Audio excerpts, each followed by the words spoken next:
Faith of the Fallen by Terry Goodkind, continuing on page 412. I went to ask for a permit to buy a cart. They say I cannot have one because it would put the cart drivers out of work. They said I was greedy for wanting to put people out of work. They called me selfish for having such thoughts. That's wrong, Richard said in quiet assurance.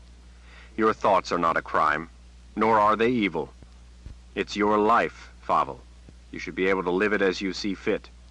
You should be able to buy your cart and work hard and make the best of your life for you and your family. Fauvel chortled. You sound like a revolutionary, Richard Cypher. Richard sighed, thinking about how useless the whole thing was. No, Fauvel. Fauvel appraised him in the moonlight for a time. It has already started, Richard Cypher. The revolt. It has begun. I have charcoal to deliver. Richard went around the back of the wagon and hoisted a basket up onto the wagon bed. Fauvel helped with the next basket. You should join them, Richard Cypher. You are a smart man. They could use your help. Why? Richard wondered if he dared get his hopes up.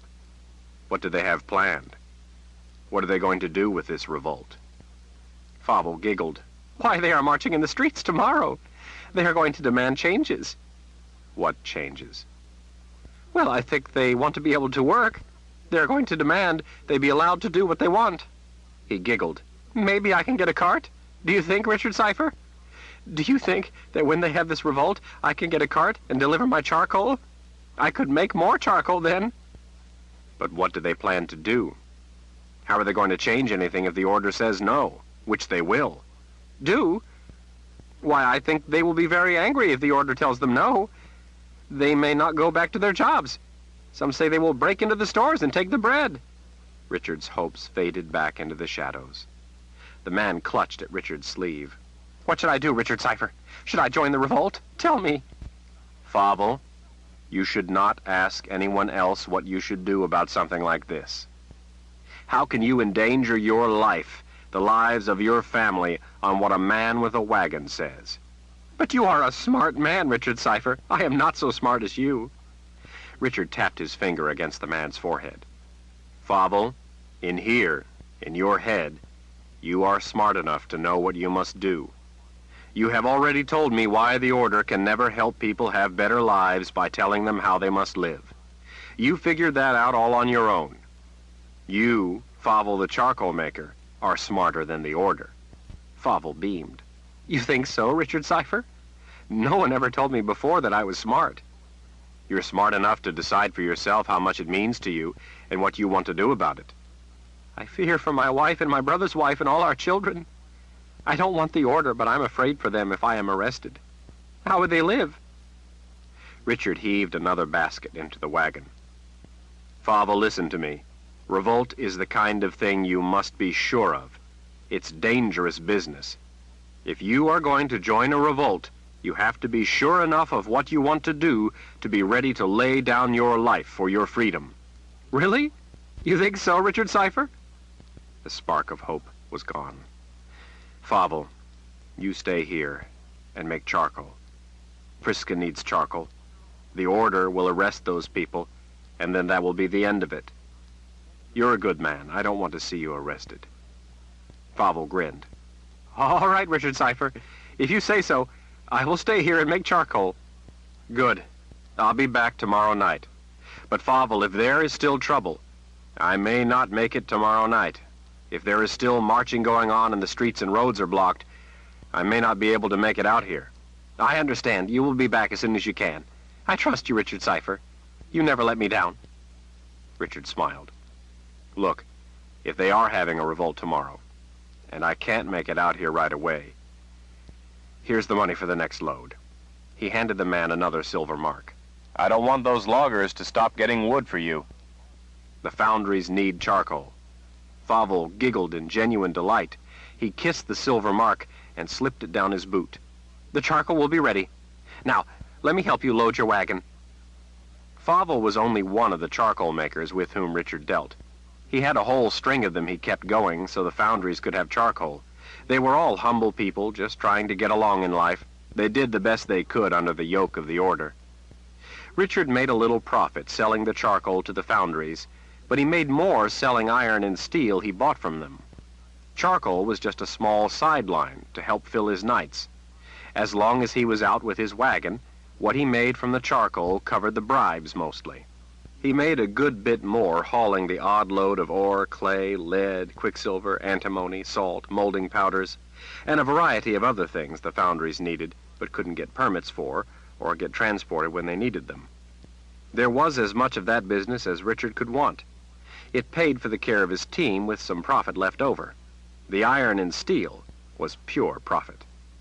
By the time he made it to the foundry with the load of charcoal, Priska, the hulking foundry master, was pacing. His powerful hands grabbed the side of the wagon. He peered in. "About time." I had to wait for an hour after I came from Fauvel's while the city guards inspected the load. Priska waved his beefy arms. "Those bastards!" "It's all right, calm down. They didn't take any. I have it all." The man sighed. "I tell you, Richard, it's a wonder I've kept my furnaces going." Richard ventured a dangerous question. "You're not involved with the trouble in the city, are you?" In the light coming from his office window, really no more than a hut, Priska appraised Richard for a time. "Richard, change is coming. Change for the better." "What change?" "A revolt has begun." Richard felt the spark of hope grow anew, but stronger this time, not so much for himself, his chains held him too tenaciously, but for the people who yearned to be free. Fauvel was a kind man, a hard-working man, but he was not the clever man, the resourceful man that Priska was. Priska was a man who knew more than it would seem possible for him to know. Priska had given Richard the names of all the officials who could be bribed for papers and advised him how much to offer. "A revolt?" Richard asked. "A revolt for what?" "For us. For the people who want to be able to live our lives as we wish. The new beginning is starting. Tonight. In fact, it has already begun." He turned to his building and pulled open the doors. "When you get to Victor's, you must wait for him, Richard. He must speak with you." "About what?" Priska waved dismissively. "Come, give me my charcoal and then load your steel. Victor will bite my head off if I keep you." Richard pulled the first basket out of the wagon and carried it to the side, where Priska added another. "What have these people who started the revolt done? What are their plans?" Priska leaned close as Richard dragged another basket to the rear of the wagon. "They have captured a number of officials of the order, high officials." "Have they killed them yet?" "Killed them? Are you crazy? They aren't going to harm them. They will be held until they agree to loosen the rules, satisfy the demands of the people." Richard gaped at the man. "Loosen the rules? What are they demanding?" "Things must change. People want to be allowed more say in their businesses, their lives, their work." He lifted a basket of charcoal. "Less meetings. They are demanding to have their needs taken more into consideration." This time the spark of Richard's hopes didn't dim. Rather, it plunged into icy waters. He didn't much pay attention to Priska as they unloaded the wagon and then loaded the steel. He didn't really want to listen to the plans for the revolt. He couldn't help getting the gist of it anyway. The revolutionaries had it all figured out. They wanted public trials for those people the order arrested. They wanted to be allowed to see prisoners. They wanted to have the order give them a list of what had happened to a number of people who had been arrested but never heard from. There were other details and demands, but Richard's mind wandered to other things. As Richard was climbing up into his wagon to leave, Priska seized his arm in an iron grip. "The time has come, Richard, for men who care to join the revolt." The two of them shared a long look. "Victor is waiting." Priska released Richard's arm and grinned. "So he is. I'll see you later, Richard. Perhaps the next trip you make here will be after the order meets the demands, and you will be able to come in the day, without papers." "That would be grand, Priska." By the time he arrived at Victor's, Richard had a headache. He felt sick over what he'd heard and what he feared yet to hear. Victor was there, waiting for him. It was a little early yet for the man to be there. Usually he didn't arrive until closer to dawn. The blacksmith threw open the doors to his outer stockroom. He set a lantern on a shelf so Richard could see to back his wagon close. Victor was wearing a wolfish grin as Richard stepped down. "Come, Richard, unload your wagon. Then we will have some lardo and talk." Richard went methodically about his task, not really wanting to talk. He had a good idea what Victor wanted to talk about. Victor, as was his way, left Richard to unload. He was the man buying the steel, and enjoyed the service of having it delivered where he wanted it. It was a service he could rarely get from a transport company, despite the higher price. Richard didn't mind being left alone. Summer this far south in the old world was miserable. The humidity was oppressive, with the nights rarely better than the days. As he worked, he thought about the sparkling, bright days spent with Kaylin beside the brook at their mountain home. It seemed a lifetime ago. His hopes of ever seeing her again were difficult to keep alive, but his worry for her, now that summer was here, never ceased. Sometimes it hurt so much to think about her, to miss her, to worry, that he had to put her from his mind. At other times, thoughts of her were all that kept him going. By the time he had finished, the sky was turning lighter. He found Victor in the far room, the doors open wide so that dawn's light lit Victor's marble monolith. The blacksmith was gazing at the beauty in his stone, at the statue, still inside, that only he saw. It was a long moment before he noticed Richard standing not far away. "Richard, come have lardo with me." They sat on the threshold, looking out over the site of the retreat, watching the miles of stone walls turn pink in the hazy dawn. Even from the distance, Richard could see along the top of one wall the vile figures representing the evil of mankind. Victor handed Richard a pure white slice of lardo. "Richard, the revolt I told you about has started, but you probably already know that." "No, it hasn't," Richard said. Victor stared dumbfounded. "But it has." "A lot of trouble has started. It is not the revolt you and I spoke of." "It will be. You will see. Many men will be marching today." Victor gestured expansively. "Richard, we want you to lead us." Richard had been expecting the question. "No." I know you think the men don't know you and they won't follow you, but you are wrong, Richard. Many do know you, more than you think. I have told many of them about you. Priska and others have spoken of you. You can do it, Richard." Richard stared out at the walls, at the carvings of cowering men. "No." Victor was taken aback this time. "But why not?" "Because a lot of men are going to die."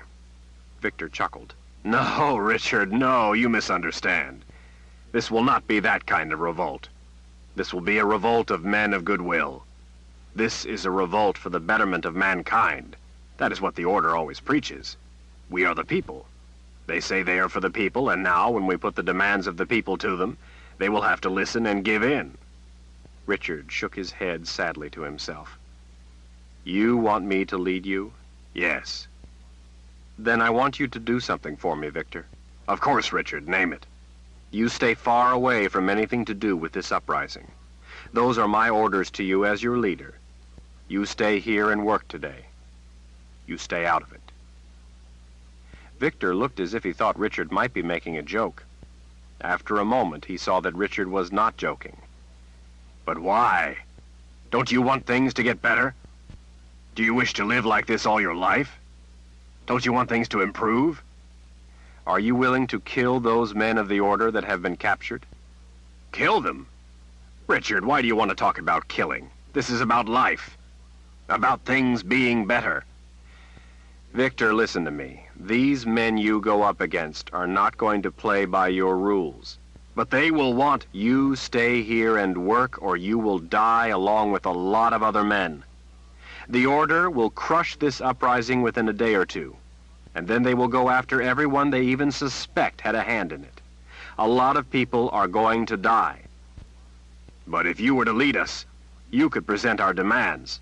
That is why we want you to lead us, to prevent that kind of trouble. You know how to convince people. You know how to get things done. Just look at how you help all the people in Al-Turang. Favel, Priska, me, and all the others. We need you, Richard. We need you to give people a reason to follow the revolt." If they don't know what they stand for and what they want, then no one can give them a reason. They will only succeed when they burn for freedom and are not only willing to kill for it, but to die for it. Richard stood and brushed the dirt from his pants. "Stay out of it, Victor, or you will die with them." Victor followed him to his wagon. In the distance, men were arriving to work on the Emperor's palace. The blacksmith picked at the wood on the wagon's side, apparently wanting to say more. Richard, I know how you feel. I really do. I, too, think these men are not burning with the kind of hunger for freedom that I have. But they are not from Cavatura, as I am. So perhaps they do not know what true freedom is. But for now, this is all we can do. Won't you give it a try, Richard? Richard Rahl of the Daharan Empire to the north understands our passion for freedom and would try. Richard climbed up into his wagon seat. He wondered where people heard such things and marveled at how the spark of such ideas could travel so far. After he took up the reins and whip, Richard shared a long look with the sober blacksmith, a man intoxicated with the whiff of freedom in the air. Victor, would you try to hammer cold steel into a tool? Of course not. The steel must be white hot before it can become something. So must men, Victor. These men are cold steel. Spare your hammer. I'm sure this Richard Rahl would tell you the same thing. Chapter 54. The uprising lasted a day. Richard stayed home. He asked Nietzsche to stay home, too. He told her that he'd heard rumors of possible trouble and said he didn't want her to get hurt. The purge of the insurrectionists by the order, on the other hand, lasted a week. Men who had participated in the marching had been slaughtered in the streets or captured by the city guard. Those who were captured were questioned until they eventually confessed the names of others. People questioned by the order always confessed. The ripples of arrest, confession, and further arrest spread through the city and went on for days. Hundreds of men were buried in the sky. Eventually, the fires of unrest were snuffed out. The ash of regret covered every tongue as people wanted to forget the whole thing. The marches were rarely even mentioned, as if it had never happened. Richard finally went back to work at the transport company rather than risk having his wagon out at night. Jory had nothing to say as they rolled through the city past the poles holding up rotting corpses buried in the sky. Jory and Richard made trips out to the mines to pick up ore for the foundries. They made one trip to a sandstone quarry a little ways to the east of the city. That took the whole day there and back. The next day, they delivered the stone to the west side of Retreat, where it was needed for a buttress. There were a number of poles, maybe 50 or 60, on the other side of the walls, over near the carving area. Apparently, some of the workers had been purged, too.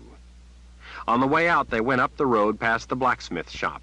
Richard jumped down off the wagon and told Jory that he would go up the hill and join him after the wagon made its way around the twists in the road. He said he had to report to the blacksmith about their next delivery. Inside the dark workshop, Victor was hammering a long piece of steel, bending the red-hot metal over the horn of an anvil. He looked up, and when he saw it was Richard, thrust the hot metal in the liquid beside this anvil, where it bubbled and hissed.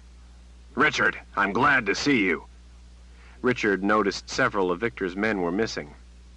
Sick? Victor grimly shook his head. Richard acknowledged the news with a single nod. I'm glad to see you well, Victor. I just wanted to stop and make sure you were all right. Richard, I'm fine. He hung his head. Thanks to your advice. I could be buried in the sky now. He gestured toward the retreat. Did you see? Many of the carvers, all hanging from the poles down there. Richard had seen the bodies, but hadn't realized it was many of the stone carvers. He knew how some had felt about the things they carved, how they hated to create scenes of death. Priska? Victor gave a desolate shake of his head, too choked up to say it. Favel? Saw him yesterday. Victor took a purging breath. He said you told him to stay home and make charcoal. I think he is going to rename one of his children after you. If Priska... What about your special steel? Victor gestured with the bar he held in tongs. His head man is going to carry on. Can you make a run for iron? I haven't had a supply since before the trouble. Brother Narav is in a foul mood. He wants some iron supports for the piers. He suggested that a blacksmith loyal to the order and the Creator would get them made. Richard nodded. I think it's calmed down enough. When? I could really use it now, but I can make do until the day after tomorrow. I have some of these fussy chisels to make for the detail work, and I'm short men, so it can wait that long. Day after tomorrow, then. It should be safe by then. The sun had set as Richard was walking up the street to his room with Nietzsche, but the twilight let him see his way well enough. He was thinking about Victor when half a dozen men stepped out from behind a building. Richard Cipher? They weren't dressed like regular city guards, but that didn't mean a whole lot lately. There were a number of special men not in uniform who, it was said, hunted down troublemakers. That's right. What is it you wish? He saw the men each had swords under their light capes. They each had a hand on a long knife at their belts. As sworn officers of the Imperial Order, it is our duty to place you under arrest for suspicion of insurrection. When Nietzsche woke, Richard still wasn't home. She growled unhappily. She rolled onto her back and saw that light was coming in through the curtains. By the angle of the sunlight, it looked like it must be shortly past dawn. She yawned and stretched in her bed, letting her arms drop back as she stared at the ceiling, the clean, whitewashed ceiling. She felt her anger building. It was upsetting when he wasn't there at night, but it made her feel a fraud if she berated him for working so hard. Her intent had been to make him see how hard ordinary people had to work to get along in life, to make him see how the order was the only hope of improving the lives of the common people. She had warned him not to become involved in the recent uprising. She was pleased he didn't try to argue with her about it. If anything, he seemed opposed to them. It surprised her that he had even stayed home from work while the marches took place. He warned Camille and Nabi in the strongest terms to keep away from the insurrection. Now that the rebellion had been crushed and the authorities had arrested many of the troublemakers, it was safe again. So Richard had finally been able to return to work. The rebellion had been a shock. The order needed to do more to make people understand their duty to help make the lives of those less fortunate more tolerable. Then there wouldn't be any trouble in the streets. To that end, many of the officials had been purged for not doing enough to further the cause of the order. At least there was that much good out of it. Nietzsche splashed water on her face from the basin Richard had brought home one day. The flowers around the edges matched the salmon-colored walls, and the rug he had been able to purchase from savings.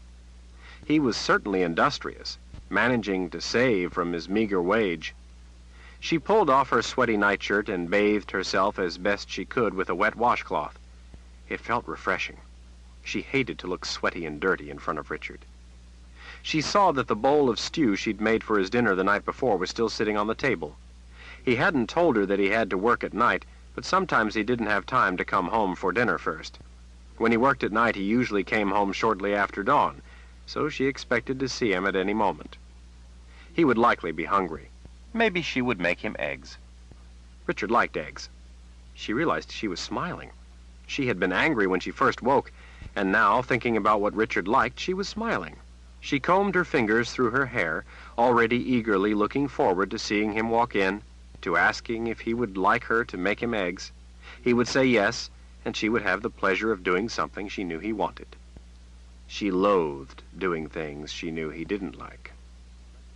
It had been several months since that awful night with Gadi. That had been a mistake. She knew that afterward. At first she had enjoyed it, not because she wanted to have sex with that repulsive thug, but because she had been so humiliated by Richard refusing to make love to her that she wanted to get back at him. She had, in the beginning of it, reveled in what Gadi did to her, reveled in how he hurt her because it was hurting Kalin, too. Nietzsche enjoyed it only in the sense that it was punishment for what he had done to her. Nothing hurt Richard like hurting Kalin. Gadi hated Richard. Having Nietzsche, he thought, got back at Richard and made Gadi a king again. As much as he wanted her, he wanted to get back at Richard more. Richard had taken Gadi's kingdom and made it his own. Nietzsche was only too happy to let the little bully be king again. Every sincere cry she knew Richard heard, and would know that Kalin felt the same pain. But as Gadi went at her with wild abandon, doing his best to degrade Richard by what he did to her, Richard's words, "Nietzsche, please don't do this, you're only hurting yourself," began to haunt her. As Gadi took her, she tried to make believe it was Richard, tried to have Richard, if even by proxy. But she couldn't make herself believe it, not even for the pleasure of such a fantasy. Richard, she knew, would never humiliate and hurt a woman in that way. She couldn't even pretend for a second that it was Richard. More, though, Nietzsche began to comprehend that Richard's words were not a plea to spare Kaylin pain, but to spare Nietzsche the pain. As much as he must hate her, Richard had expressed concern for her. As much as he must hate her, he didn't want to see her hurt. Nothing else Richard could have said would have cut deeper into her heart. That kindness was the cruelest thing he could have done to her. The pain afterward was her punishment. Nietzsche was so ashamed of what she had done that she pretended to Richard that she hadn't suffered in the incident. She wanted to spare him the distress of knowing what Kaylin was suffering along with her. The next morning she told Richard that she had made a mistake. She didn't expect his forgiveness. She wanted him to know she knew she had been wrong, and that she was sorry. Richard said nothing. He only watched her with those gray eyes of his as he listened before leaving for work. She bled for 3 days. Gadi had bragged to his friends about having her. To her further humiliation, he revealed all the details. To Gadi's surprise, Camille and Nabi had been furious at him. They were intent on dripping hot wax in his eyes and doing some other things, what Nietzsche wasn't sure, but could imagine. The threat was so deadly serious that Gadi had gone off and joined the Imperial Order Army that very same day. He had joined just in time to leave with a new troop on their way north to the war. Gadi had sneered to Camille and Nabi that day, telling them that he was going off to be a hero. Nietzsche heard footsteps coming down the hall. She smiled and pulled 3 eggs out of the cupboard. Instead of Richard opening the door, as she was expecting, someone knocked. Nietzsche stepped to the middle of the room. "Who is it?" "Nietzsche! It's me, Camille!" The urgency in his voice made the fine hairs on her arm stand on end. "I'm decent. Come in." The young man burst in, panting. His face was white, as were his knuckles around the doorknob. Tears stained his cheeks. "They've arrested Richard. Last night. They have him." Nietzsche was only dimly aware of the eggs hitting the floor. Chapter 55. With Camille at her side, Nietzsche ascended the dozen stone steps up into the city guard barracks. It was a huge fortress, its high walls stretching off down the entire block. Nietzsche hadn't asked Camille to go with her. She doubted that anything short of death would have stopped him. She couldn't really decipher precisely how Richard managed to inspire such reactions in people. As they had left, Nietzsche was in a state of frantic shock. But she had noticed that the entire building of people seemed tense and alert. Faces peered from windows as she and Camille had rushed out the building and down the road. People had come out of other buildings to watch her go. They all wore grim expressions. What was it that made people care so much about this one man? What was it that made her care? The inside of the filthy barracks was crowded with people. Hollow-cheeked, unshaven old men stood as if in a daze, staring off at nothing. Plump-cheeked women with scarves covering their heads wept as wailing children clung to their skirts. Other women stood around without expression, as if they were expecting to buy bread or millet. One small child, with only a shirt and nothing from the waist down, stood forlorn, his tiny fists at his mouth as he bawled. The room felt like a death watch. City guards, mostly large young men with indifferent expressions, pushed through the throng as they passed on into dark halls guarded by their fellows. A short, roughly constructed wooden wall held back all the people, confining the pandemonium to half the room. Beyond the short wall, more of the guards casually talked among themselves. Others brought reports to men at a simple table, joked, or picked up orders on their way through.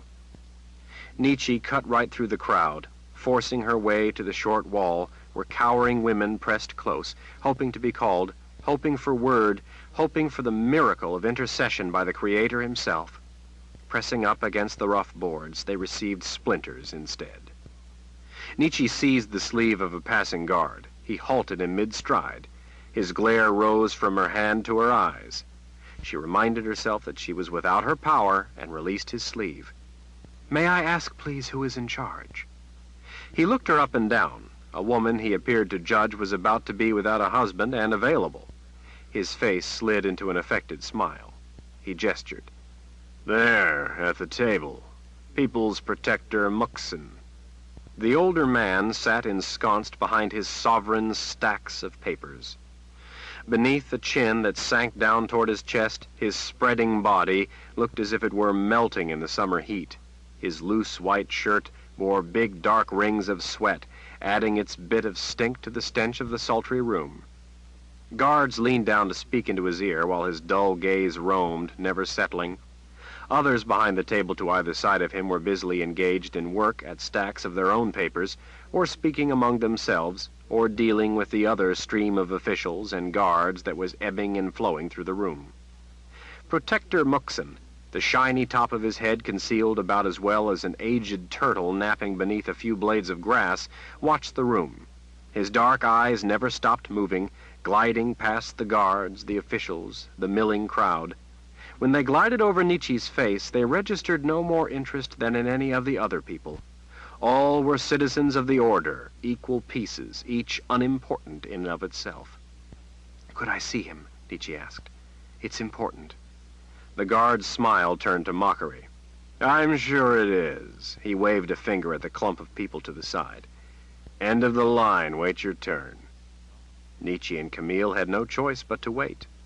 Nietzsche knew enough about such petty officials to know better than to make a scene. They lived for the times when someone made a scene. She leaned her shoulder against the plastered wall, dark with oily stains of countless other shoulders. Camille took up station behind her. The line wasn't moving because the officials weren't seeing anyone. Nietzsche didn't know if they only saw citizens at certain times. There was no choice but to keep their place in the line. The morning dragged on without the line in front of her changing. It grew more crowded in back. "Camille," she said in a low voice after several hours, "you don't need to wait with me. You can go home." His eyes were red and swollen. "I wish to wait." He sounded surprisingly distrustful. "I care about Richard," he added in a tone that sounded like an accusation. "I care about him, too.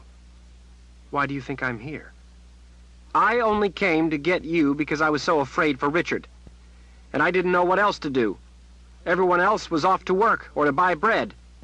Camille turned and leaned his back against the wall. "I don't believe that you care for him, but I didn't know what else to do." Nietzsche swiped a sweaty strand of hair off her forehead. "You don't like me, do you?" Still, he didn't look at her. "No." "Might I ask why?" Camille's gaze snuck a glance around to see if anyone was listening. They were all concerned with their own problems. "You are Richard's wife, yet you betrayed him. You took Gatti to your room. You are a whore." Nietzsche blinked in surprise at his words. Camille glanced around again before he went on. "We don't know why a man like Richard would be with you. Every woman without a husband in the house and the other houses nearby told me she would be his wife and never lie with another man as long as she lived. They all say they don't understand why you would do that to Richard. Everyone was sad for him, but he would not listen to us tell him." Nietzsche turned away. Suddenly she couldn't bear the shame of looking at a young man who had just called her a vile name and had been right. "You don't understand the situation," she whispered. From the corner of her eye she saw Camille shrug. "You are right, I don't understand. I don't understand how anyone could do such a hurtful thing to a husband like Richard, who works hard and takes such good care of you. To do such a thing, you must be a bad person who does not care about your husband." She felt tears join the sweat on her face. "I care about Richard more than you could ever know." He didn't answer. She turned to look at him. He was bouncing his shoulders gently against the wall. He was too ashamed of her or angry at her to look her in the eye. "Camille, do you remember when we first came to live in the room in your building?" He nodded, still not looking at her. "Do you remember how cruel you and Nabi treated Richard? All the mean things you said to him? All the hurtful names you called him? How you threatened him with your knives?" "I made a mistake," he said, and sounded as if he meant it. "Camille, I made a mistake, too." She didn't bother trying to hide her tears. Half the women in the room were weeping. "I can't explain it to you, but Richard and I were having an argument. I was angry with him. I wanted to hurt him. I was wrong. It was a foolish thing for me to do. I made a terrible mistake." She sniffled and dabbed her nose on a small handkerchief. Camille watched her from the corner of his eye. "I admit it's not the same kind of mistake that you and Nobby made when you were acting tough when you first met Richard. But it was a mistake. I was acting tough, too." "You don't desire Gaddy?" "Gaddy turns my stomach. I only used him because I was angry with Richard." "And you are sorry?" Nietzsche's chin trembled. "Of course I'm sorry." "You are not going to get angry and do it again with some other man?" "No. I told Richard I made a mistake. I was sorry, and I would never do such a thing to him again. I meant what I said." Camille thought it over as he watched a woman shake a child by the arm. The child wouldn't stop crying because it wanted to be picked up. She said something under her breath, and the child leaned against her leg and pouted, but didn't cry anymore.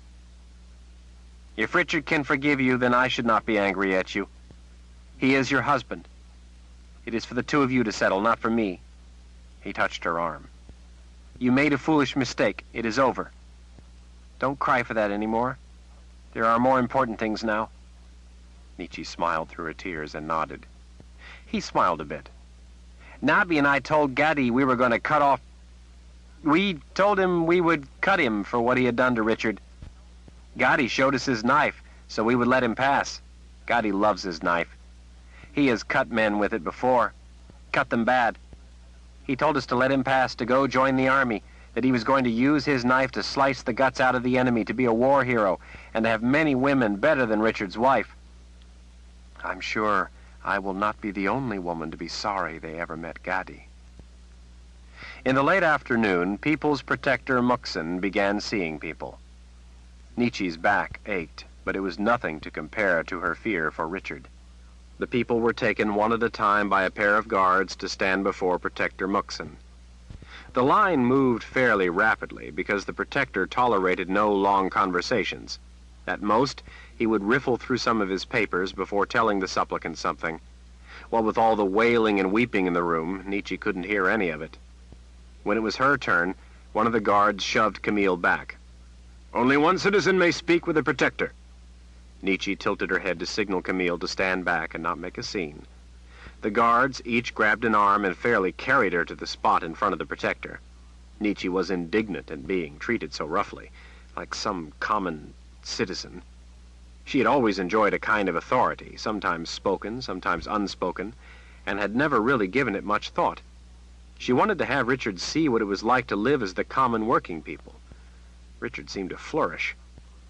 The two guards stood close at her shoulders in case she caused any trouble. They must have seen it enough. She felt her face flushing at her treatment. "Protector Muxen, my husband was..." "Name?" His dark-eyed gaze was skipping over the people remaining in line, no doubt measuring how far off dinner was. "Richard." He looked up sharply. "Full name?" "His name is Richard Cypher. He was taken in last evening." Richard didn't want to say the word arrested, fearing to lend weight to a serious charge. He shuffled through papers, not at all seeming to be interested in looking at her. Nietzsche found it slightly confounding when the man didn't look at her in that calculating way men had of measuring her dimensions in their mind, imagining what they couldn't see, as if she didn't know what they were doing.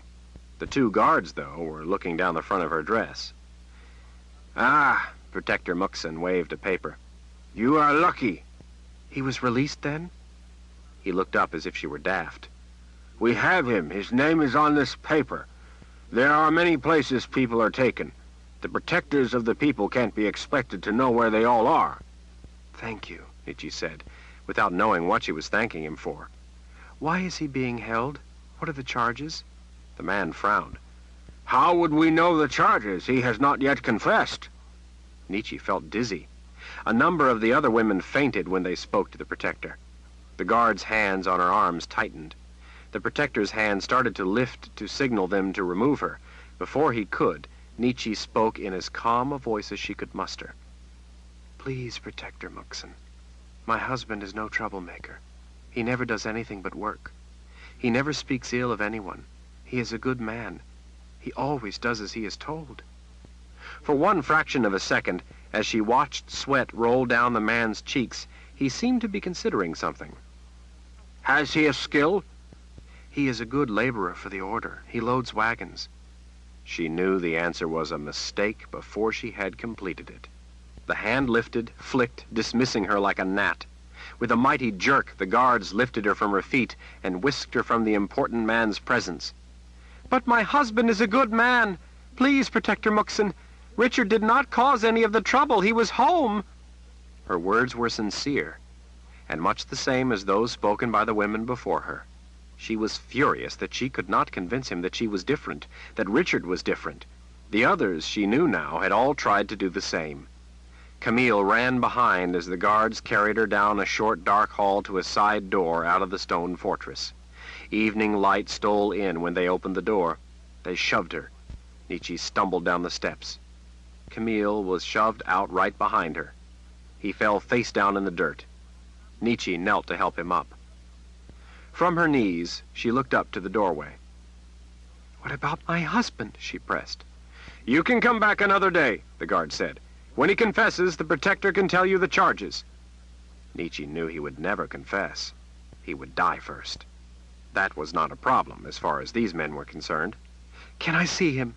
Nietzsche folded her hands prayerfully as she knelt beside Camille. "Please, can I at least see him?" One of the guards whispered to the other. "Have you any money?" he asked her. "No," she said in a mournful cry. They started to go back in. "Wait!" Camille cried out. When they paused, he ran up the steps. He lifted his pant leg and pulled off a boot. Upending it, a coin fell into his palm. Without reservation, he handed the silver coin to the guard. The man made a sour face when he looked at the coin. "This isn't enough for a visit." Camille seized the big man's wrist as he started to turn. "I have another at home. Please let me go get it. I can run. I can be back in an hour." The man shook his head. "Not tonight. Visits for those who can pay the fee are the day after tomorrow at sunset. But only one visitor is allowed." Camille waved his hand at Nietzsche. "His wife. She will visit him." The guard swept an appraising look over Nietzsche, smirking, as if to consider what more she might have to give to see her husband. "Just be sure to bring the fee." The door slammed shut. Camille raced down the steps and seized her arm, his big eyes brimming with tears. "What are we going to do? That's 2 more days they will have him. 2 more days!" He was starting to choke on his panic. He hadn't said it, but she knew what he meant. That was 2 more days to torture a confession out of him. Then they would bury Richard in the sky. Nietzsche took a firm grip on the boy's arm and walked him away. "Camille, listen to me. Richard is strong. He will be all right. He's been through a lot before. He's strong. You know he's strong?" Camille was nodding as he bit his lower lip and wept, reduced to a child by his fear for his friend. Nietzsche stared at the ceiling the entire night. The next day she went to stand in line for bread. She realized as she stood with the other women that she must have the same hollow look as they. She was in a daze. She didn't know what to do. Everything seemed to be disintegrating. That night she slept only a few hours. She was in a state of restless anxiety, counting the minutes until the sun would come up. When it did, she sat at the table, clutching the loaf of bread she would take to Richard, waiting the eternity it took for the day to drag by. The neighbor lady, Mrs. Shah-Rim, brought Nietzsche a bowl of cabbage soup. She stood over Nietzsche, smiling sympathetically while she waited to make sure Nietzsche ate the soup. Nietzsche thanked Mrs. Shah-Rim and said the soup was delicious. She had no idea what the soup tasted like. In the early afternoon, Nietzsche decided to go wait at the stronghold until she was allowed in. She didn't want to be late. Camille was sitting on the steps, waiting for her. A small crowd of people milled about. Camille shot to his feet. "I have the silver mark." Nietzsche wanted to tell him that he didn't have to pay it, that she would, but she didn't have a silver mark. She had only a few silver pennies. "Thank you, Camille. I will find the money to pay you back." "I don't want it back. It is for Richard. It is what I choose to do for Richard. It is worth it to me." Nietzsche nodded. She knew she would rot before anyone came up with a penny for her, yet she had devoted her entire life to helping others. Her mother told her once that it was wrong to expect thanks, that she owed help to those people because she was able to give it. As Nietzsche walked down the steps, people came up and offered their best wishes. They asked her to tell Richard to be strong and not to give in. They asked her to tell them if there was anything they could do, or if she needed money. They'd had Richard for days. Nietzsche didn't even know if he was still alive. The silent walk to the prison stronghold was terror. She feared to find he had been put to death, or to see him and know he would die a lingering, suffering agony from his questioning. Nietzsche knew very well how the order questioned people. At the side door, a half-dozen other women, along with a few older men, stood in the sweltering sun. All the women had sacks of food. None of the people spoke. They were all bent under the weight of the same dread. Nietzsche stared at the door as the sun slowly sank. In the gathering dusk, Camille hung his water skin on Nietzsche's shoulder. "Richard will probably want something to drink with his bread and chicken." "Thank you," she whispered. The iron-bound door squeaked open. Everyone looked up at the guard standing in the door, signaling for everyone to approach. He glanced down at a piece of paper. As the first woman raced up the stairs, he stopped her and asked her name. When she told him, he checked it against his list, then let her pass. The second woman he turned away. She cried out, saying she had paid for the visit. He told her that her husband had confessed to crimes of treason and was allowed no visitors. She wailed as she fell to the ground. Everyone else watched in horror, fearing the same fate. Another woman gave her name and was sent in. Another went in. Then the next was told that her husband had died. Nietzsche, in a daze, started up the stairs. Camille grabbed her arm. He put a coin in her hand. "Thank you, Camille." He nodded. "Tell Richard I said... just tell him to come home." "Richard Cypher," she answered the guard, her heart hammering. He looked at the paper briefly, then waved her in. "That man will take you to him." Relief flooded through her. He was still alive. Inside the dark hall, another soldier waited. He tilted his head in command. "Follow me." He moved into the darkness, a lamp swinging from each hand. She stayed close behind as he descended 2 long flights of narrow stairs into the damp, dark underground. In a small room with a hissing torch, People's Protector Muxon sat on a bench, sweating, as he talked to 2 men, minor officials, judging by their deferential treatment of the rotund protector. The protector stood after briefly inspecting the paper the guard handed him. "You have the fee?" "Yes, Protector Muxon." Nietzsche handed over the coin. He glanced at it before pocketing the silver. "Fines for civil violations are steep," he said cryptically, as his dark eyes halted to measure her reaction. Nietzsche licked her lips, her hope suddenly buoyant. She had passed the first test by paying the fee. The greedy bastard was now demanding money for Richard's life. Nietzsche spoke cautiously, fearing to make a mistake. "If I knew the fine, Protector, I believe I could raise the money." The Protector peered at her with an intensity that made sweat break out across her brow. "A man needs to prove his repentance. A fine that cuts to the bone is a sure way to show remorse for a civil infraction. Less, and we will know the penance insincere. Day after tomorrow, at this time, those who have confessed to such infractions, and have someone who can pay the price of the fine, are brought before me for disposition." He had named the price. Everything. He had told her what Richard had to do. She wanted to tear out the man's fat throat. "Thank you for your kind understanding of my husband's civil indiscretion. If I could see him, I will see that he hurts to the bone in remorse." He smiled a thin, sweaty smile. "See that you do, young lady.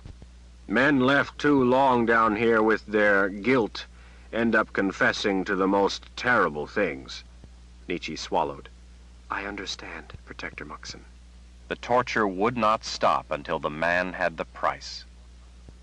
The guard seized her arm abruptly and yanked her off down a pitch-black corridor, holding his 2 lanterns in his other hand. They went down another flight of stairs, down to the very bottom of the stronghold. The narrow passageway burrowed its crooked way through the stone of the foundation, past rooms purpose-built to hold criminals. Being not far from the river, water seeped into the place, leaving it forever slimy, wet, and reeking of rot. She saw things skitter away into the blackness. The sound of their feet splashing through ankle-deep water echoed back from the distance. Decomposing carcasses of huge rats bobbed on the waves caused by their passing footsteps. The place reminded Nietzsche of her childhood nightmares of the underworld, a fate her mother had promised awaited all those who failed in their duty to their fellow man. The short doors to the sides each had a small opening about the size of a hand, so that the guards could look in, she supposed. There was no light at all but what the guards brought, so there was nothing for those inside to look out at. In several of those doors, fingers gripped the edge of the opening. As the lamplight passed, Nietzsche saw wide eyes peering out from the black holes. From many of the openings came weeping of anguish or agony. The guard stopped. "Here it is." Her heart beating wildly, Nietzsche waited. Instead of opening the door, the guard turned to her and grabbed her breasts. She stood motionless, fearing to move. He fondled her as if he were testing melons in the market. She was too afraid to say anything, lest he not let her see Richard. He pressed closer to her and pushed his meaty hand down inside the top of her dress, fingering her nipples. Nietzsche knew that men like this were necessary if the order was to bring their teachings to all. You had to accept that the nature of mankind was perverted. There had to be sacrifices. Brutes were necessary to enforce morality on the masses. She stifled a yelp as he pinched her tender flesh. The guard chuckled, pleased with his grope, and turned to the door. After some difficulty with the rusty lock, he finally got the key to turn. He grasped the door through the opening and gave a mighty tug. The door slowly grated open just enough to get by. The guard hung a lantern just inside on the wall. "After I've seen to some other matters, I'll be back and your visit will be over." He chortled again. "Don't waste any time getting your skirts up for him, if he's in any condition for it." He shoved her in the room. "Here you go, Cypher. I got her nice and randy for you." The door shut with a clang that echoed up and down the crooked passageway. Nietzsche heard the key turn and the guard's sloshing footsteps as he departed. The square room was so tiny she could have stretched her arms and touched the walls to each side at the same time. The ceiling brushed the top of her head. She was overwhelmed by the terrifying closeness of it. She wanted out. She feared the body crumpled at her feet was dead. "Richard?" She heard a little groan. His arms were behind his back, locked in some kind of wooden binders. She feared he might drown. Tears stung her eyes. She sank to her knees, the slimy water that had sloshed into her boots now soaked up through her dress. "Richard!" She pulled at his shoulder to turn him over. He cried out and shrank away from her hand. When she saw him, she covered her mouth with both hands to stifle her scream. She felt the tears flooding down her face as she gasped to get her breath. "Oh, Richard!" Nietzsche stood and tore off a strip of her shift from under her dress. Kneeling once more, she used the cloth to gently wipe the blood from his face. "Richard, can you hear me? It's Nietzsche." He nodded. "Nietzsche." One eye was swollen shut. His hair was matted with mud and slime from the water he lay in. His clothes were torn open. In the harsh light from the small lamp, she could see puffy red wounds crisscrossing his flesh. He saw her staring at his wounds. "I'm afraid you'll never be able to patch this shirt." She offered a feeble smile at his grim humor. Her fingers trembled as she wiped his face. She didn't know why she would react this way. She had seen worse than this. Richard pulled his head back away from her ministrations. "Am I hurting you?" "Yes." "Sorry. I have some water." He nodded eagerly. Nietzsche poured water into his mouth from the water skin. He drank greedily. While he caught his breath, she said, "Camille came up with the money for the fee to get me in to see you." Richard only smiled. "Camille wants you out of here." "I want me out of here." He didn't sound like himself. His voice was hoarse and almost gone. "Richard, the protector..." "Who?" "The official in charge of this prison. He told me that there is a way to get you out. He said you must plead guilty to a civil infraction and pay a fine." Richard was nodding.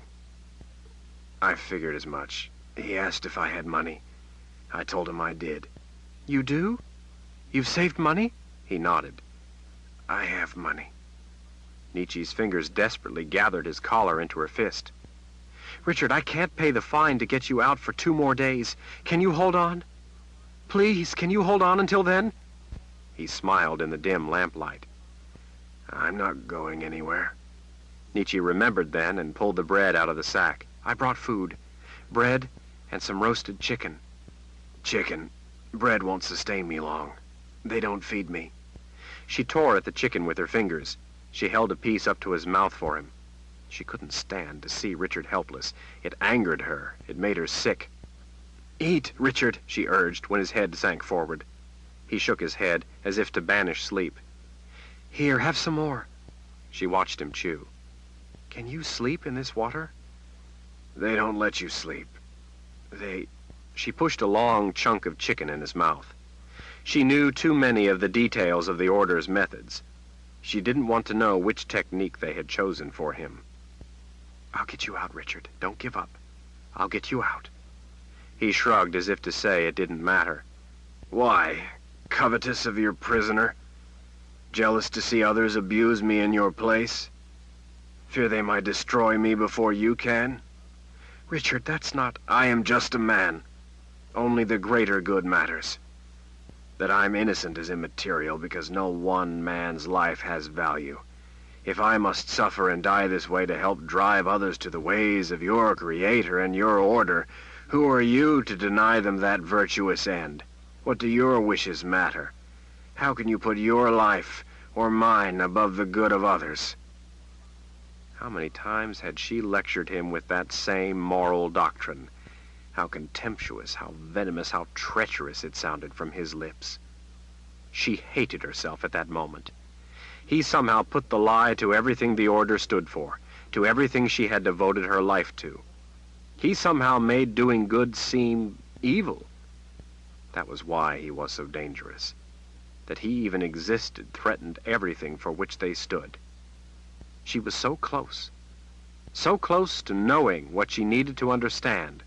The very fact that there were tears running down her face told her that there really was something that made the whole ordeal worthwhile, made it essential. The indefinable spark she had seen in his eyes from the first instant was real. If she could just reach that little bit more, then she could finally do what was best. It would be better for him. What kind of life could he ever have? How much suffering could he endure? She hated that she was condemned to serving the Creator in such a way. Look around, Nietzsche. You wanted to show me the better way of the order. Look around, isn't it glorious? She hated to see one of his beautiful eyes swollen shut. Richard, I need the money you saved. If I'm to get you out of here, I'll need it all. The official told me it had to be all of what you had. A hoarse whisper was all he had left. It's in our room. Our room? Where? Tell me where. He shook his head. You could never get it out. You have to know the trick to open it. Go to Ishak. Ishak? At the transport company? Why? It was his parlor once. There's a hidden compartment in the floor.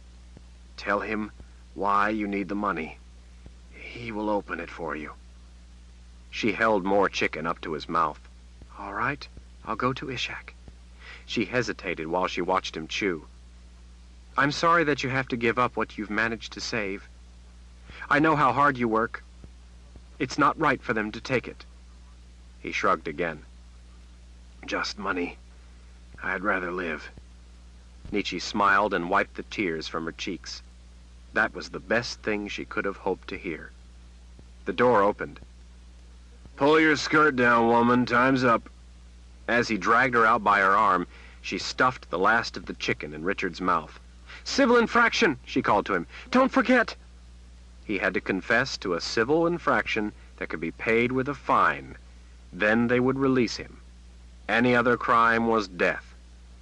I won't forget. She reached back toward him as she was pulled from the tiny cell. I'll be back for you, Richard. I swear.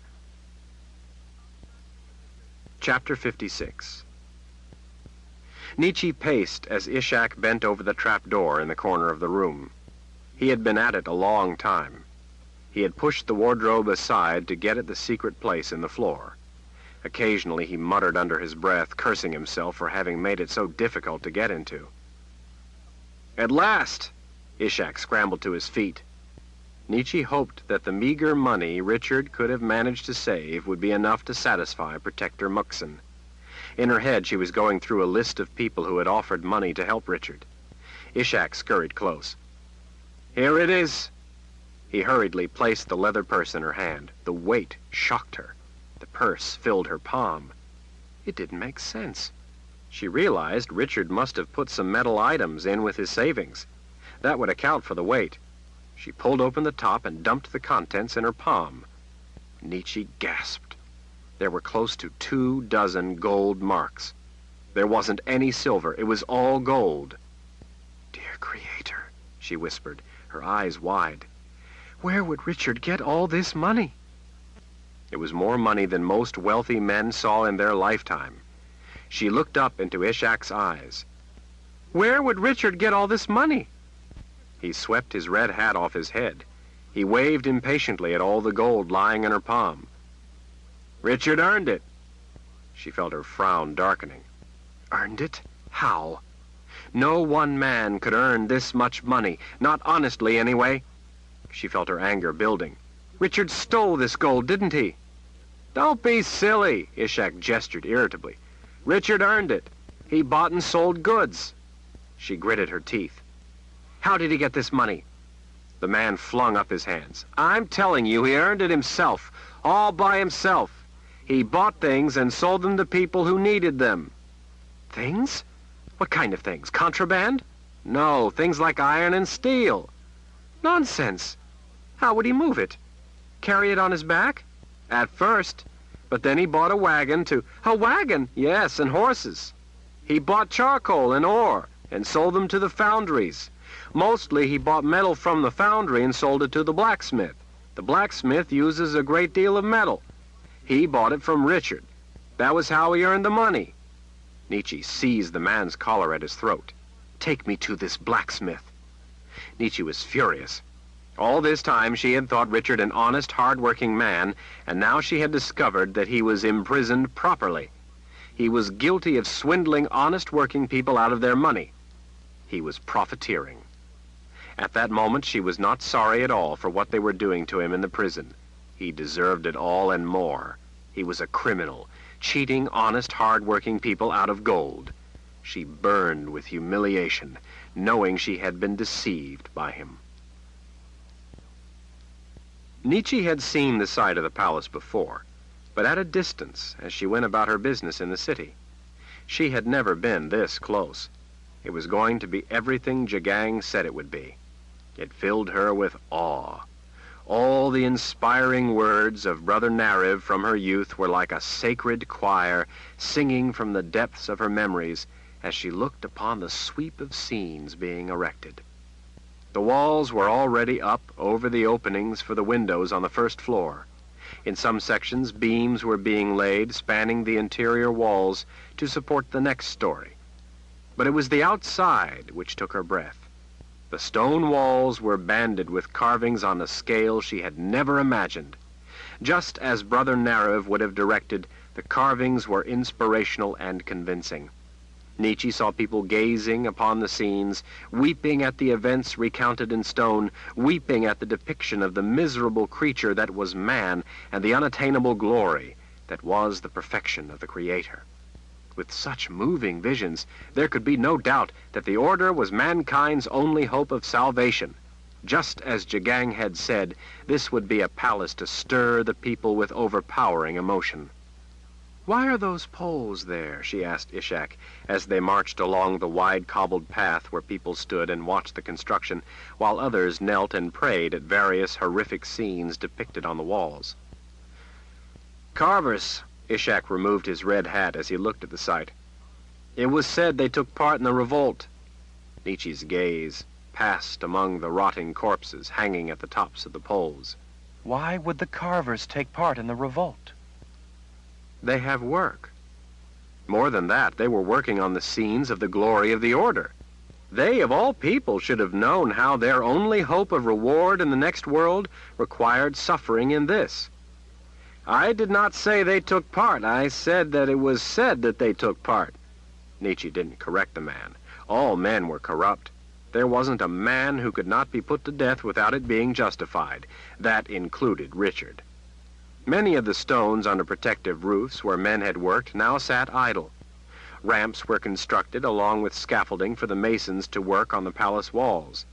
As they placed their stone, other men, slave labor, worked at hauling huge blocks up the ramps to them, carried baskets of mortar or dirt and rock, or worked in trenches building the underground cells where the order would purge the world of the worst sinners and where criminals would confess their crimes. It was a terrible business, but you couldn't have a garden unless you got your hands dirty first. The blacksmith shop, up on the side of a hill overlooking the colossal undertaking, was the largest she had ever seen. With a project of this scale, it was understandable. She stood outside while Ishak hurried in to fetch the blacksmith for her. The sounds of hammers ringing on steel, the smells of the forge, the smoke, the oils, the acid, the brine, all brought back a flood of memories of her father's shop. For a brief moment, Nietzsche's heart beat faster. She was a girl again. She almost expected to see her father come out and smile at her with that wondrous energy of his showing in his blue eyes. Instead, a brawny man stepped out of the shadows into the daylight. He wore no smile but a menacing glare. At first, she thought he was bald. Then she saw that his full head of hair was simply cropped close to his scalp. Some of her father's men who worked with hot iron did the same. His scowl would have set any other woman back 3 paces. He wiped his hands on a rag as he walked through the milky sunlight toward her, appraising her eyes more carefully than most men, other than Richard. His thick leather apron was speckled with hundreds of tiny burn marks. "Mrs. Cypher?" Ishak backed away, contenting himself to be a shadow. "That's right, I'm Richard's wife." "Funny, Richard never really spoke of you. I guess I just assumed he had a wife, but he never said, 'Richard has been taken into custody.'" The scowl changed in an instant to wide-eyed concern. "Richard's been arrested? For what?" "Apparently for the most base of crimes, cheating people." "Cheating people? Richard? They're out of their minds." "I'm afraid not. He is guilty. I have the evidence." "What evidence?" Ishak swooped in close, unable to contain himself any longer. "Richard's money! The money he made!" "Made!" Nietzsche's shout drove Ishak back a step. "You mean the money he stole?" The blacksmith's scowl had returned. "Stole? Who do you think he stole this money from? Who are his accusers? Where are his victims?" "Well, you are one." "Me?" "Yes, I'm afraid you were one of his victims. I'm here to return your money. I can't use stolen money to rescue a criminal from his just punishment. Richard will have to pay the price for his crime. The order will see that he does." The blacksmith tossed his towel aside and planted his fists on his hips. "Richard never stole 1 silver penny from anyone, least of all me. He earned his money." "He cheated you." "He sold me iron and steel. I need iron and steel to make things for the retreat. Brother Nariv comes in here and growls at me to get things made, but he doesn't deliver me the iron from which I must make them. Richard does. Until Richard came along, I nearly got buried in the sky myself, because Ishak here couldn't get me enough iron and steel." "I couldn't. The committee only gives me permission to bring what I bring. I would be buried in the sky myself if I bring more than I have permission to bring. Everybody at the transport company watches me. They report me to the workers' group if I spit wrong." "So," Nietzsche said, folding her arms, "Richard has you over your own brine barrel. He brings you iron at night, and you have no choice but to pay him his price, and he knows it. He makes all this gold by gouging you. That's how he got rich, by overcharging you. That's the worst kind of thievery." The blacksmith frowned at her as if she were daft. "Richard sells me iron and steel for a lot less than I can buy it through the regular transport companies, like from Ishak. I charge what the Committee on Fair Pricing tells me. I have no say." "That's just crazy," Nietzsche said to the blacksmith, ignoring Ishak. No, it's smart. You see, the foundries produce more than they can sell because they can't get it moved. Their furnaces have to be heated whether they make 1 ton or 10. They need to make enough iron to make the heat worth it, to pay their workers, and to keep their furnaces going. If they don't buy enough ore, the mines close, and then the foundry can't get any ore at all. They can't exist if they can't get raw materials. But the order won't let Ishak and those like him move as much as the foundries need moved. The order takes weeks to decide on the simplest request. They consider every imaginable person who they fancy might conceivably be hurt if Ishak were to move the load. The foundries were desperate. They offered to sell their extra to Richard at less money. So they are cheated in Richard's scheme too? No, because Richard takes it, they sell more, so it costs them less to make. They make more money than they would have otherwise. Richard sells it to me for less than I have to pay from the regular transport companies, because he buys it for less. Nietzsche threw her hands up in disgust. And to top it off, he is putting working men out of jobs. He's the worst sort of criminal, making his profit off the backs of the poor, the needy, and the workers. What? Ishak protested. I can't get enough people to work, and I can't get enough permits to haul the goods people need. Richard puts no one out of work. He helps create more business for everybody. The foundries he hauls for have each hired more men since they are able to sell through Richard. That's right, the blacksmith said. But you just don't see it, Nietzsche insisted, as she raked back her hair. He's pulled the wool over your eyes. He's cheating you, milking you dry. You're getting poor because Richard... Don't you get it, Mrs. Cypher? Richard has made half a dozen foundries money. They are working now only because of Richard. He moves their goods when they need them moved, not when they can finally get some asinine permit with seals all over it. Richard has by himself enabled a whole string of charcoal makers to earn a living supplying those foundries, along with a number of miners and any number of other people. And me? Richard has made me more money than I ever thought I'd make. Richard has made us all rich by doing something that is desperately needed and doing it better than others can do it. He has kept us all working. Not the order and their committees, boards, and groups. Richard. I've been able to keep men on because of Richard. He never says it can't be done. He figures a way to do it. In the process, he has earned the trust of every man he deals with. His word is as good as that gold. Why, even Brother Narev told Richard to do what needed doing to get me the iron I needed. Richard told him he would. The palace wouldn't be this far along if not for Richard keeping everyone going with what he gets for us, when we need it. The Order owes Richard a debt of gratitude, not torture and punishment. He has helped the Order by doing what they need done. Those piers standing out there would not be built yet if Richard hadn't found me the iron to make the bracing ties. Those carvings on the palace walls down there would not be done if he hadn't gotten me the steel I needed to make the tools to carve them.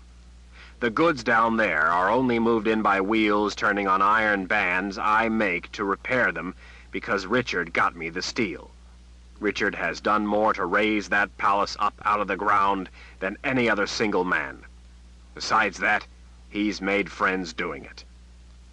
Nietzsche couldn't make it work in her head. It had to be true.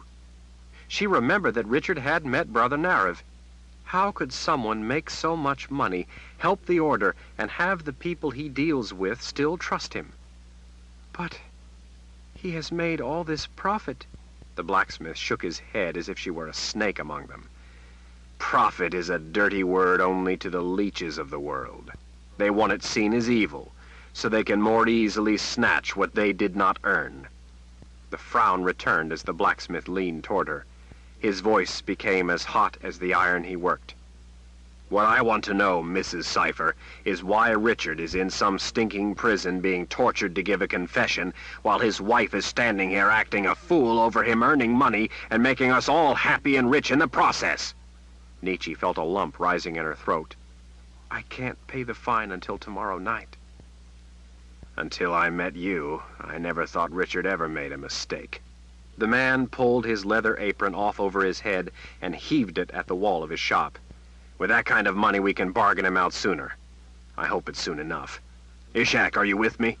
Of course, you know me. I'm trusted. I go too. Give me the money, the blacksmith commanded.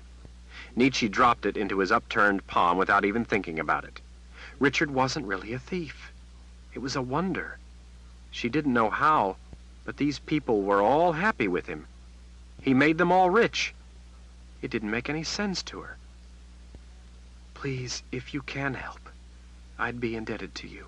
I'm not doing it for you, Mrs. Cipher. I'm helping a friend I value who is worth helping. Nietzsche. My name is Nietzsche. I'm Mr. Casella, he growled as he started away. Mr. Casella tossed 4 gold coins on the table in front of People's Protector Muxon.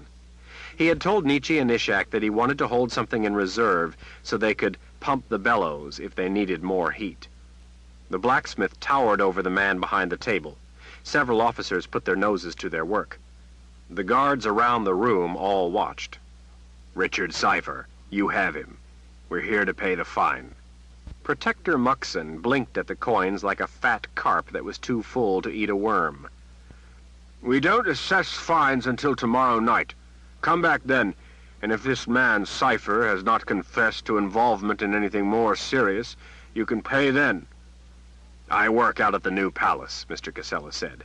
Brother Nariv keeps me busy. I'm here now, so couldn't we just take care of this matter while we're all here? It would make Brother Nariv happy if his head blacksmith didn't have to come all the way over here again tomorrow when I'm here now. Protector Muxon's dark eyes turned from side to side, traversing the crowded room of wailing people. His chair chattered as he scooted it closer to the table. He folded his stubby fingers atop a pile of tattered papers. I would not wish to inconvenience Brother Nariv, the blacksmith smiled. I thought not. However, Brother Nariv would not want me to overlook my duty to the people. Of course not, Ishak put in. He swiped his red hat off his head when the dark eyes turned his way. Such was not implied, of course. We are trusting in you to do your duty. Who are you? The Protector asked Nietzsche. I am the wife of Richard Cipher, Protector Muxon. I was here before. I paid a fee to see him. You explained the fine to me. He nodded. I see so many. Look, Mr. Casella said, we have a lot of money for the fine. If we could pay it now, and get Richard Cipher out today, that is. Some of it is money other people might not be willing to contribute tomorrow. The blacksmith slid 4 more gold marks across the table. The Protector's dark eyes looked unimpressed. The money all belongs to the people. There is great need. Nietzsche suspected that the great need was in his pocket and that he was holding out for more. As if to answer the charge, Protector Muxon slid the 8 gold coins, a fortune by any standard of measure, back across the table. The money would not be paid here. We have no use for it. We are humble servants of the order. The amount of the fine would be noted in the ledger, but you would have to deliver it to a citizen committee for distribution to those in need. Nietzsche was surprised that she had been wrong about the man. He was indeed an honest official. This changed the nature of the whole business. Her hopes brightened. Perhaps it wouldn't be so difficult to get Richard released after all. Behind her, on the other side of the short wall, women were wailing, children were crying, and people were praying. Nietzsche could hardly breathe in the stinking, sweltering room. She hoped that the official would be moved to hurry the case so he could get to attending the matter of the small crowd of guards who waited off in the side halls for papers and orders.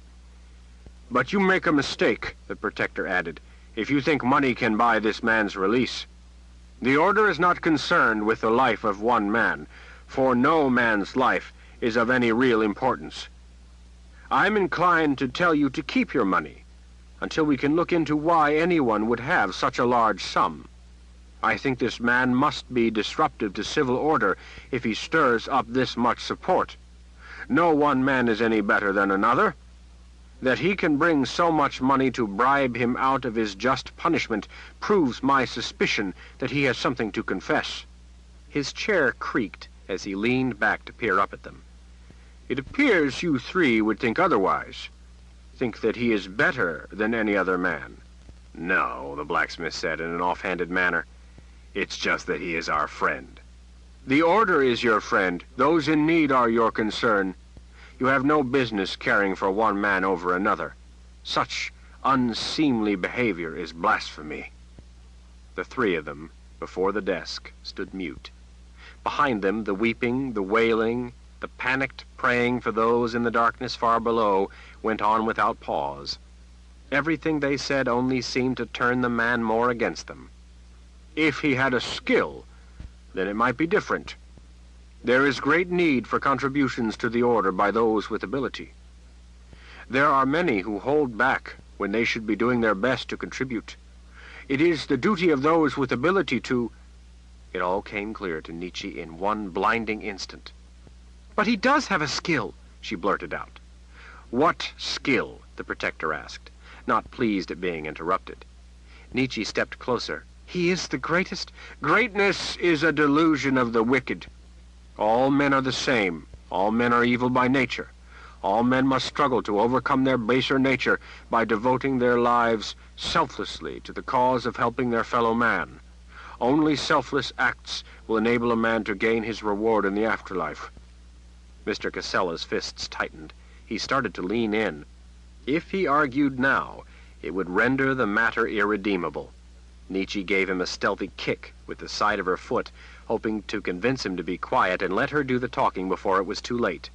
Nietzsche bowed her head as she retreated a step, forcing the blacksmith aside without making it look obvious. "You are wise, Protector Muxon. We could all learn valuable lessons from you. Please forgive the inept words of a poor wife. I am a simple woman, humbled and discomposed in the presence of such a wise representative of the fellowship of order." Startled, the Protector said nothing. Nietzsche had traded in such words for over 100 years and knew their value. She had given the man, but a petty official, a standing in the core of the order, in the fellowship itself, that he could never attain. This sort of man would aspire to wear the mantle of social merit. To a man like this, to be thought to hold such intellectual status was as good as earning it. Perception was reality to such men. The perception was what counted, not the actual accomplishment. "What is this man's skill?" Nietzsche bowed her head again. "Richard Cypher is an undistinguished stone carver, Protector Muxon." The men to either side of her stared in disbelief. "A stone carver?" the Protector asked, lingering in thought over the words. "A faceless artisan, his only hope in life, that he could one day work in stone to show man's wickedness, so that he might help others see the need to sacrifice to their fellow man and the order, and in this way hope to earn his reward in the afterlife." The blacksmith quickly recovered and added to her words. "As you may know, many of the carvers at the retreat were traitors. Thank the Creator they were discovered. And so there is much carving to be done for the glory of the order. Brother Narev can confirm this for you, Protector Muxon." The Protector's dark eyes shifted among the three. "How much money do you have?" 22 gold marks, Nietzsche said. He scowled his condemnation as he pulled a ledger book close and dipped his pen in a chipped ink bottle. The Protector bent forward and wrote the fine in his book. He next wrote an order on a piece of paper and handed it up to the blacksmith. "Take this to the workers' hall at the docks." He gestured with his pen off behind them. "Down that street. I will release the prisoner after you bring me a workers' group seal to prove that the fine was paid to the men who deserve it most, those in need. Richard Cypher must be stripped of his ill-gotten gains." Richard deserved it most, Nietzsche thought bitterly. He had earned it, not those other men.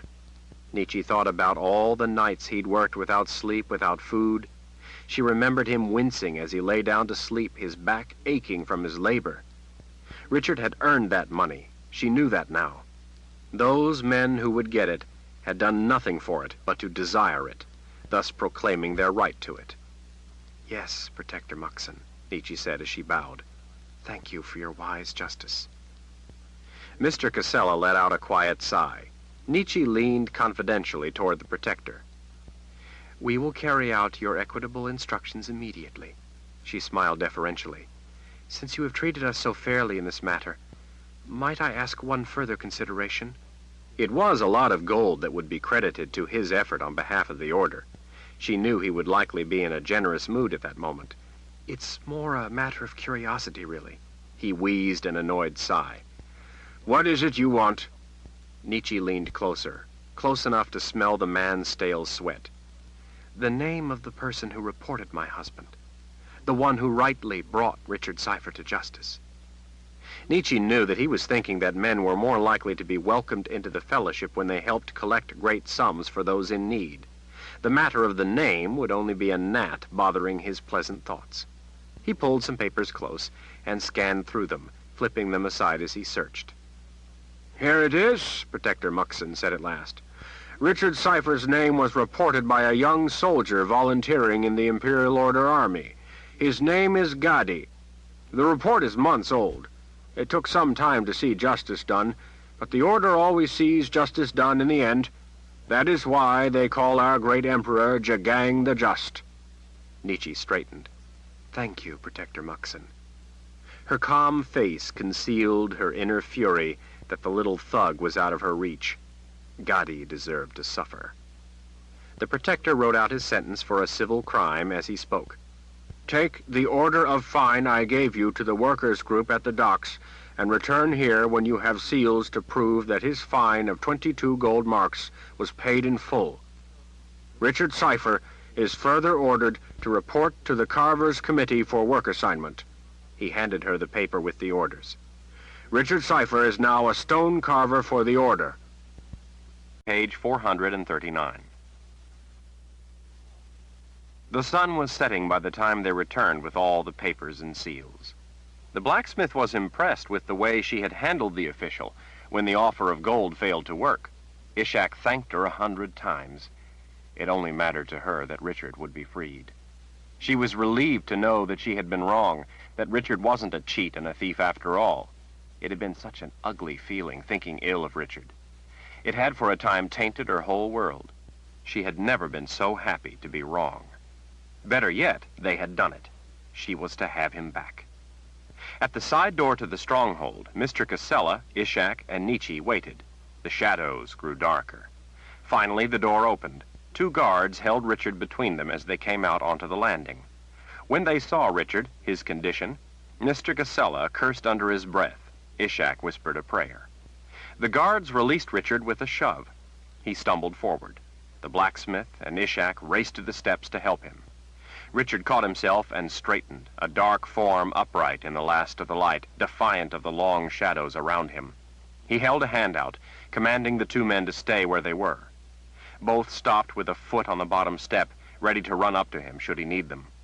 Nietzsche couldn't imagine what pain it had cost Richard to walk so steadily, proudly, smoothly down the stairs without help, as if he were a free man. He did not yet know what she had done to him. Nietzsche knew there could be no worse plight for Richard. The torture down in the depths of the stronghold was not as bad as what she had just condemned him to. Nietzsche was sure that this was the one thing at last that would force out the answer she sought, if there really was an answer to be found. Chapter 57. Brother Narev paused behind Richard's shoulder, a shadow come to visit. He often lurked nearby, making sure the carvings were progressing as directed. This was the first time the great man himself had stopped to watch Richard work. "Don't I know you?" The voice was like stone grating on stone. Richard let his arm holding the hammer drop to his side as he looked up. He wiped the dusty sweat from his brow with the back of his left hand, still holding the clawed stone chisel. "Yes, Brother Narev. I was a laborer hauling iron at the time. I was bringing a load to the blacksmith one day when I was honored to meet you." Brother Narev frowned suspiciously. Richard allowed no crack in his facade of innocent calm. "A laborer and now a carver?" "I have ability, which I am joyful to contribute to my fellow man. I am grateful for the opportunity the Order has given me to earn my reward in the next life by sacrificing in this." "Joyful?" Neil, the shadow of the shadow, stepped forward. "You are joyful to carve, are you?" "Yes, Brother Neil." Richard was joyful that Caleb was alive. He didn't think about the rest of it. He was a prisoner, and what he had to do to keep Caleb alive he would do. That was all there was to it. What was, was. Brother Neil smirked his superiority at Richard's obeisance. The man had come often to lecture the carvers, and Richard had come to know him all too well. The carver's work, being the influential face the palace would show to the people, was critically important to the Fellowship of Order. Richard was frequently the object of Neil's harangues. Neil, a wizard, not a sorcerer like Brother Narav, always seemed to feel the need to prove his moral authority around Richard. Richard gave him no rough edge to grip, yet Neil still persisted in clawing for one. Brother Narav believed his own words with grim conviction. Mankind was evil. Only through selfless sacrifice to your fellow man had you any hope to redeem yourself in the afterlife. There was no joy in his faith, simply a ruthless duty to it. Neil, on the other hand, bubbled over with his feelings. He believed in the Order's doctrine with an impassioned, incandescent, arrogant pride, gleefully convinced the world needed iron-fisted direction which only enlightened intellectuals such as himself could provide, with grudging deference to Brother Narav, of course. Richard had more than once overheard Neil proclaim with conviction that if he had to order the tongues cut out of 1,000,000 innocent men, it would be better than to allow one man to blaspheme against the self-evident righteous nature of the Order's ways. Brother Neil, a fresh-faced young man, no doubt deceptively young, considering that Nietzsche said he had once lived at the Palace of the Prophets, frequently accompanied Brother Narav, basking in his mentor's approval. Neil was Brother Narav's chief lieutenant. His face might have been fresh, but his ideas were not. Tyranny was ancient, even if Neil deluded himself in believing it the bright new salvation of mankind when applied by him and his fellows. His ideas were a paramour he embraced with a lover's boundless blind passion, a truth discovered with a lover's lust. Nothing stirred him to anger quicker than the whiff of argument or contradiction, no matter how reasoned. In the heat of his passion, Neil was perfectly willing to destroy any dissension, torture any opposition, kill any number who failed to bow before the pedestal upon which stood his irrefutably noble ideals. No misery, no failure, no amount of wailing and anguish and death could dim his glowing conviction that the ways of the Order were the only correct course for mankind.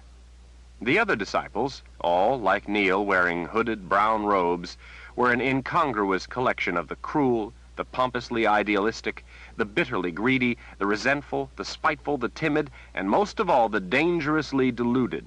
All shared an underlying caustic inner loathing for mankind, which manifested itself in a conviction that anything pleasurable for the people could only be evil, and accordingly only sacrifice could be good. All, with the exception of Neil, were blind followers and completely under the spell of Brother Narav. They believed Brother Narav far closer to the Creator than to man. They hung on his every word, believing each to be divinely inspired. Were he to tell them they must kill themselves for the cause, Richard was sure they would break their necks rushing for the nearest knife. Neil was alone in that he believed in the divinity of his own words, in addition to Brother Narav's. Every leader had to have a successor. Richard was pretty sure Neil had already decided who would best serve as the next incarnation of the Order. "A peculiar choice of words, joyful." Brother Narav circled a knobby finger toward the cowering, deformed, frightened figures Richard was working on. "This makes you joyful?" Richard gestured to the light he had carved so as to shine down on the wretched men. "This, Brother Narav, is what makes me joyful. Being able to show men cowering before the perfection of the Creator's light. It makes me joyful to show mankind's wickedness for all to see, for in this way they will know their duty to the Order above all else." Brother Narav made a suspicious sound deep in his throat. The sunlight hooded his dark eyes more than usual and seemed to deepen the creases around his mouth as he regarded Richard with a look sharing mistrust and loathing, laced with apprehension. Only the apprehension was any different from the look he gave everyone. Richard fed him a vacant stare. The brother's mouth finally twisted with the dismissal of his private thoughts. "I approve. I forgot your name. But then names are not important. Men are not important. Individually, each man is but a meaningless cog in the great wheel of mankind. How that wheel turns is all that matters, not the cogs." Richard Cipher. One brow, flocked in tangled white and black hair, lifted. "Yes, Richard Cipher. Well, I approve of your carving, Richard Cipher. You seem to understand better than most how man is properly depicted." Richard bowed. "It is not my hand, but the Creator guiding it to help the order show the way."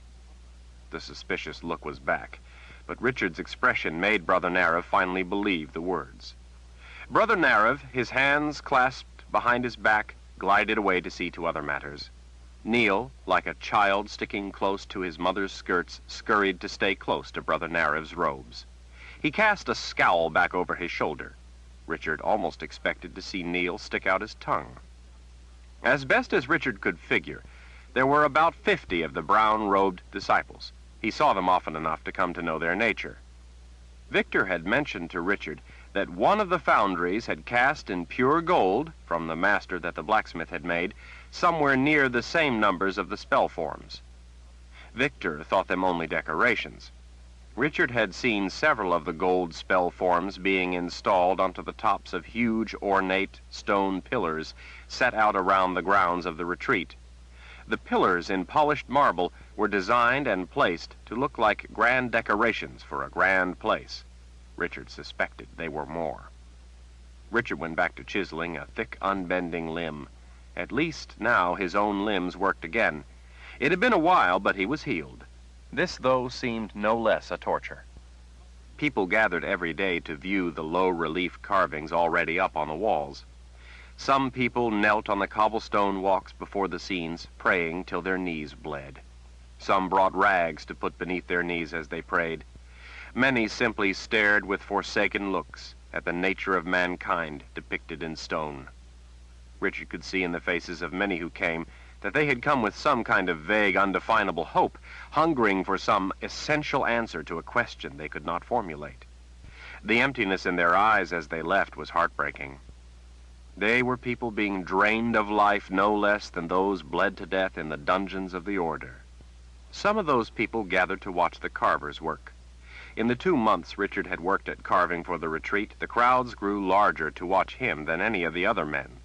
The people sometimes wept at what they saw emerge from beneath Richard's chisels. In the 2 months Richard had worked at carving for the retreat, he had come to understand the nuance of carving in stone. What he carved was dispiriting, but the act of carving itself helped to make up for it. Richard reveled in the technical aspects of applying steel to stone, guided by intent. As much as he hated the things he had to carve, he came to love working stone with a chisel. The marble seemed almost alive under his touch. He would often carve some tiny part with reverence for the subject, a finger gracefully lifted, an eye with knowing vision, a chest holding a heart of reason. After he accomplished such grace, he would deface it to suit the order. More often than not, that was when people wept. Richard invented impossibly stiff, stilted, contorted people bent under the weight of guilt and shame. If this was the way to preserve Caelan's life, then he would make everyone who saw the carvings weep their hearts out. In a way, they were doing the weeping for him, suffering over the carvings for him, being destroyed by what they saw for him. In this way, he was able to endure the torture. When the shadows lengthened to dusk and the day was finished, the carvers started putting away their tools into simple wooden boxes before going home for the night. They all would return not long after first light. The master builder provided them with orders for areas and shapes to be covered with carvings so they could shape the stones to the correct size. Brother Narev's disciples came by to provide the details of the stories to be told in stone.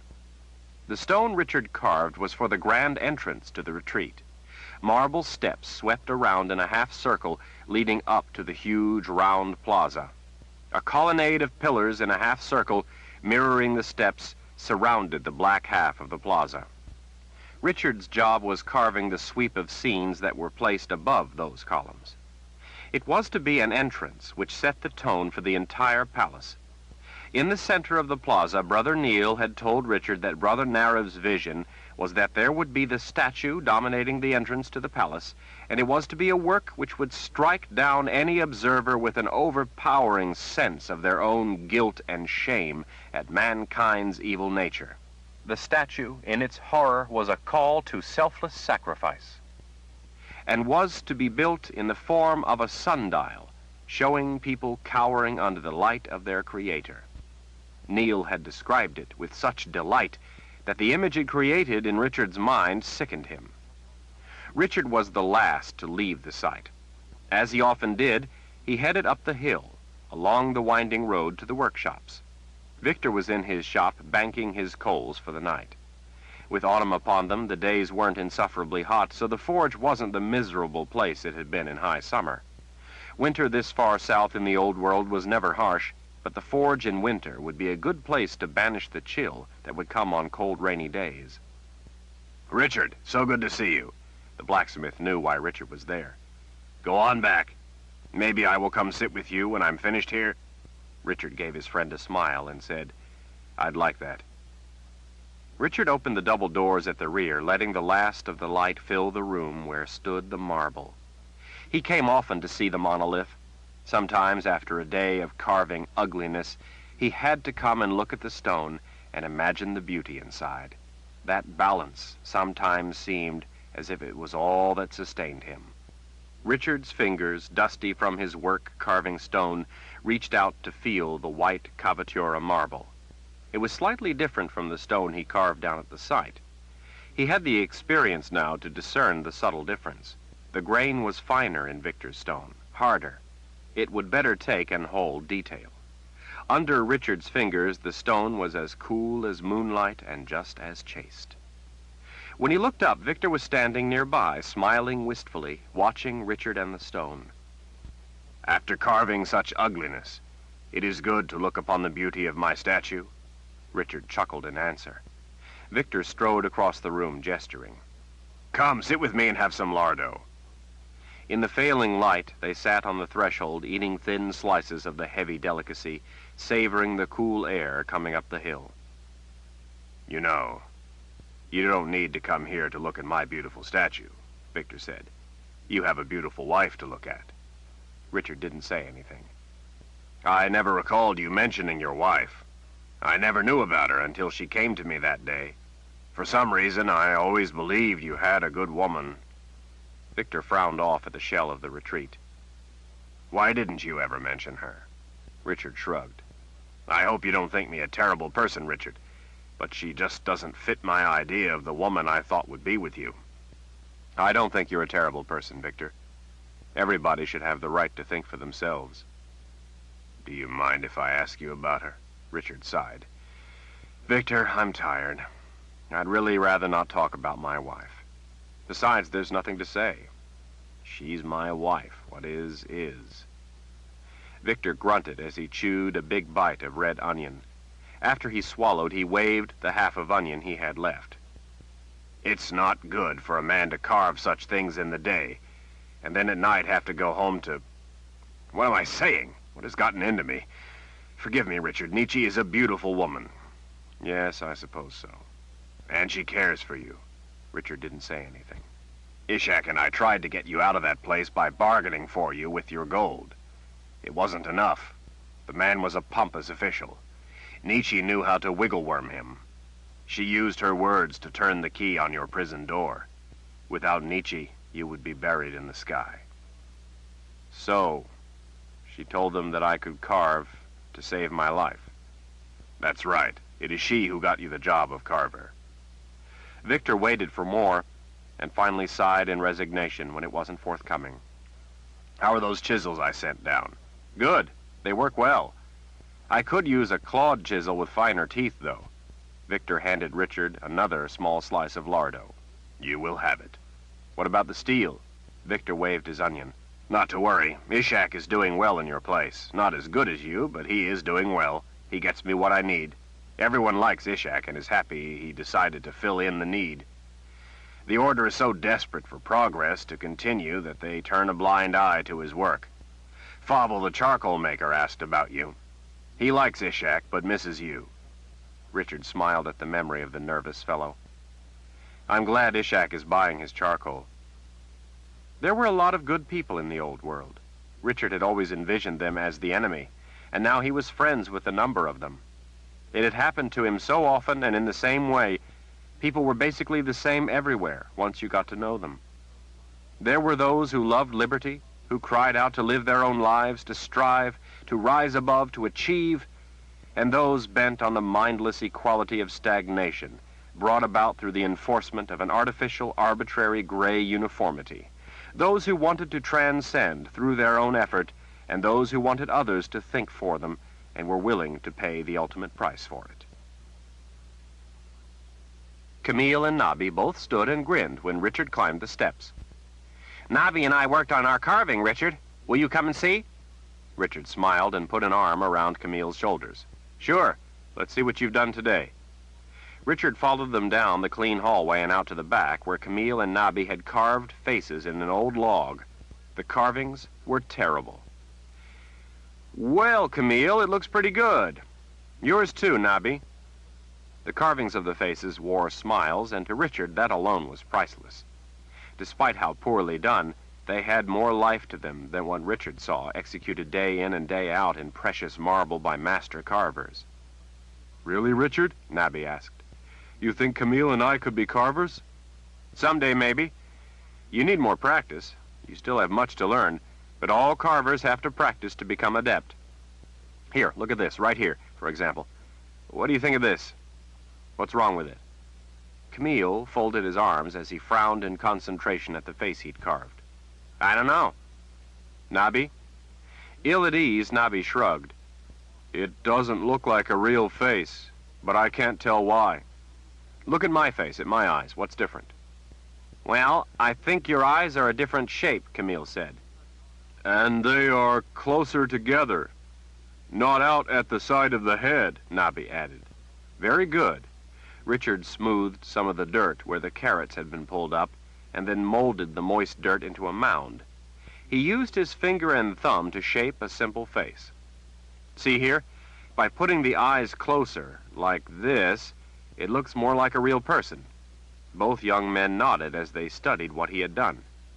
I see, Camille said. I'll start a new one and do it better. Richard clapped him on the back. Good man. Maybe one day we can be carvers too, Nobby said. Maybe, was all Richard said. Nietzsche had dinner on the table waiting for him. A bowl of soup sat next to the glowing lamp. The rest of the room was left to the evening gloom. Nietzsche, too, sat at the table waiting. How was the carving today? She asked, as Richard went to the basin to wash the dirt from his hands. He splashed the soapy water on his face, rinsing off the stone dust. Carving is carving. Nietzsche rubbed her thumb on the base of the lamp. Are you able to stand it? Richard wiped his hands. What choice have I? I can either stand it or I can end it all. What choice is that? Are you asking me if I am ready to commit suicide yet? She looked up. That isn't what I meant. He tossed the towel down beside the basin. Besides, how can I not be grateful for a job you got for me? Nietzsche's blue eyes turned back to the table. Victor told you? It wasn't all that hard to figure out. Victor said only that you were beautiful and you saved my life. I had no choice, Richard. They would only release you if you had a skill. I had to tell them. More than most days, he felt the essence of the engagement with her, the dance. She felt secure behind her shield of had to tell them, yet it allowed her to watch him, to see how he would react. All the effort of the day, moving heavy stone blocks, lifting the hammer countless times, had sapped his strength. His hands tingled with the effect of all those ringing blows. Now he had begun yet again the battle with Nietzsche. He sat down on his pallet as exhaustion took him. Fatigue was part of any battle. As much as he ever felt it when he held the blade, he felt it now, that life or death dance. This was no less a battle than any Richard had ever fought. Nietzsche stood in opposition to freedom, to life. This was a dance with death. The dance with death was really the definition of life itself, since all people eventually must die. I want to know something, Nietzsche. She gazed expectantly at him. What is it? Can you tell if Kaylin is alive? Of course. I can feel the link to her at all times. And is she still alive then? Nietzsche smiled in that assuring manner of hers. Richard, Kalen is fine. Don't let that weigh on your mind. Richard stared at Nietzsche for a time. Finally, he withdrew his gaze and lay down in his prison bed. He rolled away from Nietzsche's gaze, from the dance. Richard, I made you soup. Come eat. I'm not hungry. He shut her from his mind and tried to remember Kalen's green eyes as weariness engulfed him. Chapter 58. Richard could feel Neil's breath on the back of his neck. The young disciple watched over Richard's shoulder as he tapped the back of the chisel, carving the gaping mouth of a sinner, crying out in agony as his body was being torn apart by the keeper of the underworld. Quite good, Neil murmured, overcome with delight in what he was seeing. Richard rested the wrist of his chisel hand against the stone to help push himself upright. Thank you, Brother Neil. Neil's brown eyes, the same color as his drab robes, stared with arrogant challenge. Richard did nothing to meet that challenge. You know, Richard, I don't like you. No man is worth liking, Brother Neil. You always have an answer, don't you, Richard? The young wizard smiled then as he reached under his hood and scratched his closely cropped brown hair. Do you know why you have this job? Because the order gave me a chance to help. No, Neil interrupted, as he suddenly grew impatient. I mean, do you know why the position was open? Do you know why we needed carvers, enabling you to gain this great opportunity at employment? Richard knew very well why they had needed carvers.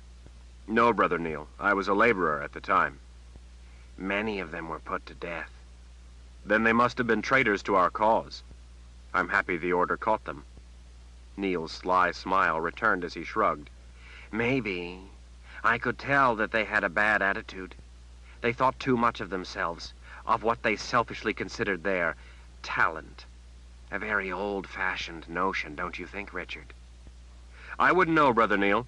I only know I am able to carve, and I am grateful for the opportunity to do my duty to help my fellow man by contributing my efforts. Neil backed away, giving Richard an appraising look, as if to measure whether or not the words had been mocking. Richard hadn't given Neil the opening he wanted, so Neil simply spilled out his point. I thought some among them might be deriding the order with their work. I thought they might be using their carving to mock and ridicule our noble cause. Really, Brother Neil? I never suspected. That is why you are nobody, and never will be anybody. You are nothing, just like all those carvers. I realize I am nobody important, Brother Neil. It would be wrong to think I was of any value other than in what I can contribute. I aspire only to work hard in service to the Creator so I might earn my reward in the next life. The smile was gone, replaced by a fiery scowl. I ordered them put to death, after I had confessions tortured out of each one of them. Richard's fist tightened on the chisel. Through a calm expression, he contemplated driving his chisel through Neil's skull. He knew he could do it before the man could react. But what would it gain? Nothing. I am grateful, Brother Neil, that you uncovered the traitors in our midst. Neil squinted in suspicion for a moment. He finally dismissed it with a twist of his mouth before suddenly swirling amid a flourish of his robes. Come with me, the brother commanded in a grave tone as he marched away. Richard followed him across the field, churned to mud by all the workers going back and forth, by all the supplies being dragged, carried, or rolled to the construction site. They strode past what seemed the endless face of the palace. The stone walls were getting ever higher, with row upon row of window openings. Their trim was beginning to take form. Many of the beams for the second floor had been placed in sockets in the walls. A maze of inner walls was going up, too, defining the interior rooms and hallways. There would be miles of corridors in the palace. Dozens of stairwells stood in various stages of construction. It wouldn't be long before oak floors were laid over some of the rooms below, enclosing them. The roof had to be completed over those sections first, though, lest rain ruin the flooring. Some of the outer rooms were to have roofs lower than the main section, which was to rise up to a towering height. Richard expected to see those lower rooms capped with slate and lead roofs before the winter rains. He stayed close behind Brother Neil as they marched toward the main opening into the palace. There, the walls were higher and more complete, with many of the ornate decorations in place. Neil charged 2 at a time up the semicircle of marble steps leading up to the entry plaza. The white marble pillars stood in an impressive sweep, and over the top of them many of the stone carvings had been installed. With all the tortured people frozen in stone, it was an intimidating sight, as it was meant to be. The floor of the plaza was gray-veined white cavatura marble. The sun on the marble made the plaza, half encircled by the soaring columns, glow with glorious light. The decrepit people in the stone ringing the plaza seemed to be screaming in pain at that light, which was just the effect Brother Narev had wanted. Neil made a sweeping gesture with an arm. Here will be the great statue, the statue to crown the entry to the Emperor's retreat. He turned a complete revolution while holding the arm aloft. This will be the place where people enter the great palace. This is where people will come while on their way to see the officials of the order. This is where they will come closer to the Creator. Richard said nothing. Neil watched him for a moment, then stood in the center and threw his arms up toward the sunlight. Here will be the statue to the glory of the Creator, using his light in a sundial. The light will reveal the loathsome creatures of the statues, mankind. This will be a monument to man's evil nature, doomed to the misery of his existence in this world, wicked of character, cowering in humiliation as his light reveals man's hateful body and soul for what it is, perverted beyond hope. Richard thought that if madness had a champion, it was the order and people who thought like them. Neil's arms swept back down, a conductor concluding a triumphant performance. You, Richard Cipher, are to carve this statue. Richard was acutely aware of the hammer in his straining fist. Yes, Brother Neil. Neil waggled a finger held close to his nose as he grinned with fiendish delight. I don't think you understand, Richard. He thrust up a commanding hand. Wait. Wait right there. He strode off, his brown robes swirling behind like muddy waters in a flood. Neil collected something from behind the marble pillars and returned, holding it in one hand. It was a small statue. He set it down where the radiating lines of the marble floor converged at a point in the middle of the plaza. It was a plaster statue of what Brother Neil had just revealed to Richard. If anything, it was even more gruesome than Neil had described it. Richard ached to smash it with his hammer right on the spot. It would almost be worth dying to destroy such a vile thing. Almost. This is it, Neil said. Brother Narev had a master carver do up the model of the sundial to his instructions. Brother Narev's vision is truly remarkable. It's perfect, don't you think? It is just as horrifying as you said it was, Brother Neil. And you are to carve it. Just scale this model up into a great statue in white marble. Feeling numb, Richard nodded. Yes, Brother Neil. The finger waggled again with great delight. No, you don't yet really understand, Richard. He was grinning like a washwoman standing at a fence with basket full of dirty gossip. You see, I did some checking on you. Brother Narev and I never trusted you, Richard Cipher. No, we never did. Now we know all about you. I found out your secret. Richard's flesh went cold. His muscles tightened as hard as stone. He prepared to throw himself into battle. There appeared to be no choice but to fight now. Neil was about to die. You see, I talked to People's Protector Muxon. Richard was taken aback. Who? Neil displayed a triumphant grin. The man who sentenced you to work as a carver. He knew your name. He showed me the disposition of the case. You confessed to a civil infraction. He showed me the fine, 22 gold marks. Quite a sum. Neil waggled the finger again. That was a miscarriage of justice, Richard, and you know it. No man can get a fortune like that through a mere civil infraction. Such a gain can only be ill-gotten. Richard relaxed a bit. His fingers ached from how hard he had been gripping the hammer. No, Neil said. You had to have done something much more serious to have collected a fortune of 22 gold marks. You are obviously guilty of a very serious crime.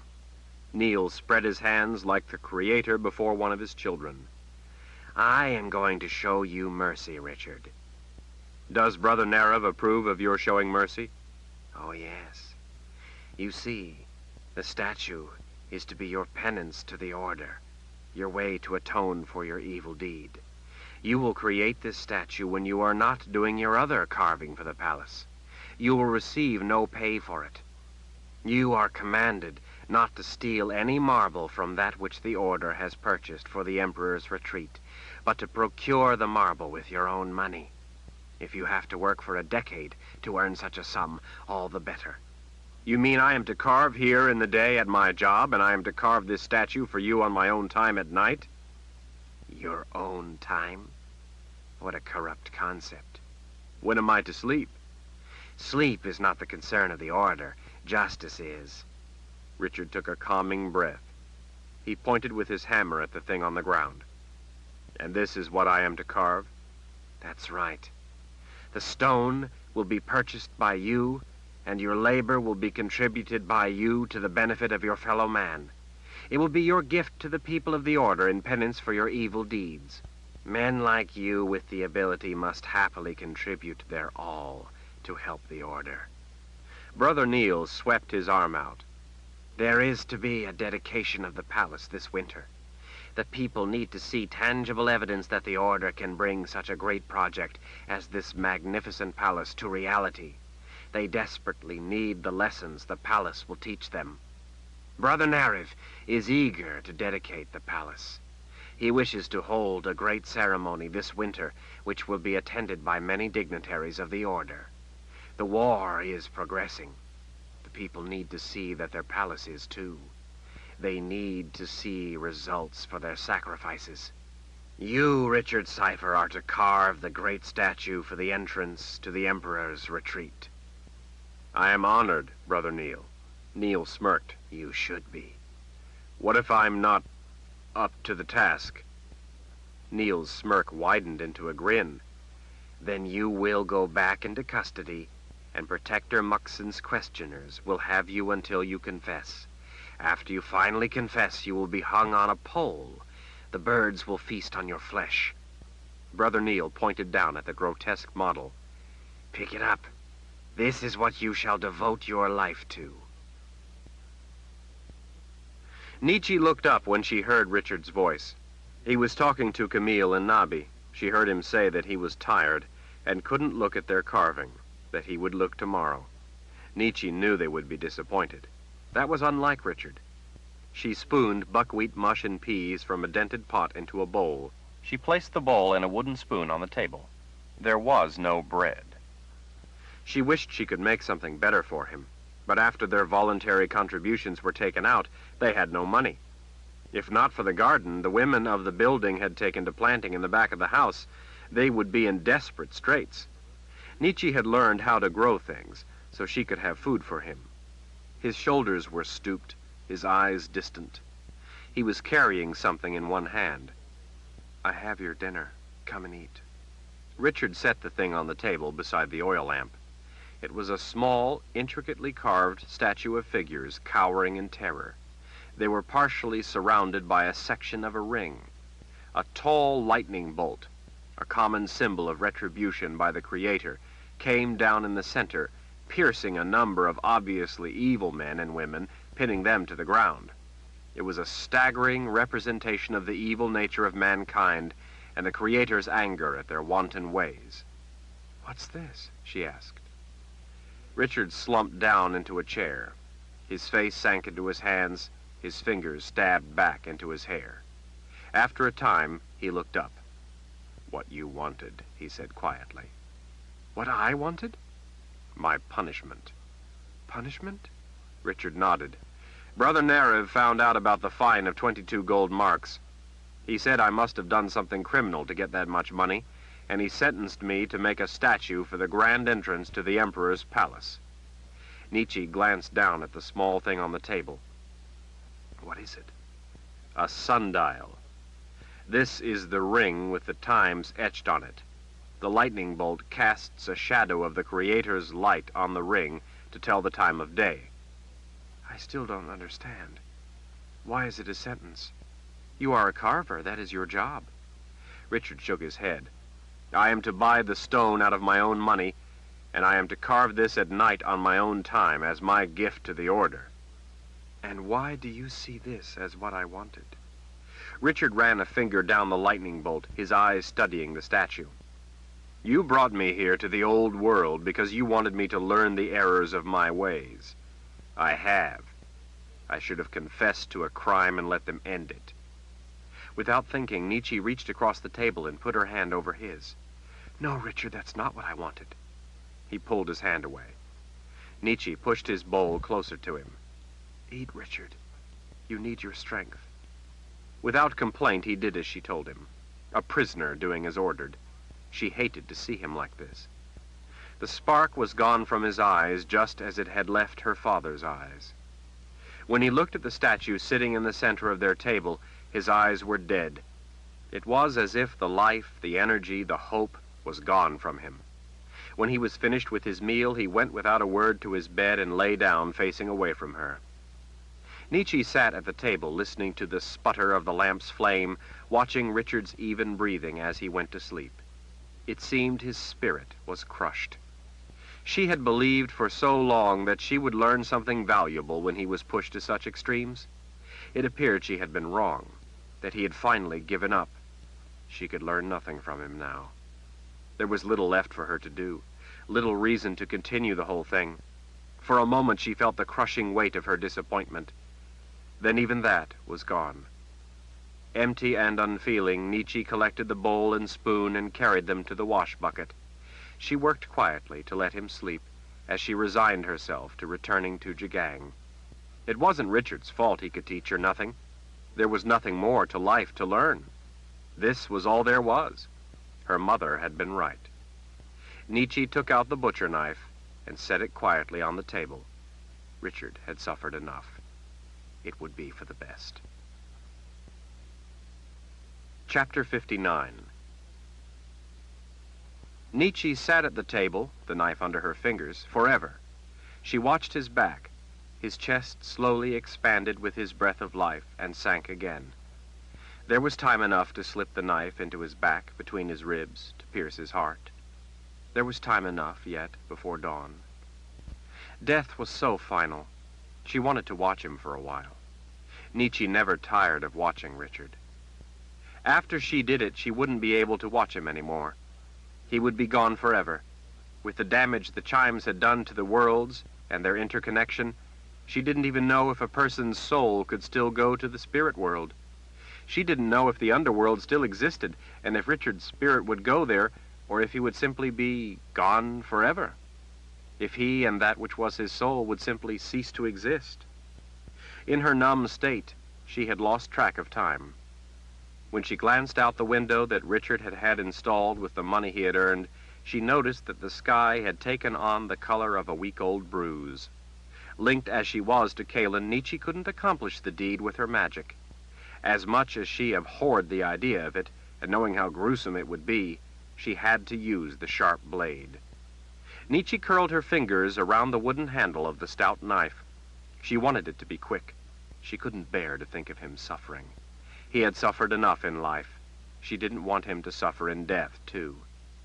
He would struggle briefly, but then it would be over. Richard abruptly rolled onto his back and then sat up. Nietzsche froze, still sitting in her chair. He rubbed the sleep from his eyes. Could she kill him when he was awake? Could she look into those eyes of his as she plunged the knife into his chest? She would have to. It was for the best. Richard yawned and stretched. He sprang to his feet. Nietzsche, what are you doing? Haven't you gone to bed? I guess I fell asleep in the chair. Oh, well, There it is. I need that. He snatched the knife out of her hand. Mind if I borrow this? I need to use it. I'm afraid I'll have to sharpen it for you later. I won't have time before I have to leave.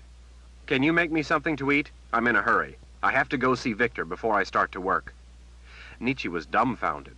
He was suddenly revived. In the lamplight and the faint dawn coming in the shadows, he had that look in his eyes. He looked resolute, determined. "Yes, all right," she said. "Thanks," he called over his shoulder while hurrying out the door. "Where are you—" But he was gone. She decided he must be going out back to get some vegetables. But why would he need the big knife for that? She was confused, but she was revived, too. Richard seemed himself again. Nietzsche pulled from the pantry some eggs she had been saving, along with an iron skillet, and hurried out back to the cooking hearth. The coals were still glowing from the cook fires of the evening before, providing a little light. She carefully fed in some small twigs and kindling, then stacked a bed of finger-thick branches on top. She simply set the iron skillet atop the wood as it caught, rather than set up the rack. Eggs were quick. As she waited for the skillet to get hot, she heard an odd scraping noise. In the flickering light of the fire, she didn't see Richard in the garden. She couldn't imagine where he had gone or what he was up to. She broke the eggs into the hot skillet and tossed the shells in the compost bucket at the side of the hearth. With a wooden spoon, she scrambled the eggs around as they cooked. As Nietzsche stood, using her skirt to hold the hot handle of the skillet, she was surprised to see Richard coming out from behind the broad cooking hearth. "Richard, what are you doing?" "There are some loose bricks back here. I was just seeing to it before I went to work. I cleaned out the joints. I'll bring some mortar home and fix it later." He pulled a handful of thick-bladed grass and used it as a pot holder to take the skillet from her. With his other hand, he flipped the knife into the air, caught it by the point, and held the handle out to her. Nietzsche took the heavy knife, now scratched and dulled from scraping the bricks clean. He ate standing, using the wooden spoon. "Are you all right?" she asked. Fine, He said around a hot mouthful of eggs. why? Nietzsche gestured toward the house. "Well, last night you seemed so defeated." He frowned at her. "So I've no right to feel sorry for myself now and again?" "Well, yes, I suppose. But now?" "Now I've thought it over." "And? It's to be my gift to the people, is it?" "I shall give the people a gift they need." "What are you talking about?"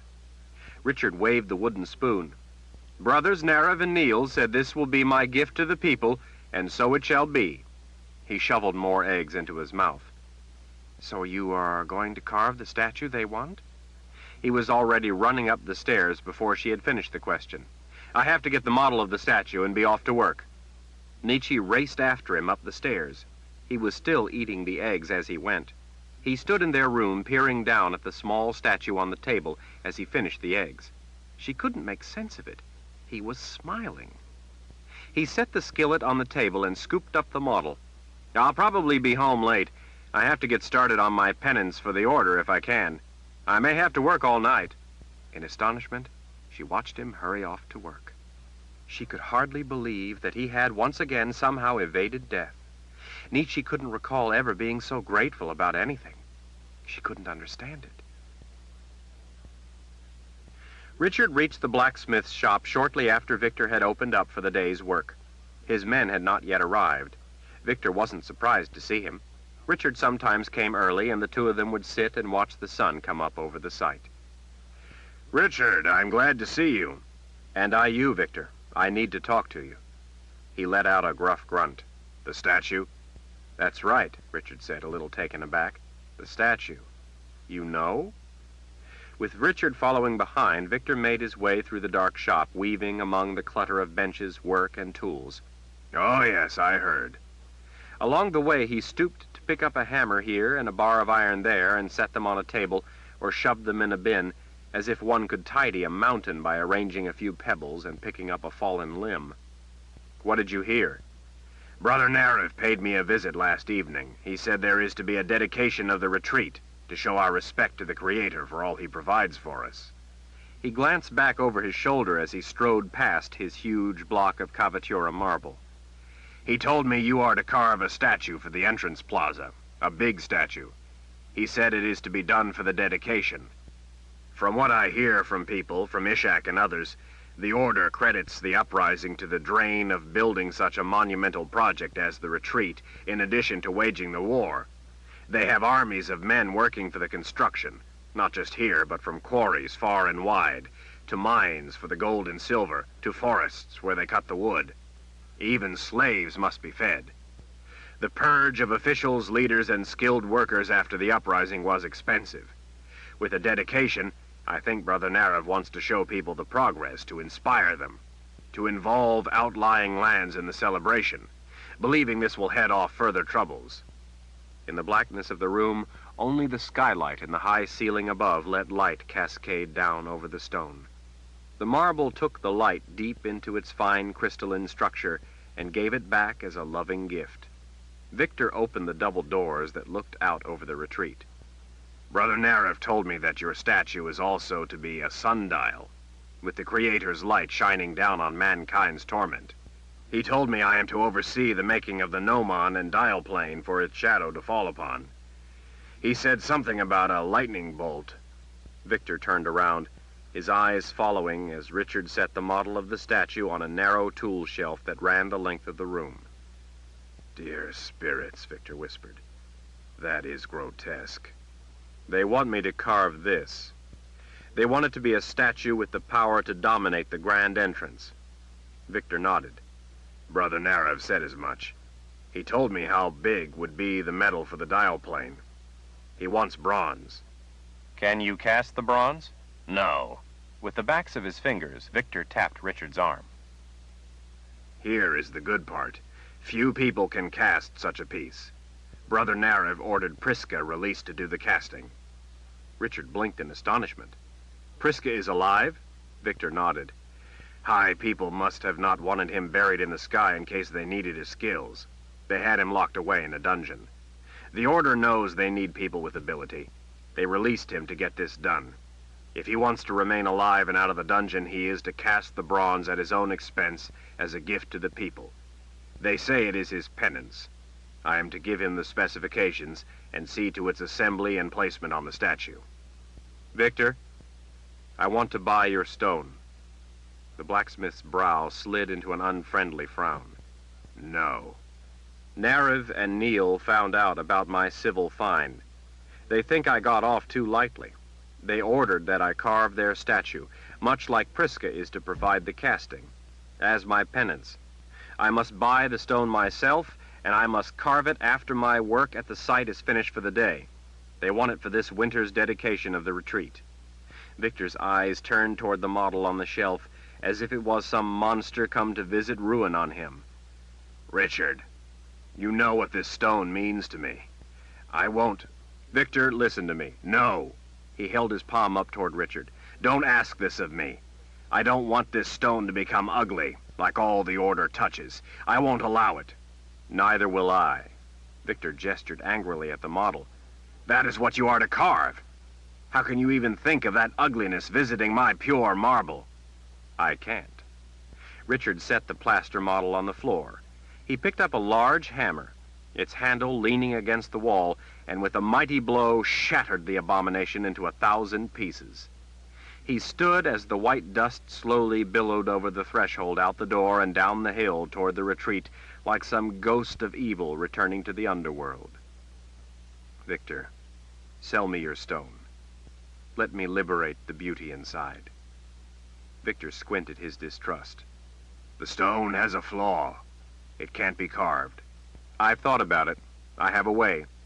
I know I can do it. Victor put his hand to his stone, almost as if he were comforting a loved one in distress. Victor, you know me.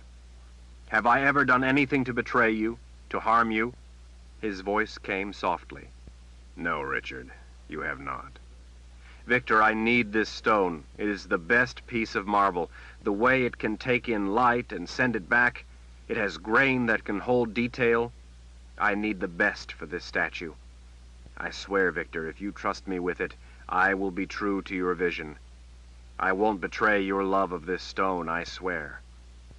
The blacksmith gently ran his beefy, calloused hand up the side of the white marble that towered to nearly twice his height. What if you were to refuse to carve them their statue? Neil said that they will take me back to the prison until they get a confession out of me, or until I die from the questioning. I will be buried in the sky in return for nothing.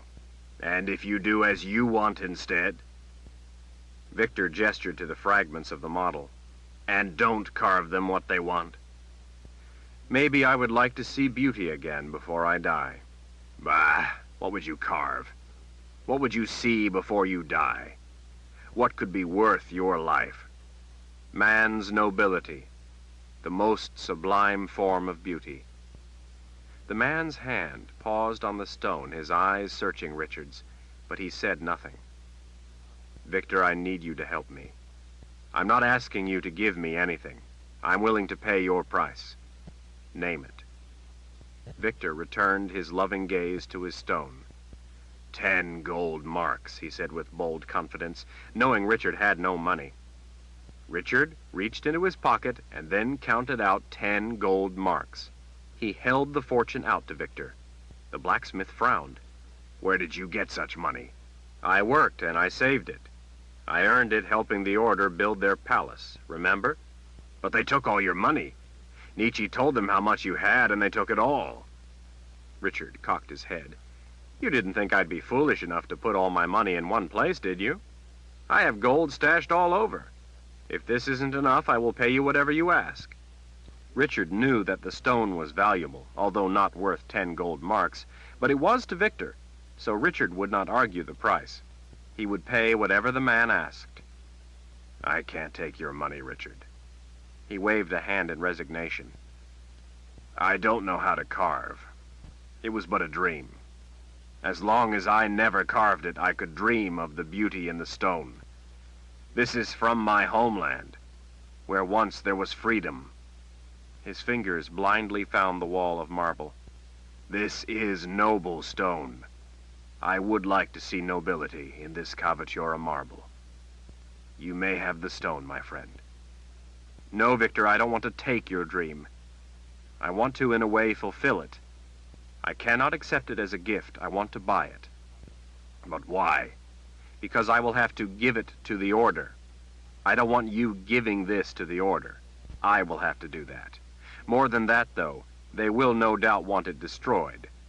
It must be mine when they do that. I want it to be paid for. Victor held out his hand. 10 marks, then. Richard counted out the 10 gold marks and then closed the man's big fingers around them. Thank you, Victor, Richard whispered. Victor grinned. Where do you wish me to deliver it? Richard held out another gold mark. May I rent this room? I would like to carve it here. From here, when I'm done, it can be sledged down to the entrance plaza. Victor shrugged. Done. Richard handed over a 12th gold mark. And I want you to make me the tools with which I will carve this stone, the finest tools you have ever made, the kind of tools used to carve beauty in your homeland. This marble demands the best. Make the tools out of the best steel. Points, toothed chisels, and chisels for fine work. I can make them for you. There are hammers aplenty about you may use. I also need rasps in a variety of shapes and files, too. Straight, curved, a wide selection. The finest smoothing files. I need you to get me pumice stones.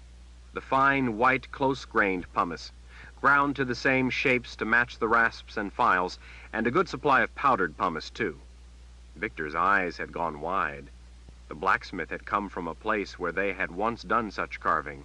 He knew full well what it was Richard meant to do. You intend to do flesh in stone? I do. You know how? Richard knew from statues he had seen in Dahara and in Aidendrill, and from what some of the other carvers told him, and from his own tests in his work for the Order's palace, that if carved properly, then smoothed and polished to a high luster, quality marble could take in the light and give it back in a way that seemed to liberate the stone from its hardness, softening it so that it assumed the look of flesh. If done properly, the marble could seem to almost come alive. I've seen it done before, Victor. I've carved before. I've learned how to do it. I've thought about it for months. Ever since I started carving for them, this purpose has kept my mind alive. I've used my work for the Order to practice what I've seen, what I've learned, and what I've thought of on my own. Even before, when they questioned me, I thought about this stone. About the statue I know is in it, to keep my mind from what they did to me. You mean it helped you endure their torture? Richard nodded. I can do it, Victor. He lifted a fist in firm conviction. Flesh in stone. I only need the proper tools. Victor rattled the gold in his fist. Done. I can make the proper tools for what you want to do. This is what I know. I don't know how to carve, but this will be my part. What I can do to bring the beauty out. Richard clasped forearms with Victor to seal their agreement. I have one thing I would ask you, as a favor. Victor laughed his deep belly laugh. I must feed you lardo, so you may have the strength to carve this noble stone? Richard smiled. I wouldn't ever turn down lardo. What is it then? Victor asked. What is the favor? Richard's fingers tenderly touched the stone, his stone. No one is to see it until it is done. That includes you. I would like to have a canvas tarp so I can cover it. I would ask that you not look at it until it is done. Why? Because I need it to be mine alone while I carve it. I need solitude with it as I shape it. When I'm finished, then the world can have it. But when I work on it, it is to be my vision and mine alone. I wish no one to see it before it is finished. But most of all, I don't want you to see it. Because if anything goes wrong, I don't want you involved in this. I don't want you to know what I do. If you don't see it, you can't be buried in the sky for not telling them. Victor shrugged. If that is your wish, then it shall be so. I will tell the men that the back room is rented and it is off limits. I will put a lock on the inner door. I will put a chain on the outer double doors here and give you the key. Thank you. You don't know what that means to me. When do you need the chisels? I need the heavy point to rough it out first. Can you have it done by tonight? I need to get started. There isn't much time. Victor dismissed Richard's concern with a flourish of his hand. The heavy point is easy. I can make that in short order. It will be done when you come from your work down there. Your work with the ugliness. Long before you need the other chisels, they will be ready for you to carve beauty. Thank you, Victor. What is this thank you talk? This is business. You have paid me in advance. Value for value between honest men. I can't tell you how good it is to have a customer other than the order. Victor scratched his head and turned more serious. Richard, they will want to see your work, won't they? They will want to see how you are doing on their statue. I don't think so. They trust my work. They gave me the model they want scaled up. They have already approved it. They've told me my life depends on this. Neil delighted in telling me how he ordered those other carvers tortured and put to death. He wanted to frighten me. I doubt they will give it a second thought. But what if a brother does come, wanting to see it? Then I will have to bend an iron bar around his neck and let him pickle in the brine barrel. Chapter 60. Richard touched the length of the point chisel to his forehead, as he had so often touched the sword of truth there in much the same way. This was no less a battle. This was life and death.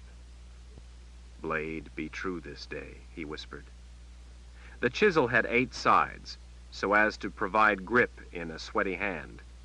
Victor had given it a proper, heavy, blunt point. He had also put his initials, V.C., in small letters on one of the facets, proclaiming the pride of its maker. Such a heavy chisel would shatter stone and remove a great excess material in short order. It was a weapon that would do a lot of damage, fracturing the structure of the marble down the width of 3 fingers. A point used carelessly on unnoticed flaws could shatter the entire piece. Finer points would cause shallower fractures, but remove less material. Even with the finest point punches, Richard knew that he could only approach to within the last half finger of the final layer. The network of spidery cracks left by a point were fractures in the crystalline structure of the marble itself. So damaged, the stone lost its translucence and its ability to take a high polish. To do flesh in stone, the final layers had to be approached with care and be left undamaged by any tool. After the heavy point removed much of the waste, Then finer point chisels would allow Richard to get closer, refining the shape.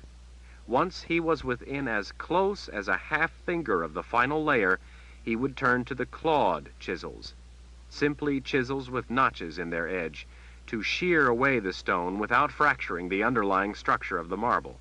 The coarse claws took off the most stone, leaving rough gouges.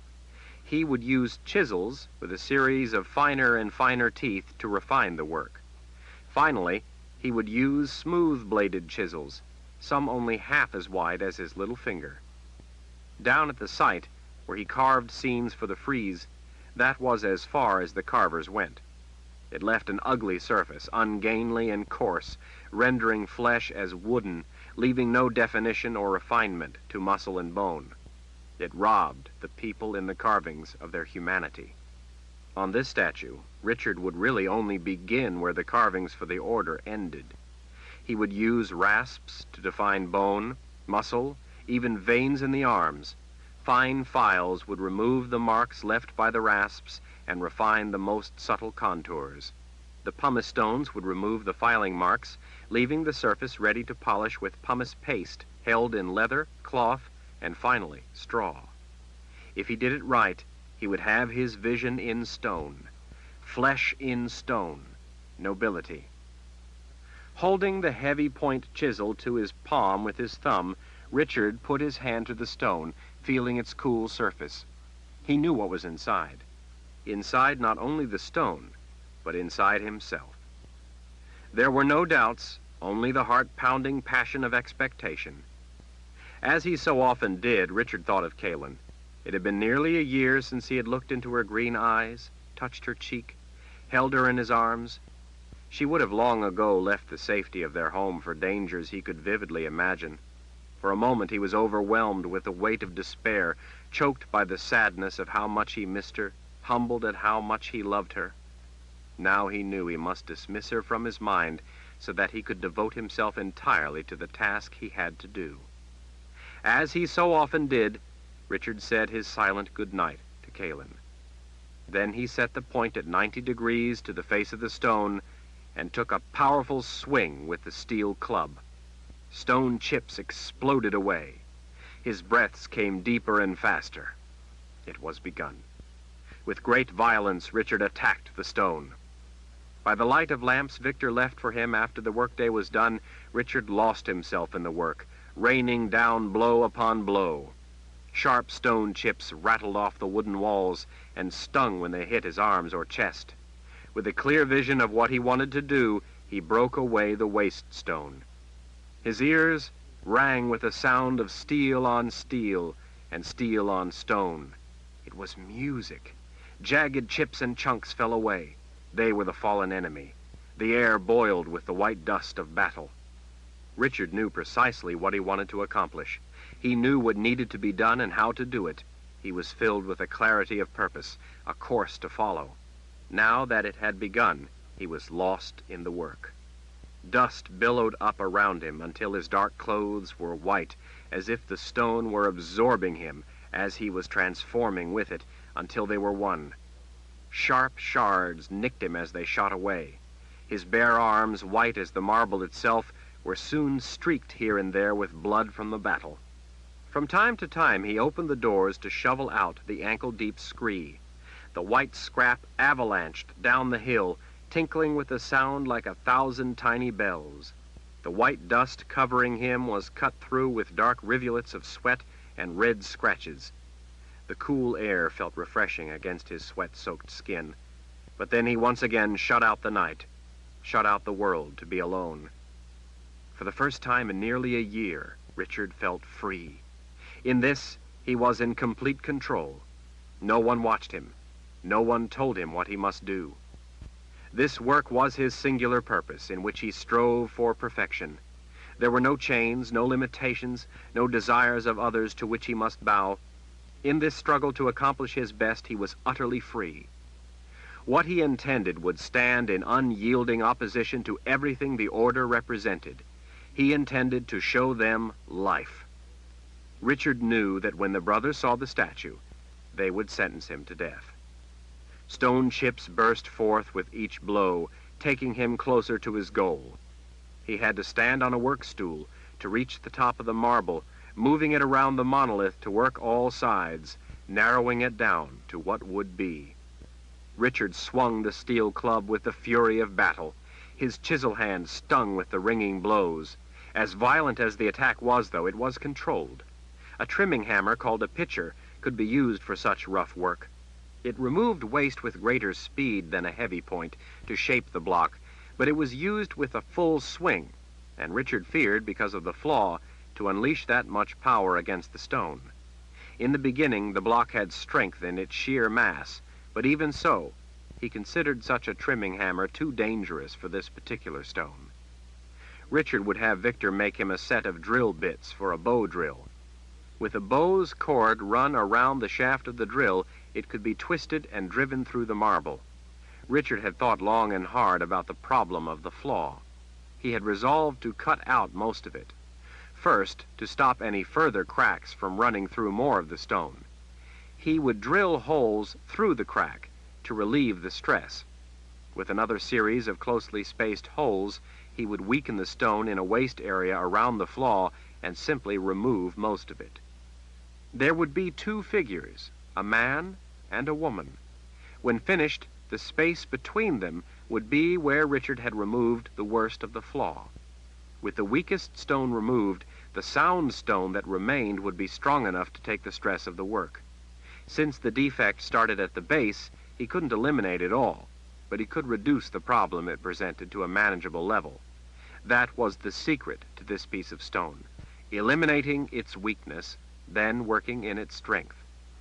Richard considered it a fortunate flaw, first of all because it had reduced the value of the stone, enabling Victor to purchase it in the first place.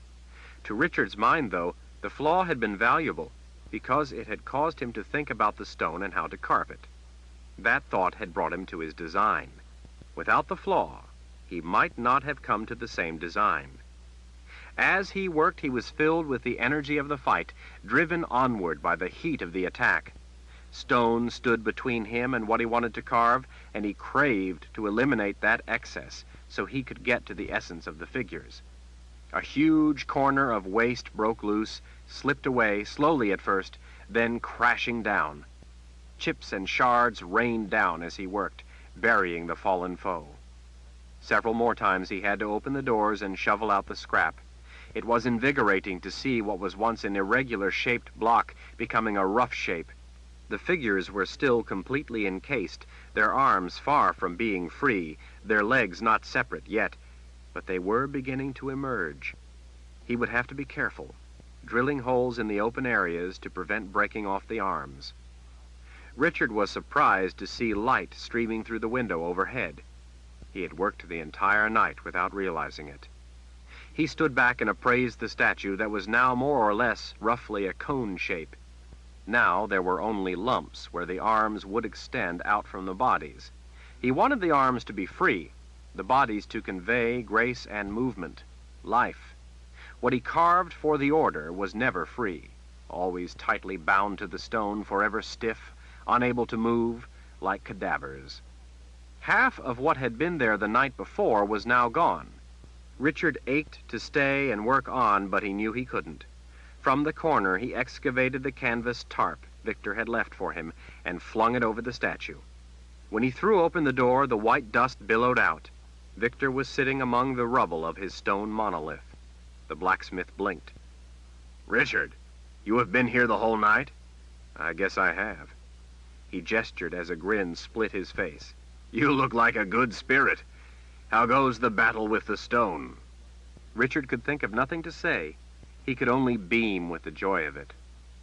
Victor laughed his belly laugh. "Your face says it all.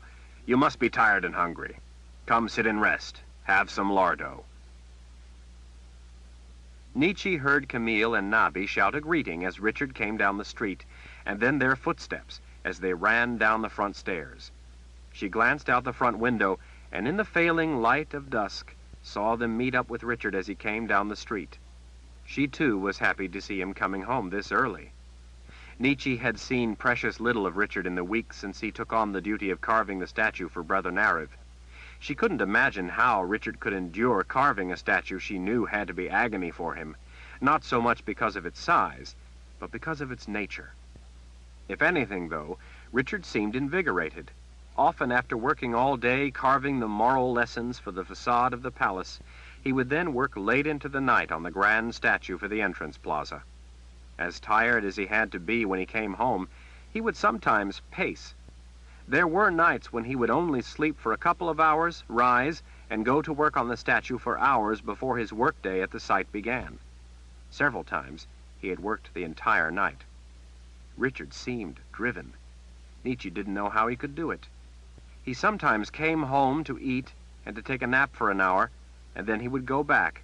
She would urge him to stay and sleep, but he would say that the penance had to be paid or they would put him back in prison. Nietzsche feared that possibility, so she didn't insist that he stay home to sleep. Losing sleep was preferable to him losing his life. He had always been muscular and strong, but his muscles had become even more lean and defined since he came to the old world. All that labor of loading iron and now moving rock and swinging a hammer had built him up even more.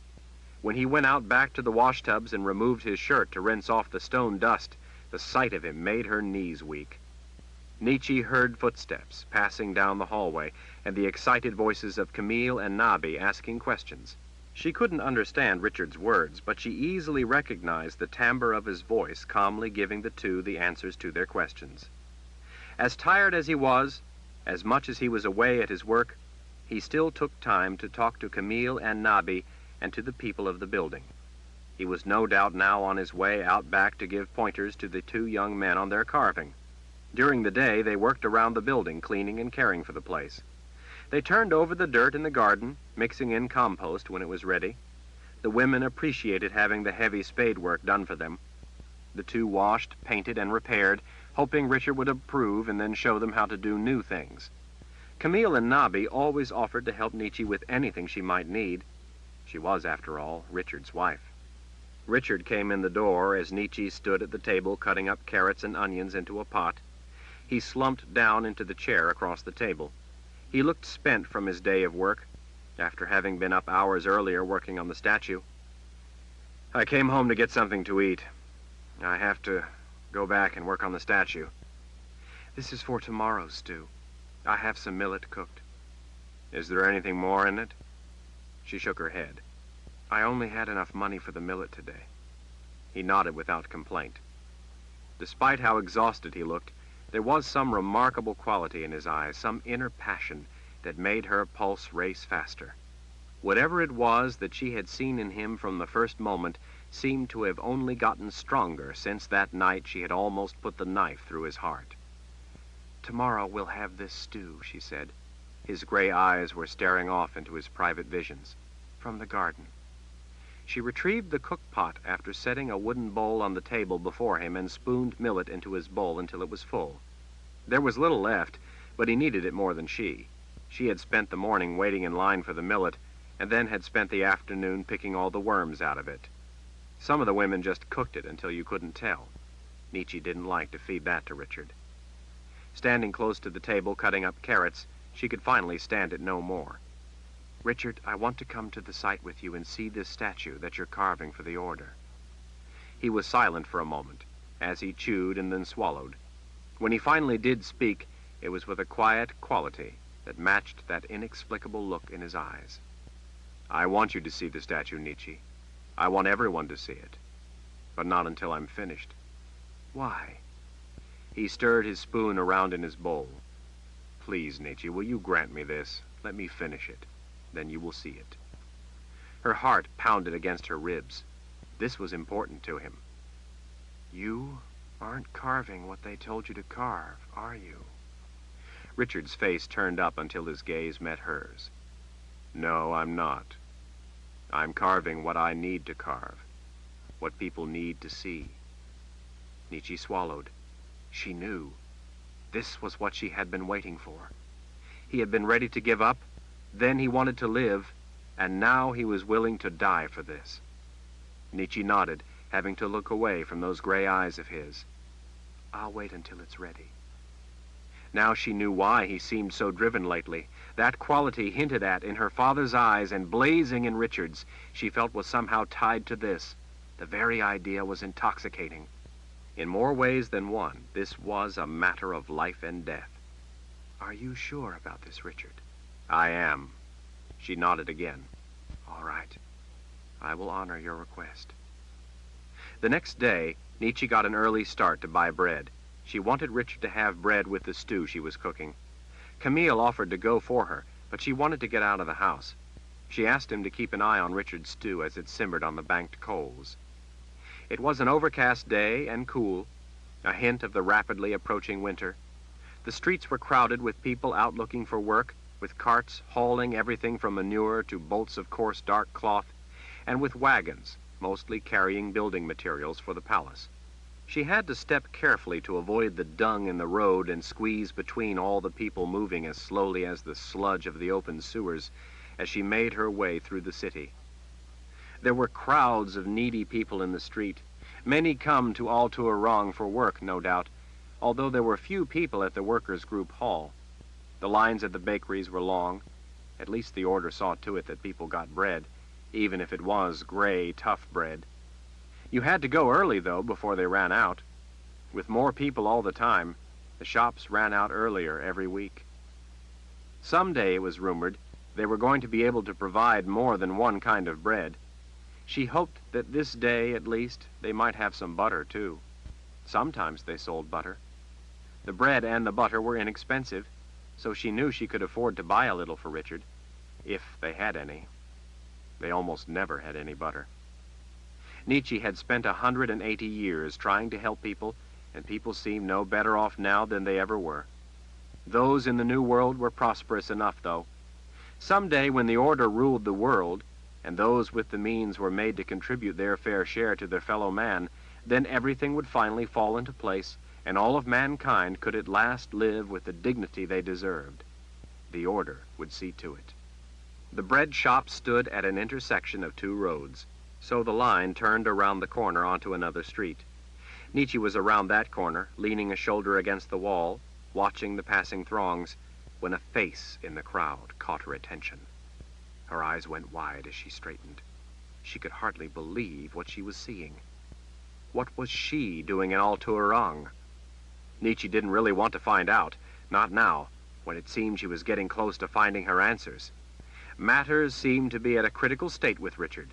She felt sure that it would soon come to resolution. Nietzsche flipped her dark shawl up over her head of blonde hair and tied it snug under her chin. She sank back behind a wide woman and hugged the wall as she peeked out between the people in line.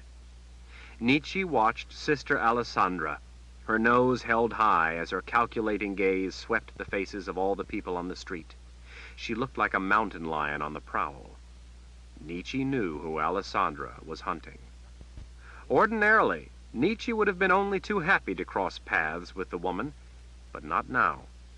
Nietzsche sank back against the rough clapboards, staying low behind the people ahead of her until Sister Alessandra had vanished into the vast sea of people crowding the street. Chapter 61. As Kaylin rode out of her home city of Aidendrill for the last time, she pulled her wolf fur mantle up over her shoulders for protection against the bitter wind. She recalled that the last time the weather had been about to close in for the winter was the last time she had seen Richard. With the world in such constant turmoil and the battle burning hot, her thoughts by necessity always seemed to be on urgent matters. The unexpected memory of Richard was a welcome, if bittersweet, respite from the worries of war. She took a last look before cresting the hill to see the splendor of the confessor's palace on the distant rise. It made her ache with a sense of home whenever she saw the soaring white marble columns and rows of tall windows. Other people were stricken with awe or fear at the sight of the palace, but Kaylin's heart was always warmed by it. She had grown up there, and it was a place of many happy memories for her. "It won't be forever, Kaylin." Kaylin glanced over at Verna. "No, it won't." She wished she could believe that. "Besides," Verna said, offering a smile, "we will be denying the imperial order the people, and that is what they are really after." The rest is just stone and wood. What matters stone and wood if the people are safe? Kaelin, despite her desolate tears, was overcome with a smile. You're right, Verna. That really is all that matters. Thank you for reminding me. Don't worry, Mother Confessor, Kara said. Bairdeen and the rest of the Mord Sith, along with the troops, will watch over the people and see them safely to Dahara. Kaelin's smile widened. I wish I could see Jagang's face when he finally gets here next spring to be greeted by ghosts. The season of war was drawing to an end. If the summer with Richard in their mountain home had been a wonderful dream, then the summer of endless warfare had been a nightmare. The fighting had been desperate, intense, and bloody. There were times when Kaelin thought she and the army could not go on, that they were finished. Each of those times they had managed to pull through. There were occasions when she almost welcomed death, just to have the nightmare end, just to stop seeing people in agony and pain, to stop seeing all the precious lives in ruins. Against the seemingly indomitable millions of the Imperial Order, the forces of the Daharan Empire had managed to slow the enemy enough to keep them from taking Aidendril this year. With thousands of lives lost in the fighting, they had bought the hundreds of thousands of people of Aidendril and other cities that lay along the path of the Order the time they needed to escape.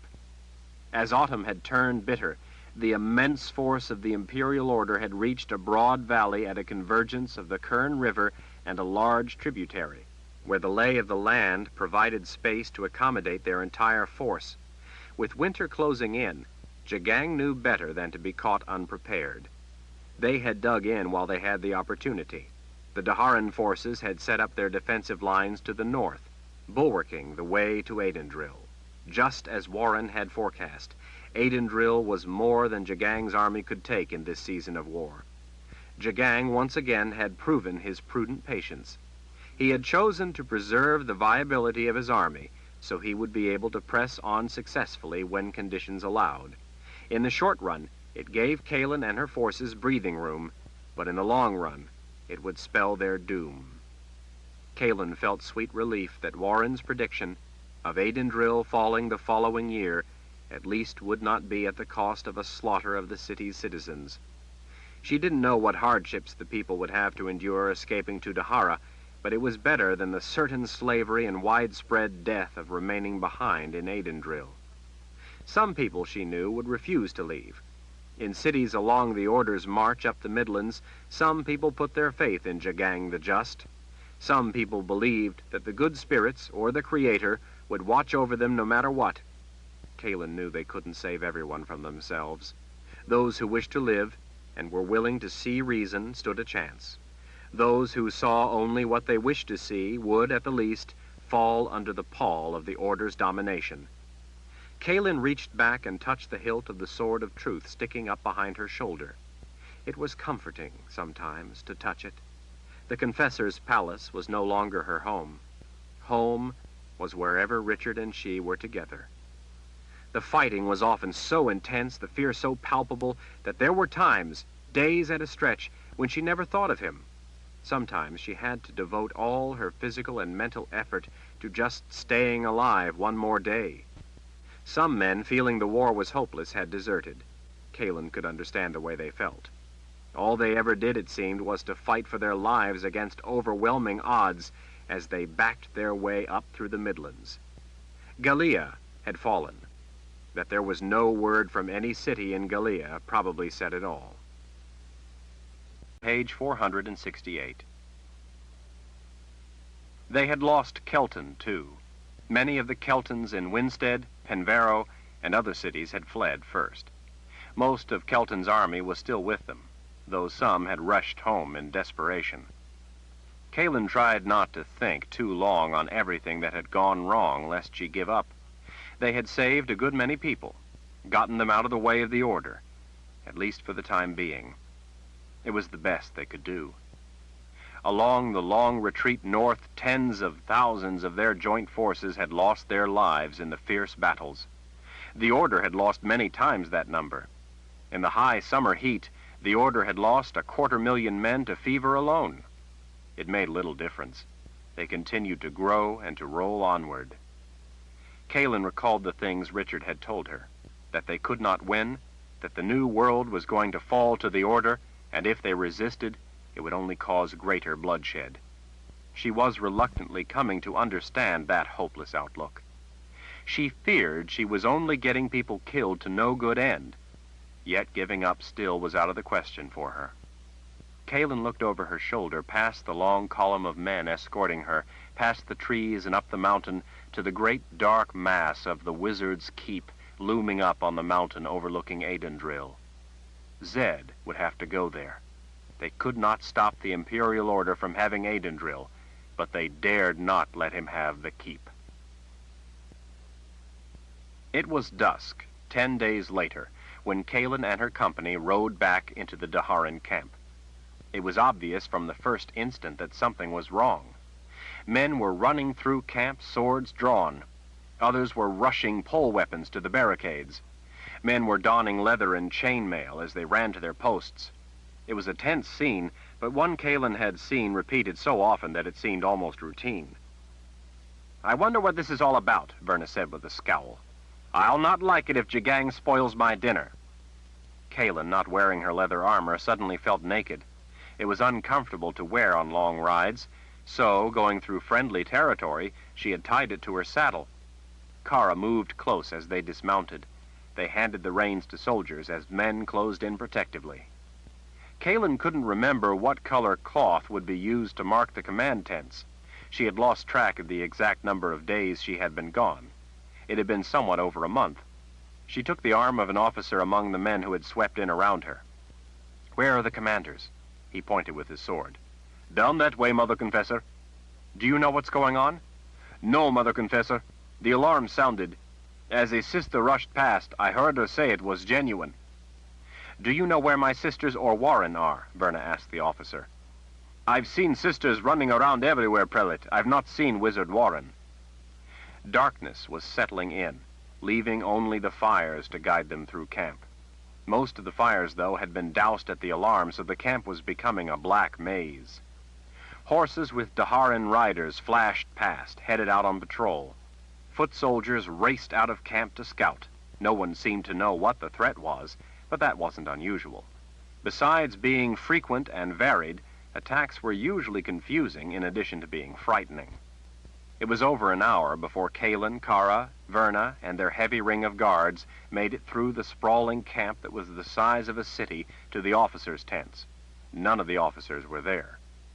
"This is a foolish way to go about it," Kaelin muttered. She found her tent with Spirit standing on the little table and tossed her saddlebags inside along with her armor. "Let's just wait here so people can find us." "I agree," Verna said. Kaelin gestured to include a number of the group of men who had set up a defensive guard around her. "Spread out and find the officers. Tell them that the Mother Confessor and the Prelate are at the command tents. We'll wait here for reports." "Tell any sisters you see," Verna added. "And if you see Warren or Zed, tell them too that we've returned." The men raced off into the night to carry out their instructions. "I don't like this," Kara muttered. "I don't either," Kaelin said as she stepped into her tent. Kara stood guard along with a small army of men as Kaelin took off her fur mantle and slipped on her leather armor. It had saved her from taking wounds often enough that she was not shy about wearing it. All it would take was one man to slip up close and thrust a sword into her, and that might well be the end. If she got lucky and they ran it through a leg or even her belly, she had a chance of being healed by a sister. But if it was in some other place, heart, head, some major artery so that the loss of blood was too fast, then even the gifted wouldn't be able to heal her. The leather was extremely tough, and while not impervious to blades, spears, or arrows, it offered a good degree of protection while allowing enough freedom of movement to enable her to fight. A blow with a blade had to be landed just right, or it would glance harmlessly off the leather. Many of the men wore chainmail, which afforded better protection, but it was too heavy for Kaelin to be practical for her to wear. In combat, speed and maneuverability were life. Kaelin knew better than to risk her life needlessly. She was more valuable to their cause in her capacity as a leader than as a combatant. Still, while she rarely went directly into combat, the fighting had often enough come to her. A sergeant finally arrived to give a report. "Assassins! was all he said. That one chilling word was enough. It was what she had figured, and explained the state of the camp. How many casualties? Kalin asked. I only know for sure that one attacked Captain Zimmer. He was eating at a campfire with his men. The captain managed to miss a killing blow, but took a nasty wound in the leg. He's lost a lot of blood. The surgeons are seeing to him right now. What about the assassin? Verna asked. The sergeant looked surprised at the question. Commander Zimmer killed the assassin. He screwed up his face with the distaste of the rest of what he had to say. The assassin was dressed in a Daharan uniform. He walked through the camp without notice until he found the target, Captain Zimmer, and attacked. Verna let out a worried breath. A sister might be able to help the captain. Kalin dismissed him with a nod. The sergeant saluted with a fist to his heart before rushing off to his duties. It was then that Kalin spotted Zed approaching. The front of his robes was wet and dark, undoubtedly with blood. Tears ran down his face. Gooseflesh tingled up Kalin's arms and legs. Verna gasped when Zed suddenly saw her, and for an instant faltered before rushing toward them. Verna clutched Kalin's arm. Zed seized Verna's hand. Hurry, was all he said. It was all he needed to say. They all understood. Verna let out a mournful cry as she was pulled along after the old wizard. Kalin and Kara ran behind as Zed led them on a winding charge through the confusion of shouting men, galloping horses, squads in formation dashing in every direction, and unit officers taking roll call. The roll call was needed because the assassins were in Daharan uniforms, so they could sneak up close to their quarry. It was necessary to account for every man in order to single out those who didn't belong. It was tedious and difficult, but essential. They rushed into the swirl of turmoil around the tents where wounded men were being treated. Men shouted orders as others brought in men crying out in pain, or men with their limp arms dragging the ground. Each tent could hold up to 10 or 12 men. Verna's composure was frayed with panic. Zed stopped her, holding her by her arms. His voice was choked with his emotion. A man stabbed Holly. Warren was nearby and tried to protect the girl. Verna, I swear to you on my dead wife's soul, I did everything I could do. Dear spirits, forgive me, but I must be the one to tell you. He is beyond my power to help him. He asked for you and Kalin. Kalin stood in a stupor, her heart in her throat. Zed's hand on her back urged her to move quickly. She followed Verna, ducking into the tent. Half a dozen dead men lay at the far end of the tent, covered with blankets. Here and there, a bloody hand stuck out from under a cover. One man was missing a boot. Kalin stared, unable to make her mind work, unable to understand how the soldier had lost a boot. It seemed so silly, dying and losing a boot. Tragedy and comedy, together under a shroud. Warren lay on his back on a pallet on the ground. Sister Philippa was on the far side of him, her tall frame bent over the youthful wizard, holding his hand. Sister Phoebe was on the near side, holding his other hand. Both women turned tear-stained faces up to see Verna above them. Warren, Sister Philippa said. It's Verna. She's here, and Kalin too. The two sisters quickly moved out of the way for Verna and Kalin to take their places. They covered their mouths to hold in their cries as they fled the tent. Warren was as white as the stacks of clean bandages lying nearby. His eyes were open wide as he stared up, as if he could no longer see. His curly blonde hair was matted in sweat. His robes were soaked in blood. Warren, Verna moaned. Oh, Warren! Verna? Kalin? He asked in a breathy whisper. Yes, my love. Verna kissed his hand a dozen times. Kalin squeezed his other limp hand. I'm here too, Warren. I had to hold on till you both came back. To tell you both. Tell us what, Warren? Verna asked through her tears. Kalin, he whispered. She leaned in. I'm here, Warren. Don't try to talk. Just listen to me. Kalin pressed his hand to her cheek. I'm listening, Warren. Richard is right. His vision. I had to tell you. Kalen didn't know what to say. A smile came to his ashen face. Verna, what is it, my love? I love you. Always have.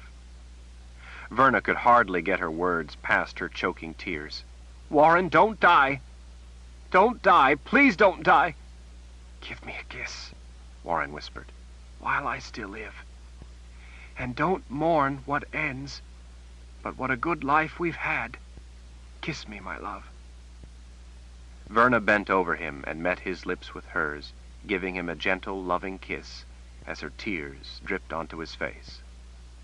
Unable to bear the scene, Kalen staggered out of the tent, finding Zed's protective arms waiting.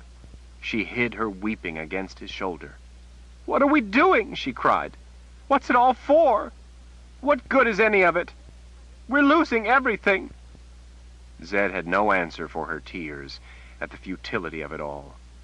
The minutes dragged on. Kalen forced herself to be strong, to be the mother confessor. She couldn't let the men see her giving up. Silent men stood nearby, not wanting to look in the direction of the tent where Warren lay dying. When General Meifert materialized out of the darkness, the relief on Kara's face was evident. He rushed up close to Kara, but didn't touch her. I'm glad to see you safely returned, he said to Kalen. How is Warren? Kalen couldn't speak. Zed shook his head. I didn't think he would live this long. I think he held on so he could see his wife. The general nodded sorrowfully. We caught the man who did it. Kalen came to full attention. Bring him to me, she growled. Without hesitation, the general hurried off to retrieve the assassin. When Kalen gestured, Kara went with him. What did he say to you? Zed asked in a quiet voice, so that others wouldn't hear. He wanted to tell you something. Kalen took a purging breath. He said, Richard is right. Zed looked away in forlorn misery. Warren was his friend. Kalen never knew Zed to take a liking to anyone the way he had taken to Warren. They shared things she knew she could never understand. Despite his young appearance, Warren was over 150 years old, close to the same age as Verna. To Zed, who was always looked up to as the wise old wizard, it must have been a peculiar comfort to share wizardly matters with one who understood such things, instead of constantly needing explanation and direction. He said the same to me, Zed whispered tearfully. Why didn't Warren use his gift? Kalen asked. Zed wiped a finger across his cheek. He was walking past just as the man seized and stabbed Holly. Perhaps the assassin couldn't find his target, or maybe he became lost and confused. Or he could have just panicked and decided to stab someone, and Holly was handy at that moment. Kalen wiped her hands back across her cheeks. Maybe he had been told to look for a wizard in such robes. And when he saw Warren, he stabbed Holly to cause a commotion so he could get at Warren. That could be. Warren doesn't really know. It all happened in an instant. Warren was right there and just reacted. I asked, but he didn't know why he didn't use his power. Perhaps in that terrible flash of the knife he feared to kill Holly in the process, since the man had her and was stabbing her. His instinct to save her just caused him to snatch for the knife. It was a fatal mistake. Maybe Warren simply hesitated before using his power. Zed shrugged painfully. A split-second hesitation has been the end of a lot of wizards. If I hadn't hesitated, Kalen said, as she stared off into bitter memories, Nietzsche wouldn't have had me. She wouldn't have Richard now. Don't try to fix the past, dear one. It can't be done. What about the future? Zed's gaze sought hers. Meaning?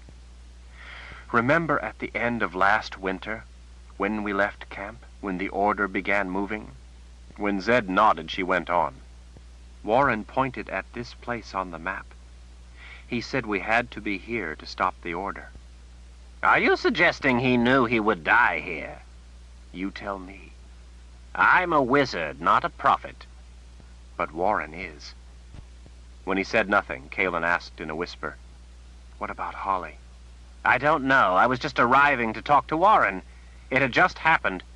Soldiers were jumping the man. Warren yelled orders for them not to kill him. I guess he was thinking the assassin might have valuable information. I saw Holly bleeding from her wounds in shock. I immediately had Warren brought in here and started to work on him. Sisters rushed in and took Holly to another tent. Zed's heartsick gaze sank to the cold ground. I did everything I know to do. It wasn't enough. Kalen enclosed his shoulders protectively in her arm. It was out of your hands from the first, Zed. It was disorienting to see her source of strength in a state of such painful weakness. It was irrational to expect him to be unemotional and strong in such circumstances, but it was still disconcerting. In that moment, Kalen was overcome with a sense of all the loss Zed had suffered in his life. It was all there in his wet hazel eyes. Men made way for the returning General Meifert and Kara. Behind them, 2 burly soldiers had a wiry young man, little more than a boy, really. He was muscular, but no match for the men who had him. His hair tumbled down across a forehead above dark, contemptuous eyes. He wore a proud sneer. So, the lad said, trying to sound tough, I guess that in my service to the Order, I knifed someone important. That makes me a hero of the Order. Make him kneel before the Mother Confessor, General Meifert said with quiet command. The 2 soldiers kicked the back of the young man's knees to take him down. He snickered as he knelt before her. So, you're the big important whore I've heard so much about. Too bad you weren't around. I'd have loved to have cut you. I guess I showed some people I'm pretty good with a knife. So, in my absence, Kalen said, you cut a child instead. Just for practice. I'd have cut a lot more people if these big dumb oxen wouldn't have lucked into jumping me. But I still did my duty to the Order and the Creator.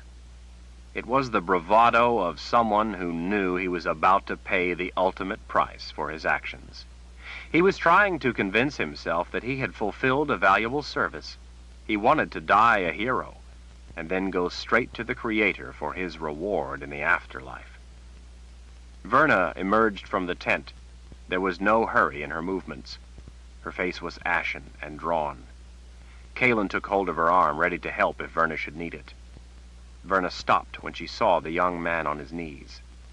This is him? She asked. Kalen put her other hand tenderly to Verna's back, silently offering support.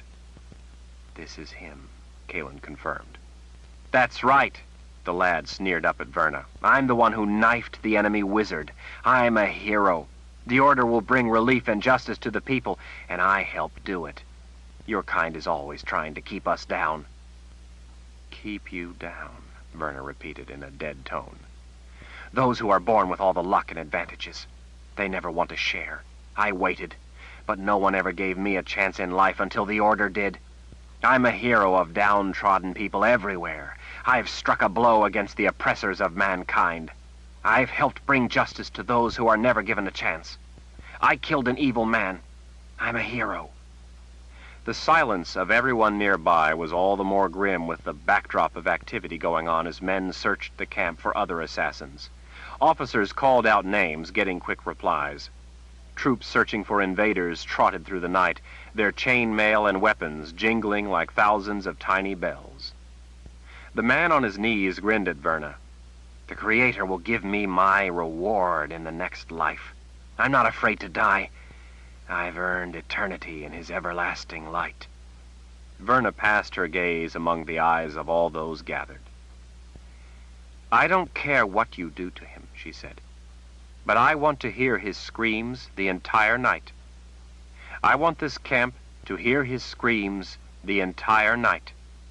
I want the Order's scouts to hear his screams. That will be my tribute to Warren.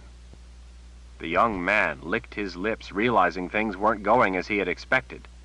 That isn't fair, the young assassin shouted in protest. Panic began to tremble through his body. He had been prepared for a martyr's death, a quick end. This was something unforeseen. He died quick. I should have the same consideration. This isn't fair. Fair. What isn't fair, Verna said with terrible calmness, is that your mother ever opened her legs for your father. We shall now belatedly correct her mistake. What isn't fair is that a good and kind man died at the hands of a sniveling little coward, so lacking in sense that he is incapable of recognizing the lies he now spews out at us. You wish to trade your life for the one you have taken? You wish to die in a cause you foolishly believe to be noble? You shall have your wish, young man. But before you die, you shall fully understand what it is you have surrendered, how precious is your life, and how utterly wasted. You shall come to regret your mother's act of creation as much as do we. Verna swept a look of finality over the group watching. This is my wish. Please see to its execution. Kara took a step forward. Let me do it then. Her grim face held no hint of relish. I would be best at carrying out your wish as you intended, Verna. The lad laughed hysterically. A woman? You all think you're going to have some big blonde bitch try to teach me a lesson? You're all as crazy as I've heard. Verna nodded. I will be indebted to you, Kara. She started to leave, but paused. Don't let him die before morning, when I will come to witness it. I wish to look into his eyes and see if this young man has come to understand the nature of reality and its lack of fairness before he forfeits his life for nothing of worth and for his part in a great evil. I promise you, Kara said softly to Verna, that even though this night will seem forever to you in your grief, it will be infinitely longer for him. Verna simply touched Kara's shoulder in appreciation on her way past. After Verna had walked off into the darkness, Kara turned to Kalin. I would ask to use a tent. No one should have to see what I do to him. His screams will be knowledge enough. As you wish. Mother Confessor! The young man struggled frantically, but the soldiers had him in a firm grip. If you're so good as you claim, then show me mercy. Drool ran from the corner of the boy's mouth and hung swinging in rhythm with his panting. But I have, Kalin said. I am allowing you to suffer the sentence Verna has named, and not the one I would impose. Kara snapped her fingers and pointed at the young man as she marched off. The soldiers dragged the shrieking boy after her. The others we captured? The general asked Kalin. Kalin started for her tent. Cut their throats.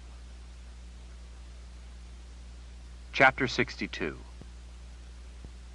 Kalin sat up when she realized that she didn't hear the distant screams any longer. It was still hours till dawn. Maybe his heart had stopped unexpectedly. No, Kara was Mord Sith and was well trained in what Mord Sith did. As she had lain fully dressed in her bed, listening to the blood-curdling screams, aching for Verna, missing Warren, sweat had occasionally beaded her brow whenever she thought about how Richard had once been the one under a Mord Sith's aegil. To banish the uninvited, ghastly images invading her thoughts, she looked up at Spirit. The lamp hanging from the ridge-pole cast a warm light on the carving, stressing the graceful lines of her flowing robes, her fisted hands, her head thrown back. No matter how many times Kalin looked at the statue, she never tired of it. Every time it was a thrill. Richard had chosen this view of life over the terrible bitterness he could have fallen into. Clinging to such bitterness would only have robbed him of his ability to experience happiness. Kalin heard a commotion outside. Just as she sprang to her feet, Kara poked her head in through the flap Kalin had left open. The Mord Sith's blue eyes were in a lethal rage. She stepped into the tent, pulling the lad behind by a fistful of his hair. He shook as he blinked frantically, blinded by the blood in his eyes. Gritting her teeth, Kara shoved him. He fell to the dirt at Kalin's feet. What's this about? Kalin asked. The look in Kara's eyes revealed a woman at the edge of a feral fury, at the edge of control, at the far distant reaches of what it was to even be human. She was treading the soil of another world. Madness. Kara dropped to her knees and seized the young man by the hair. She yanked him back up and held him against her red leather-clad body as she pressed her aegil to his throat. He choked and coughed. Blood frothed from his mouth. Tell her, Kara growled. He held his hands out to the sides in surrender. I know him! I know him! Kalen frowned down at the terrified young man. You know who? Richard Cypher. I know Richard Cypher and his wife, Nietzsche. Kalen felt as if the world crashed down around her. The weight of that world sank her to her knees before Kara's charge. What is your name? Gadi. I'm Gadi. Kara pressed her Aegil into his back, causing him to let loose a wild scream. She slammed his face to the ground. Kalen held a hand out. Kara, wait. We need to talk to him. I know. I'm just making sure he wants to talk to us. Kalen had never seen Kara quite like this, unleashed this way. This was more than doing as Verna asked. This was personal to Kara. Warren had been someone she liked, but worse for Gadi, Richard was Kara's life. The moored Sith pulled him upright again. Red bubbles grew around his broken nose. When the light caught Kara just right, Kalen could see blood glistening on the red leather. Now, I want you to tell the Mother Confessor everything. He was nodding as he wept, and before Kara had even completed the command, I lived there, where they came to live. I lived where Richard and his wife... Nietzsche, Kalen corrected. Yes, Nietzsche. He didn't understand what she meant. They came to live in a room in our house. My friends and I didn't like him. Then Camille and Nabi started talking to him.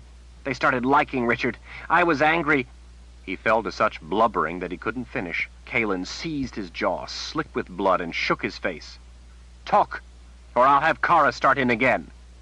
I don't know what to say. What you want? He sobbed. Everything you know about him and Nietzsche. Everything, Kalen yelled inches from his face. Tell her the rest of it, Kara said in his ear as she pulled him to his feet. Kalen followed him up, fearing to miss a precious word. Richard started to get people to fix up the place. He works for Ishak at the transport company. When he came home at night, he would fix things. He showed Camille and Nabi how to fix things. I hated him. You hated him because he made things better? He made Camille and Nabi and others think they could do things for themselves, when they can't. People can't do for themselves. That's a cruel deception. People have to be helped by those with the ability. It's their duty. Richard should have made things better because he could. He shouldn't have made Camille and Nabi and the others think they could change their lives for themselves. No one can do that. The people need help, not such heartless and unfeeling expectations. I found out Richard was working at night. He was hauling extra loads for greedy people. He was making money he shouldn't be allowed to make. Then one night I was sitting on the steps, and I heard Nietzsche get mad at Richard. She came out on the steps and asked me to have sex with her. Women always want me. She was a whore, no better than the rest, despite all her airs. She told me that Richard wasn't man enough to take care of her, and she wanted me to have her because he wouldn't. I gave it to her good, just the way she wanted it. I gave it to the whore good. I heard her good, just like she deserved. With all her strength, Kalen rammed her knee into his groin. Gadi doubled over, unable to draw his breath. His eyes rolled up in his head, and he went down hard. Kara smiled. I thought you might like to hear that part. Kalen wiped the tears from her cheeks. It wasn't Richard. I knew it wasn't Richard. It was this pig. Kalen kicked him in the ribs as he started coming around. He let out a cry. She wagged her fingers impatiently. Kara seized him by the hair and yanked him to his feet. Finish your story, Kalen said with icy rage. He coughed and gagged and drooled. Kara had to steady him on his feet. She held his arms behind his back so he couldn't comfort his groin. The pain was clearly evident in his contorted face. Talk or I'll do it again. Please, I was telling you when you stopped me. Get on with it. He nodded frantically. When I was done with the when I left Nietzsche, Camille and Nabi were crazy. Kalen lifted his chin. What do you mean they were crazy? They were crazy angry because I was with Richard's wife. They like Richard, so they were crazy angry with me. They were going to do things to me, hurt me, so I decided to go into the army, to fight for the order against the heathens and... Kalen waited. She glanced up at Kara. The moored Sith did something behind Gadi's back that made him gasp in a cry. And then I turned in Richard's name. You did what? I turned in his name before I left. I told the city guards of Protector Muxon's office that Richard was doing criminal things, that he was stealing work from working people, that he was making more than his fair share." Kalen frowned. "What does that mean? What happens when you turn in a name?" Gotti was trembling in terror. He clearly didn't want to answer. Kara pressed her aegil against his side. Blood oozed down his sweat-soaked shirt. He tried but couldn't draw a breath. His ashen face began to turn purple. "Tell her," Kara said in cold command. Gotti gasped in a breath when she released the pressure. "They will arrest him. They will make him confess." "Confess?" Kalen asked, fearing the answer. Gotti nodded reluctantly. "They will torture a confession out of him, most likely. They might even hang his body from a pole and let the birds pick his bones if he confesses to something bad." Kalen swayed on her feet. She thought she might throw up. The world had disintegrated into madness. She kicked over the map basket and pawed through the maps until she found the one she wanted. She pulled a pen and an ink bottle out of their box, set the statue of Spirit on the ground, and spread the small map across the table. "Come here," Kalen ordered, snapping her fingers and pointing to the ground before the table. She put the pen in his trembling fingers after he had shuffled close. Kalen pointed at the map. "We are here. Show me where you traveled with the Order." He pointed. "This river. I came up from the old world with reinforcement troops after some training. We joined the Emperor's force, and we advanced up this river basin over the summer." Kalen pointed to the old world. "Now, I want you to mark the place where you lived." "All to a wrong. That's it, there." She watched him dip the pen and circle the dot and the name all to a wrong, far to the south, the heart of the old world.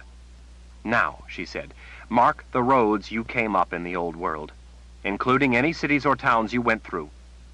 Kara and Kalen both watched Gotti mark roads and circle a number of cities and towns. Warren and the sisters were from the old world. They knew a great deal about the lay of the land, enabling them to provide detailed maps. When he'd finished, Gotti looked up. Kalen turned over the map.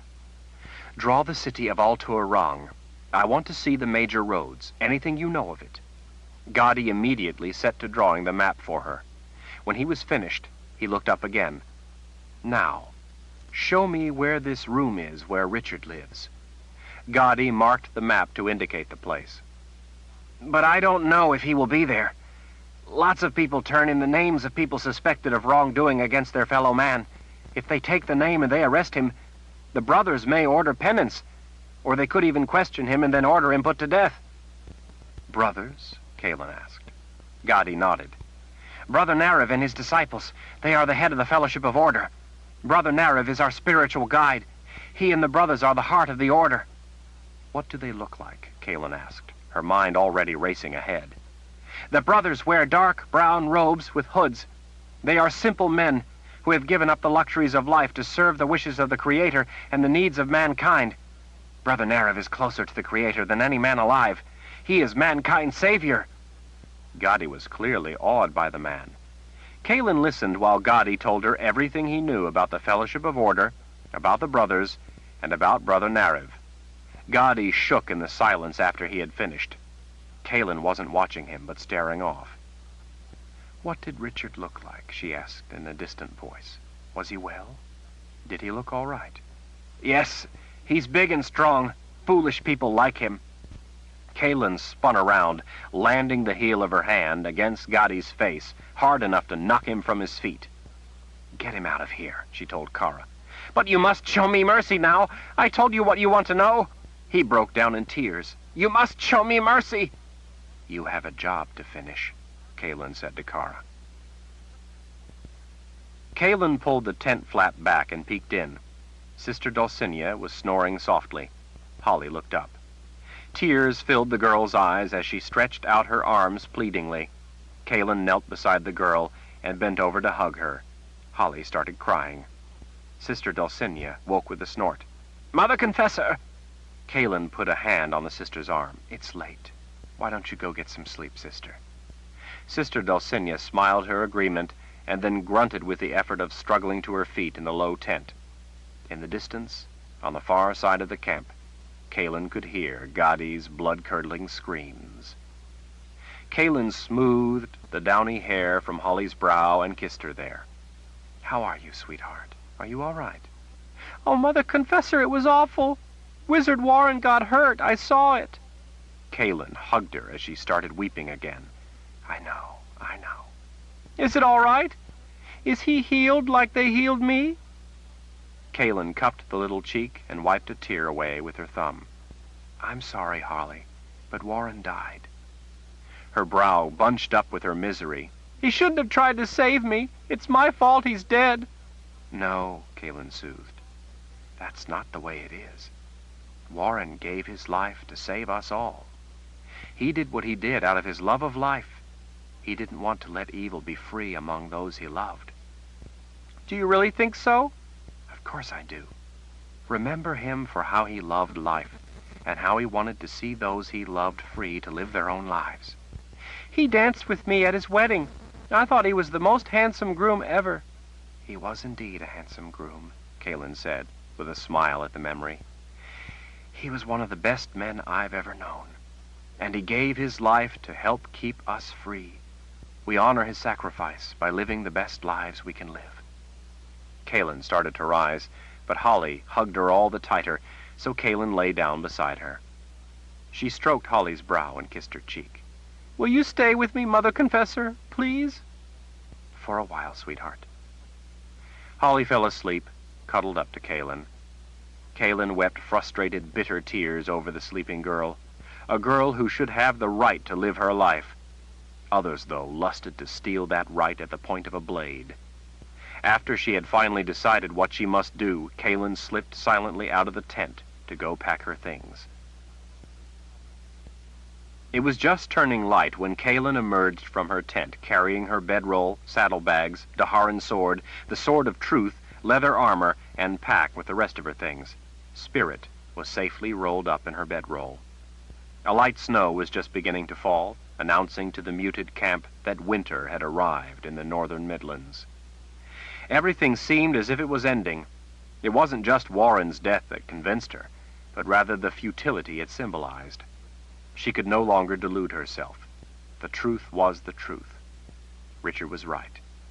The Order would have it all. Sooner or later, they would have her and kill her, along with those who fought with her. It was only a matter of time until they enslaved all of the New World. They already had much of the Midlands. Some lands had fallen willingly. There was no way to resist a force of their overwhelming size, the terror of their threats, or the seduction of their promises. Warren had attested it as part of his dying words. Richard was right. She had thought she could make a difference. She had thought she could drive back the advancing horde by the sheer weight of her will, if need be. It was arrogance on her part. The forces of freedom were lost. Many of the people in those fallen lands had put their faith in the Order at the cost of their liberty. What was left to her? Running, retreat, terror, death. She had nothing to lose anymore, really. Nearly everything was already lost, or soon would be. While she at least still had her life, she was going to use it. She was going to go to the heart of the Order. What are you doing? Kalin spun around to see Kara frowning at her. Kara, I'm leaving. Kara gave a single nod. Good. I, too, think it is time. I won't be long getting my things together. You get the horses, and I'll meet... No. I'm going alone. You will stay here. Kara stroked her long blonde braid laying over the front of her shoulder. Why are you going? There's nothing left for me to do. Nothing I can do. I'm going to go drive my sword into the heart of the Order, Brother Nariv and his disciples. It's the only thing I can do to strike back at them. Kara smiled. And you think I want to stay here? You will stay here, where you should be, with Benjamin. I'm sorry, Mother Confessor, Kara said tenderly, but I can't follow such orders. I am Mord Sith. My life is sworn to protecting Lord Rahl. I promised Lord Rahl I would protect you, not stay and kiss Benjamin. Kara, I want you to stay here. It's my life. If this is the end, all there is to be, then I will do with the rest of my life as I wish. It's my life to live, not yours to live for me. I'm going, and that is final." Kalin saw in Kara's eyes that it was. Kalin didn't think she had ever heard Kara express such a sentiment about her own wishes. It was indeed her life. Besides, Kara knew where Kalin was going. If Kalin left without Kara, Kara would simply follow. Getting Mord Sith to obey orders was often more difficult than herding ants. "You're right, Kara. It is your life. But when we get down into the old world, you're going to have to wear something to disguise who you are. Red leather in the old world will be the end of us." "I will do what I must to protect you and Lord Rahl." Kalin smiled at last. "I believe you would, Kara." Kara wasn't smiling. Kalin's smile faded. "I'm sorry I tried to leave without you, Kara. I shouldn't have done it that way. You're a sister of the Aegil. I should have talked it over with you. That's the proper way to treat someone you respect." Kara smiled at last. "Now you are making sense. We might not ever come back from this." Kara shrugged. "And you think we will live the high life if we stay? I think only certain death awaits us if we stay." Kalin nodded. "That's what I think, too. That's why I must go." "I'm not quarreling." Kalin gazed out at the falling snow. The last time winter had come, she and Kara had just managed to escape in time. Kalin steeled herself and asked, "Kara, do you really believe Richard is still alive?" "Of course Lord Rahl is alive." Kara held up her Aegil, rolling it in her fingers. "Remember?"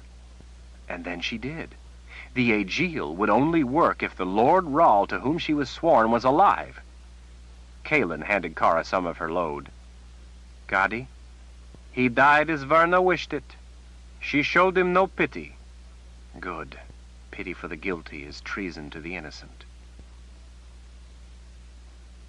It was not long after dawn when Kalin made it to Zed's tent. Kara had gone to get horses and supplies. When Kalin called, Zed asked her to enter. He rose from the bench beside Addy, the old sorceress. "Kalin, what is it?" "I've come to bid you goodbye." Zed's eyes showed no surprise. "Why don't you stay and get some rest? Leave tomorrow." "There are no tomorrows left. Winter is upon us again. If I'm going to do as I must, I don't have a day to waste." Zed gently gripped her shoulders. "Kalin, Warren wanted to see you. He felt he had to tell you that Richard was right. It meant a great deal to him that you know that. Richard told us that you must not attack the heart of the Order before the people prove themselves to him, or all will be lost. Such a thing is even less likely to happen today than the day he said it." And maybe Warren meant that Richard was right, that we are going to lose the New World to the Order. So what is there to stay for? Maybe it was Warren's way of trying to tell me to go to Richard before I'm dead, or he's dead, and then it's too late to even try. "And Nietzsche?" "I'll find out when I get there." "But you can't hope to—" "Zed, what else is there for me? To watch the Midlands fall? To aspire at most to live out my life running? To live as a recluse, hiding every day from the clutches of the Order?" Even if Warren hadn't said it, I've come to realize, no matter how much I wish it was otherwise, that Richard is right. The Order will only be pinned down for the winter while we help the people escape Aidendrill. In the spring, the enemy will flood into my city.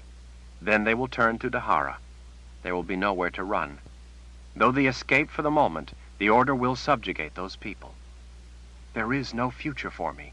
Richard was right. The least I can do is spend the last of my life living for myself and for Richard. There is nothing else left for me, Zed. Tears brimmed in his eyes. "I will miss you so. You've brought back good memories of my own daughter, and given me so many good times." Kalin threw her arms around him. "Oh, Zed, I love you." She couldn't hold back her own tears then. She was all he had left, and he was losing her, too. No, that wasn't true. Kalin pulled back. "Zed, the time has come for you to leave, too. You must go to the keep and protect it." He nodded with great reluctance, great sadness. "I know. Kaelin knelt before the sorceress and took up her hand. Addie, will you go with him and keep him company? A beautiful smile came to the woman's weathered face. Well, She looked up. Zed? Zed scowled. Bags, now you've ruined the surprise of the invite. Kaelin smacked his leg. Stop cursing in front of ladies, and stop being so sour. I'd like to know you're not going to be lonely up there. A smile stole across his face. Of course Addie is going to the keep with me. Addie scowled in return. How do you know that, old man? You never asked my approval. Why, I have a mind... Please stop it, Kaelin said, both of you. This is too important to be fussing over. I can fuss if I want to, Zed protested. That'd be right. Addie shook a thin finger. We are old enough to fuss if we wish. Kaelin smiled through her tears. Of course you can. It's just that after Warren, it reminds me of how much I hate to see people waste their lives on things that don't matter. Zed truly did scowl now. You've a thing or two to learn, dear one, if you don't know how important fussing is. That'd be right, Addie said. Fussing keeps you sharp. When you get old, you need to stay sharp. Addie is entirely right, Zed said. Why, I think... Kaelin silenced him with a hug that Addie joined. Are you sure about this, dear one? Zed asked after they parted. I am. I'm going to take my sword into the belly of the Order. Zed nodded as he hooked his bony fingers around the back of her neck. He pulled her head close and kissed her brow. If you're to go, then ride hard and strike harder. My thought exactly, Kara said as she stepped into the tent. Kaelin thought Kara's blue eyes looked a little more liquid than usual. Are you all right, Kara? Kara frowned. What's that supposed to mean? Nothing, Kaelin said.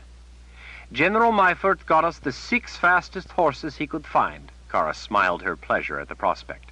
We'll have fresh mounts with us and be able to cover a lot of ground fast. I have all our supplies loaded up. If we leave now, we should be able to escape winter's grip. We have the map, so we can stay away from the routes the Order's troops use and the heaviest population centers. There are good roads and open country down there. Riding hard, I think we can make it in a few weeks. A month at most. Zed's face contorted with concern. But the Order controls much of the southern Midlands. It's dangerous country now. I have a better way, Kara flashed a sly smile. We'll go where I know the country, the Hara. We will go east from here and cross over the mountains, then go south down through the Hara. Through mostly wide open country where we can make good time, down through the Azrith Plains to eventually join the Kern River far to the south. After the river valley clears the mountains, we will cut southeast into the heart of the old world. Zed nodded his approval of the plan. Kaelin curled her fingers lovingly around the old wizard's thin arm. When will you go to the keep? Addie and I will leave in the morning. I think it best not to dally here any longer. Today we'll settle matters of the army with the officers and the sisters.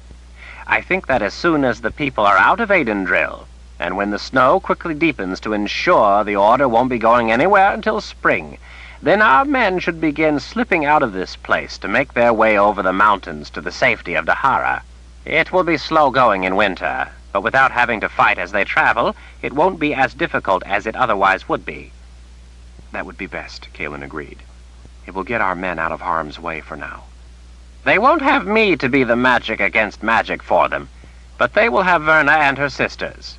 They know enough by now to carry on protecting the army from magic. At least for a while. The words hung in the air, unspoken. I want to go see Verna before I leave, Kaelin said.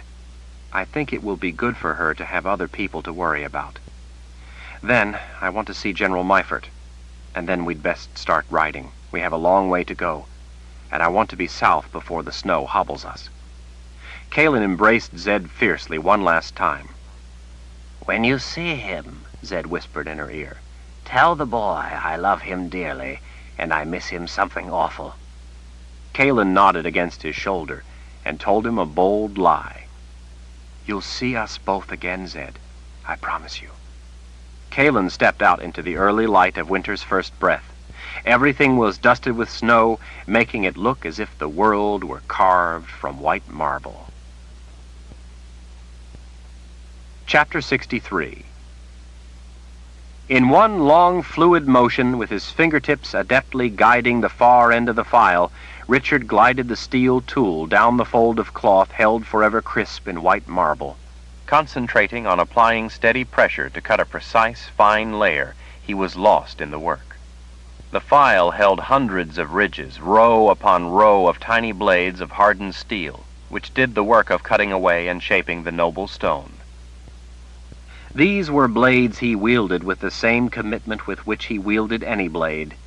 He blindly reached back and set the file down on the wooden bench, careful to put it on the wood and not to let it clang against other steel, lest he dull it prematurely. He exchanged the file for another, with even finer teeth, and took out the roughness left by the correction accomplished with the one before. With fingers as dusty white as those of a baker laboring with flour, Richard examined the surface of the man's arm, testing it for flaws. Until polished, the minor flaws and facets were often easier to see with the fingers than the eye. Where he found them, he used a smaller file in one hand, while his other hand followed behind, riding the swell of muscle, feeling the subtle difference in what the tool had done to the stone. He was removing only paper-thin layers of material now. It had taken him several months to arrive at this final layer. It was exhilarating to be so close to the flesh. The days had passed one upon another in an endless procession of work, carving death in the day down at the site and life in the night. Carving for the order was balanced by carving for himself, slavery and freedom in opposition. Whenever one of the brothers inquired about the statue, Richard was careful to hide his satisfaction with what he was creating. He did it by recalling the model he had been commanded to carve. He always bowed his head respectfully and reported his progress on his penance, assuring them that his work was on schedule and would be done on time to install in the palace plaza for the dedication. Stressing the word penance helped to direct their thoughts to that issue and away from the statue itself. The brothers were invariably much more satisfied with his weariness from his toil at his work of contrition than they were interested in yet another dreary stone carving. There were carvings everywhere. This was but one more manifestation of the irredeemable inadequacy of mankind. Just as no one man in their cosmos was important, no one work mattered. It was the sheer number of carvings which was to be the order's overpowering argument for man's impotence. The carvings were merely background props for the stage upon which the brothers moralized on sacrifice and salvation. Richard always humbly reported his nights with little food and little sleep as he worked on his penance after his carving work during the day. Selfless sacrifice being the proper cure for wickedness, the brothers went away pleased. Richard switched to a smaller file, one bent in a decreasing radius curve, and worked the muscle where it narrowed into sinew, showing the tension in the arm which revealed the underlying structure.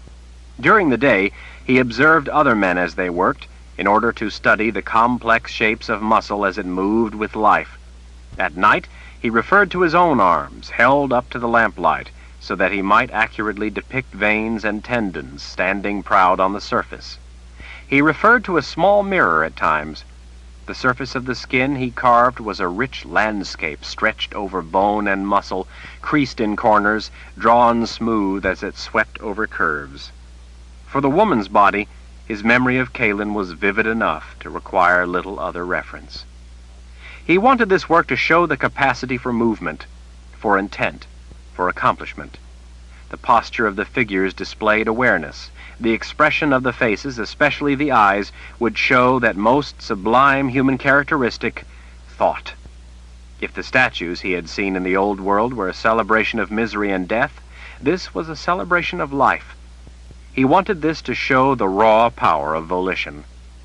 The man and woman he carved were his refuge against his despair over his captivity. They embodied freedom of spirit. They embodied reason, rising up to triumph. To his great annoyance, Richard noticed that light was coming in the window above the statue, taking over from the lamps that had burned all night. All night. He had done it again. It was not the quality of light, which he actually very much favored, which vexed him, but that it signified the end of his time with his statue. He now had to go carve ugliness down at the site. Fortunately, that work required no thought or careful effort. As he filed the curve of the man's shoulder muscle, there was a knock at the door. Richard? It was Victor. Richard sighed. He had to stop. Richard pulled the red cloth tied around his neck down away from his nose and mouth, where it kept him from breathing all the marble dust. It was a little trick Victor had told him about, used by the marble carvers from his homeland of Cavatura. "Be right there." Richard stepped down off the ledge made by the base where he had carved out the legs at mid-calf. He stretched his back, realizing how much it hurt from hunching over and from lack of sleep. He retrieved the canvas tarp and shook the dust from it. Just before he flung the cover over the statue, he got the full view of the figures. The floor, shelves, and tools were covered in a fine layer of marble dust. But against the black walls, the marble stood out in the glory of light from above. Richard threw the tarp over the incomplete figures and then opened the door. You look like a ghost. Victor announced with a lopsided grin. Richard brushed himself off. "I forgot the time." Did you see in the shop last night? "The shop? No, what?" Victor's grin returned, wider this time. Priska had the bronze dial delivered yesterday. Ishak brought it. Come see. Around the other side of the blacksmith's shop, in the stockroom, the bronze sat in a number of pieces. It was too big for Priska to cast as one piece, so he had made several that Victor would join and mount. The pedestal for the partial ring, that would be the dial plane, was massive. Knowing it was for a statue Richard was carving, Priska had done a job to be proud of. "It's beautiful," Richard said. Isn't it, though? I've seen him do fine work before, but this time Priska has outdone himself. Victor squatted and ran his fingers over the strange symbols, filled in with black. Priska said that at one time, long ago, his home city of Al-Turang had freedom, but like so many others, lost it. As a tribute to that time, he cast it with symbols in his native tongue. Brother Neil saw it and was pleased, because he thought it a tribute to the Emperor, who is also from Al-Turang. Richard sighed. Priska has a tongue as smooth as his castings. "Would you have some lardo with me?" Victor asked as he stood. The sun was already well up. Richard stretched his neck and peered down at the site. "I'd best not. I need to get to work." Richard squatted down and lifted one end of the pedestal. "First, though, let me show you where this goes." Victor grabbed the other end, and together they lugged the bronze casting around the shop. When Richard opened the double doors, Victor saw the statue for the first time, even if it was covered in a tarp that revealed only the round bulges that were the two heads. Even so, Victor's eyes feasted. It was apparent in those eyes how his vivid imagination was filling in some of it with his fondest hopes. "Your statue is going well." Victor nudged Richard with an elbow. "Beauty?" Richard was overcome with a blissful smile. "Ah, Victor, you will see for yourself soon enough. The dedication is only a couple weeks off. I will be ready. It will be something to bring a song to our hearts. Before they kill me, anyway." Victor dismissed such talk with a flourish of his hand. "I am hoping that when they see such beauty again, and at their palace, they will approve." Richard held out no such illusion. He remembered then and reached into a pocket to pull out a piece of paper. He handed it to the blacksmith. "I didn't want Priska to cast words on the back of the dial, because I didn't want the wrong people to see them. I would ask you to engrave these words on the back surface, about the same height as the symbols on the front." Victor took the paper and unfolded it. His grin melted away. He looked up at Richard with an open look of surprise. "This is treason." Richard shrugged. "They can only kill me once." "They can torture you a long time before they kill you. They have very unpleasant ways to kill people too, Richard. Have you ever seen a man buried in the sky while he was still alive, bleeding from 1,000 cuts, his arms bound so that the vultures could feast on his living flesh?" "The order binds my arms now, Victor." As I work down there, as I see the death around me, I am bleeding from 1,000 cuts. The vultures of the order are already feasting on my flesh. With grim resolve, Richard held Victor's gaze. Will you do it? Victor glanced down at the paper again. He took a deep breath, and then let it out slowly as he studied the paper in his hand. Treason though these words be, I like them. I will do it. Richard clapped him on the side of the shoulder and gave him a confident smile. Good man. Now, look here, where the pedestal is to be attached. Richard lifted the tarp enough to uncover the base. I've carved you a flat face tilted at the proper angle. I didn't know where the holes in the casting would be, so I left it for you to drill the holes and fill them with lead for the pins. Once you attach the pedestal, then I can calculate the angle of the hole I'll need to drill for the gnomon. Victor nodded.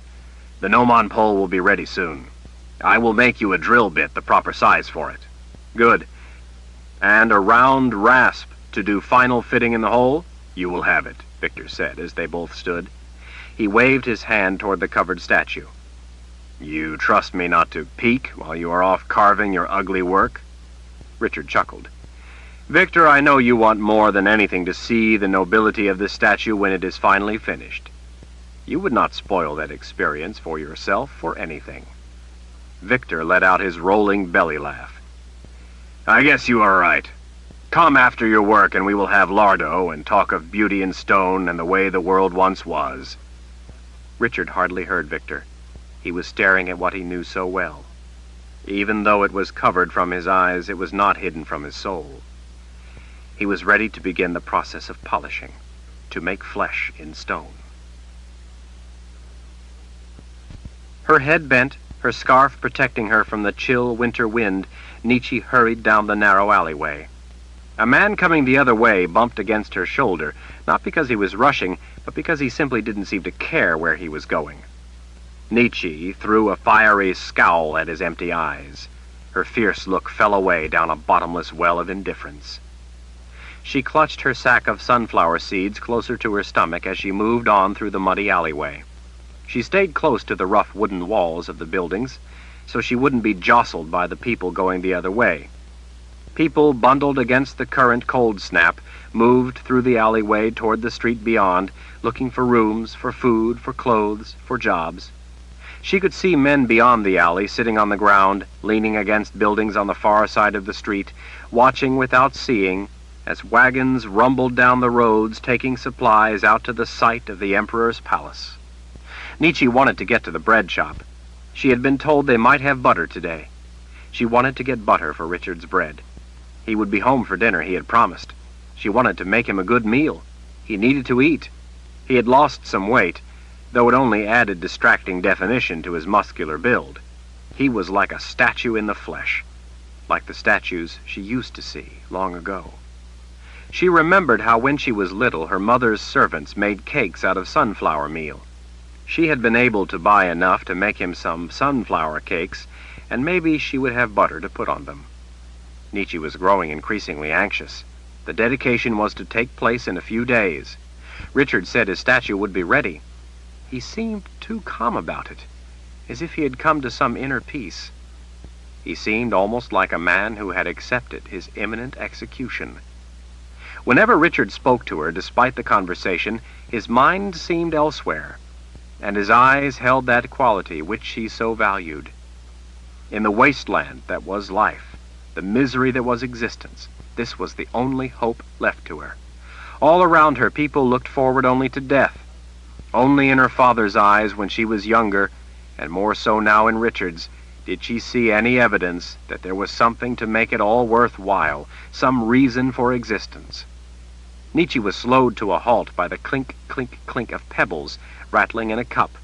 The sound was the unmistakable rattle of her chains. She had been a servant to need her whole life, and as much as she tried, there it was, the cup of some poor beggar still rattling for her help. She could not deny it. Tears filled her eyes. She had so wanted to serve Richard butter with his bread, but she had only 1 silver penny, and this beggar had nothing. She at least had some bread and some sunflower seeds. How could she want butter for Richard's bread and cakes when this man had nothing? She was evil, she knew, for wanting to keep her silver penny, the penny Richard had earned with his own sweat and effort. She was evil for wanting to buy butter for Richard with it.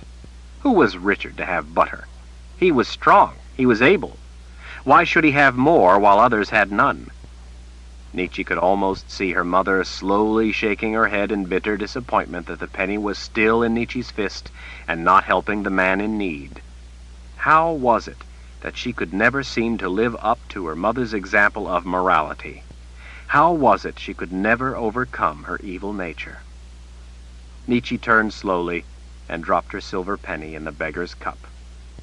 People gave the beggar a wide berth. Without seeing him, they avoided coming near him.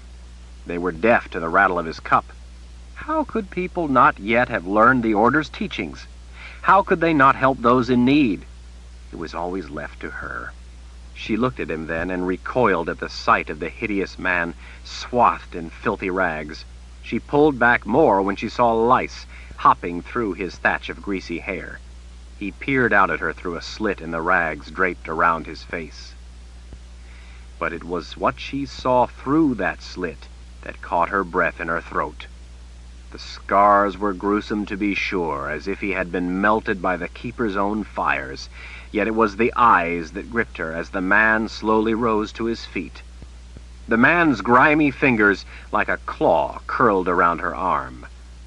"Nietzsche," he hissed, in startled triumph, drawing her close. Caught in the grip of his powerful fingers and his burning glare, she was unable to move. She was so close she could see his lice hopping at her. "Kadar Kardif." "So you recognize me, even like this?" She said nothing else, but her eyes must have said that she thought he was dead, for he answered her unspoken question. "Remember that little girl? The one you seem to care so much about? She urged the townspeople to save me. She refused to allow me to die there on the fire, where you had put me. She hated you so much she was determined to save me. She selflessly devoted herself to caring for me, to helping her fellow man, as you had ordered the townspeople to do. Oh, I wanted to die. I never knew a person could have that much pain and still live. As much as I wanted to die, I lived, because I want you to die even more. You did this to me. I want the Keeper to sink his fangs into your soul." Nietzsche looked deliberately at his grotesque scars. "And so for this you have come seeking your revenge?" "No, not for that. For making me beg where my men could hear it. For allowing other people to hear me beg for my life. It was for that reason they saved me, and their hatred of you.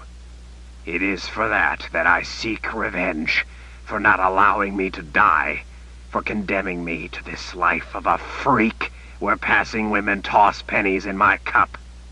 Nietzsche gave him a smooth smile.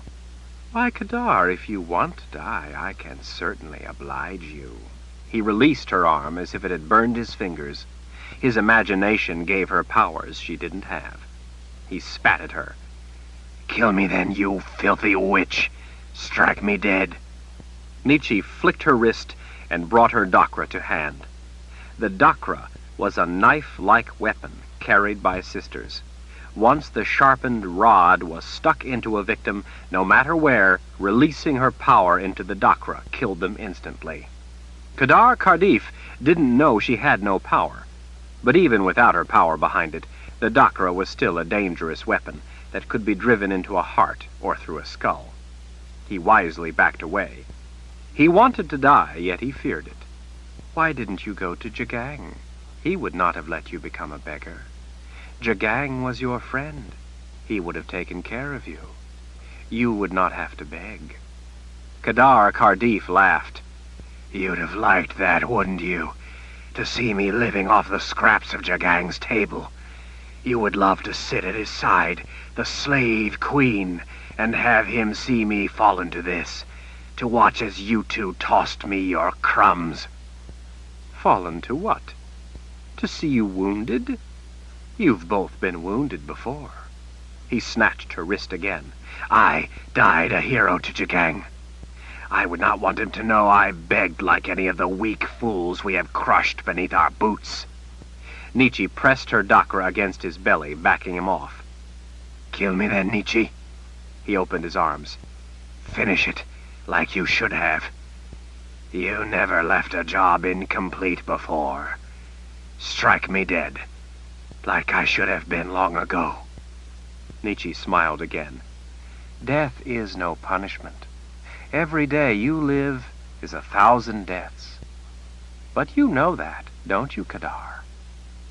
Was I that repulsive to you, Nietzsche? Was I that cruel to you? How could she tell him that he was, and how much she hated him having her as chattel for his amusement? It was for the good of all that the Order used men like Kadar Kardif. How could she put herself, her own interests, above the good of mankind? Nietzsche turned and rushed off down the alleyway. Thank you for the penny, he called mockingly after her. You should have granted my request. You should have, Nietzsche. Nietzsche wanted only to go home and scrub the lice out of her hair. She could feel them burrowing into her scalp. Chapter 64. Richard pulled away the fistful of straw. He brushed the fragments of grasses from his leather apron. His arms ached from the labor of rubbing the straw, lightly loaded with fine abrasive clays, against the stone. Yet when he saw the luster of the stone, the character of the high polish, the way the marble glowed, taking light deep into the stone and returning it, he felt only exhilaration. The figures emerged from a sparkling stone base of rough marble. The grooved lines of the toothed chisels used in opposing directions to shear off thin layers of stone were still evident on the lower calves, where the legs emerged. He wanted the statue to bear testimony to the hand of man and the figure's origin in stone. They rose up to nearly twice his height. The statue was, in part, a representation of his love for Kalin. He could not keep Kalin out of the work, because Kalin was his ideal of a woman. Yet the woman in the statue was not Kalin. It was a man of virtue with a woman of virtue, joined in purpose. They complemented each other, the two universal parts of what it was to be human. The curved section of the sundial had been placed by Victor and his men several days before, when Richard had been working down at his job at the site of the Emperor's palace. They had left the tarp over the statue as they worked. After the ring had been set, Richard had placed the pole that served as the gnomon and finished the hand holding it. The base of the pole was fixed with a gold ball. Victor had yet to see the statue. He was beside himself with eager anticipation. As Richard stared at the figures, only the light from the window above entered the darkened room. He had been given the day from work down at the site in order to prepare the statue to be moved to the plaza that evening. In the rooms beyond the shop door, the hammers of the blacksmiths rang ceaselessly as Victor's men worked on orders for the palace. Richard stood in the near darkness, listening to the sounds of the blacksmith shop as he stared up at the power of what he had created. It was exactly as he had intended. The figures of the man and woman seemed as if they might draw a breath at any moment and step out of the stone base. They had bone and muscle, sinew and flesh. Flesh in stone. There was only one thing missing, one thing left to do. Richard picked up his mallet and a sharp chisel. When he looked up at the finished statues, there were moments when he could almost believe, as Kalin insisted, that he used magic to carve. Yet he knew better. This was a conscious act of human intellect, and nothing more. Standing there, chisel and mallet in hand, gazing at the statue that was his vision in stone, was a moment when Richard could savor the supreme achievement of having his creation exist exactly as he had originally conceived it. For this singular moment in time, it was complete, and it was his alone. It was, for this moment, pure in its existence, untainted by what others thought. For this moment, it was his accomplishment, and he knew its value in his own heart and mind. Richard went to one knee before the figures. He laid the cold steel of the chisel to his forehead and closed his eyes as he concentrated on what he had left to do. Blade, be true this day. He pulled the red cloth tied at his throat up over his nose so not to have to breathe the stone dust, then set the chisel to the marks in the flat place he had already prepared just above the heart of the flaw. Richard brought the mallet down and began to carve the title of the statue in the base for all to see. Nietzsche, standing behind the corner of a building around a curve in the road, watched farther down the hill as Richard left the shop where he had carved his statue. He was probably going to see about getting the team to move the stone. He closed the door, but he didn't put the chain on it. No doubt he didn't intend to be gone for long. Men were working all over the hillside at a variety of shops. Tradesmen, from leather workers to goldsmiths, contributed to a constant din of saws, grinding, and hammering. The ceaseless uproar of the labor was nerve-wracking. While many of the men coming and going gave Nietzsche a good look-see, her glare warned them off.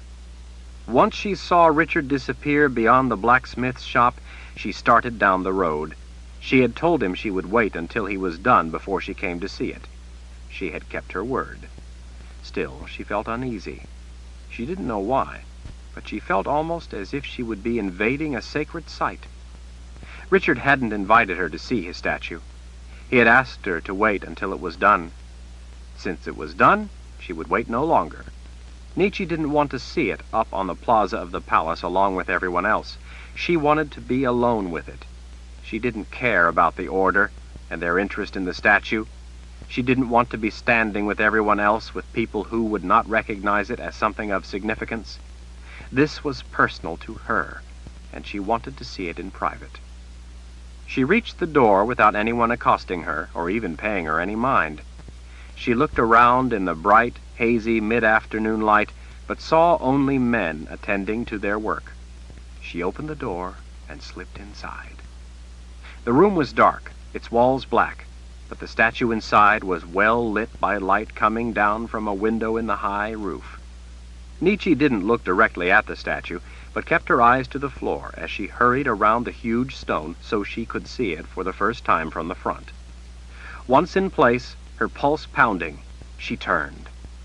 Nietzsche's gaze rose up the legs, the robes, the arms, the bodies of the two people, up to their faces.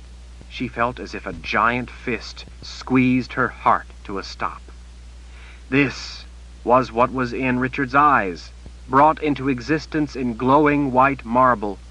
To see it fully realized was like being struck by lightning.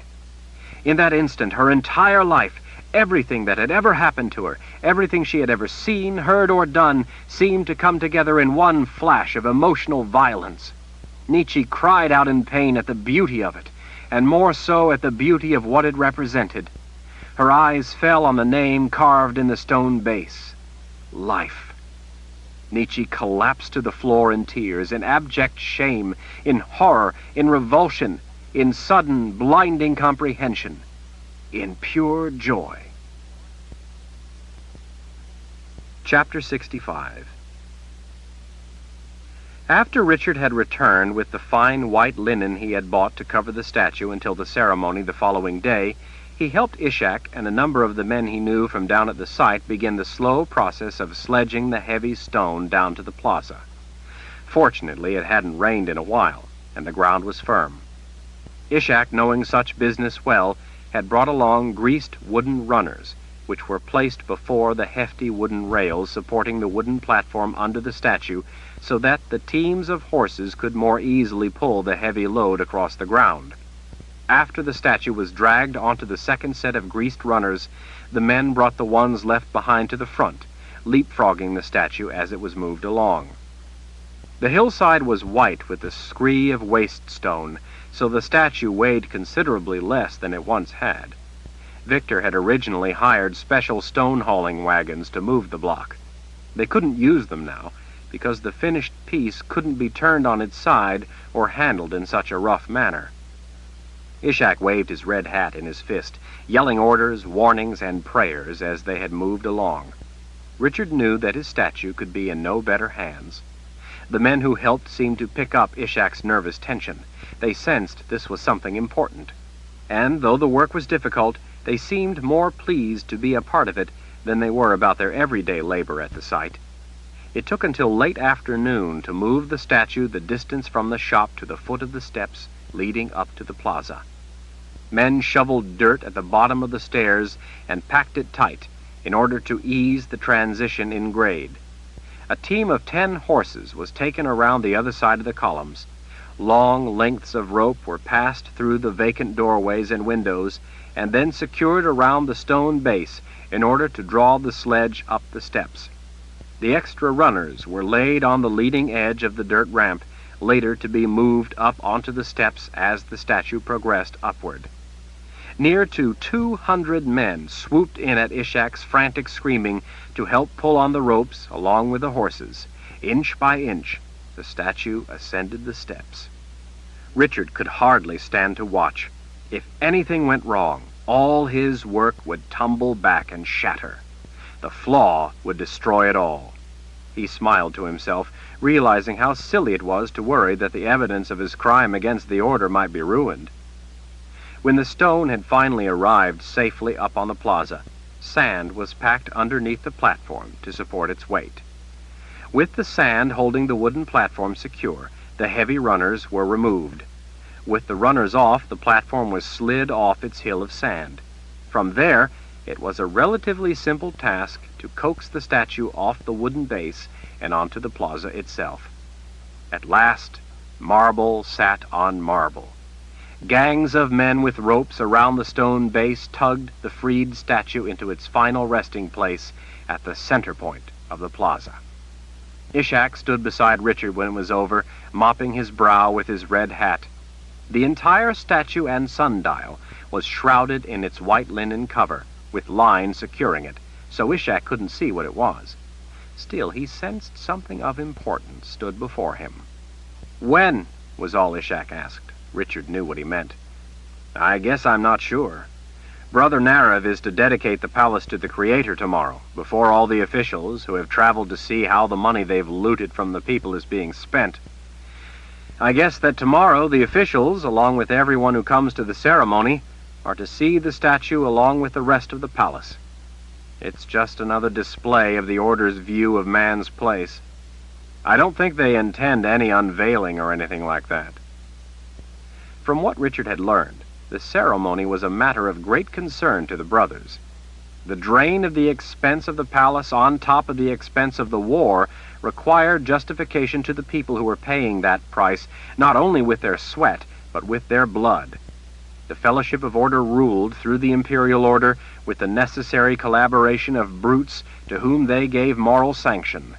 While the brutes had easily crushed the bodies of those who had revolted, the brothers wanted to crush the ideas such revolt represented before they could spread, because it was such ideas that were the greatest threat to them. To that end, it was also important to inspire the officials, the minions of the Order's tyranny. Richard imagined that with scenes of man's depravity carved into thousands of feet of stone wall, the flock of far-flung officials of the Order were going to be given guided tours by the brothers of all mankind's failings, and thus coerced into their duty of turning over money they had already confiscated at the point of a blade they wielded under the moral sanction of the brothers through the Fellowship of Order. Such petty officials were allowed a slice for their service to the Order, but the brothers no doubt wanted to forcefully dissuade them from any grander notions.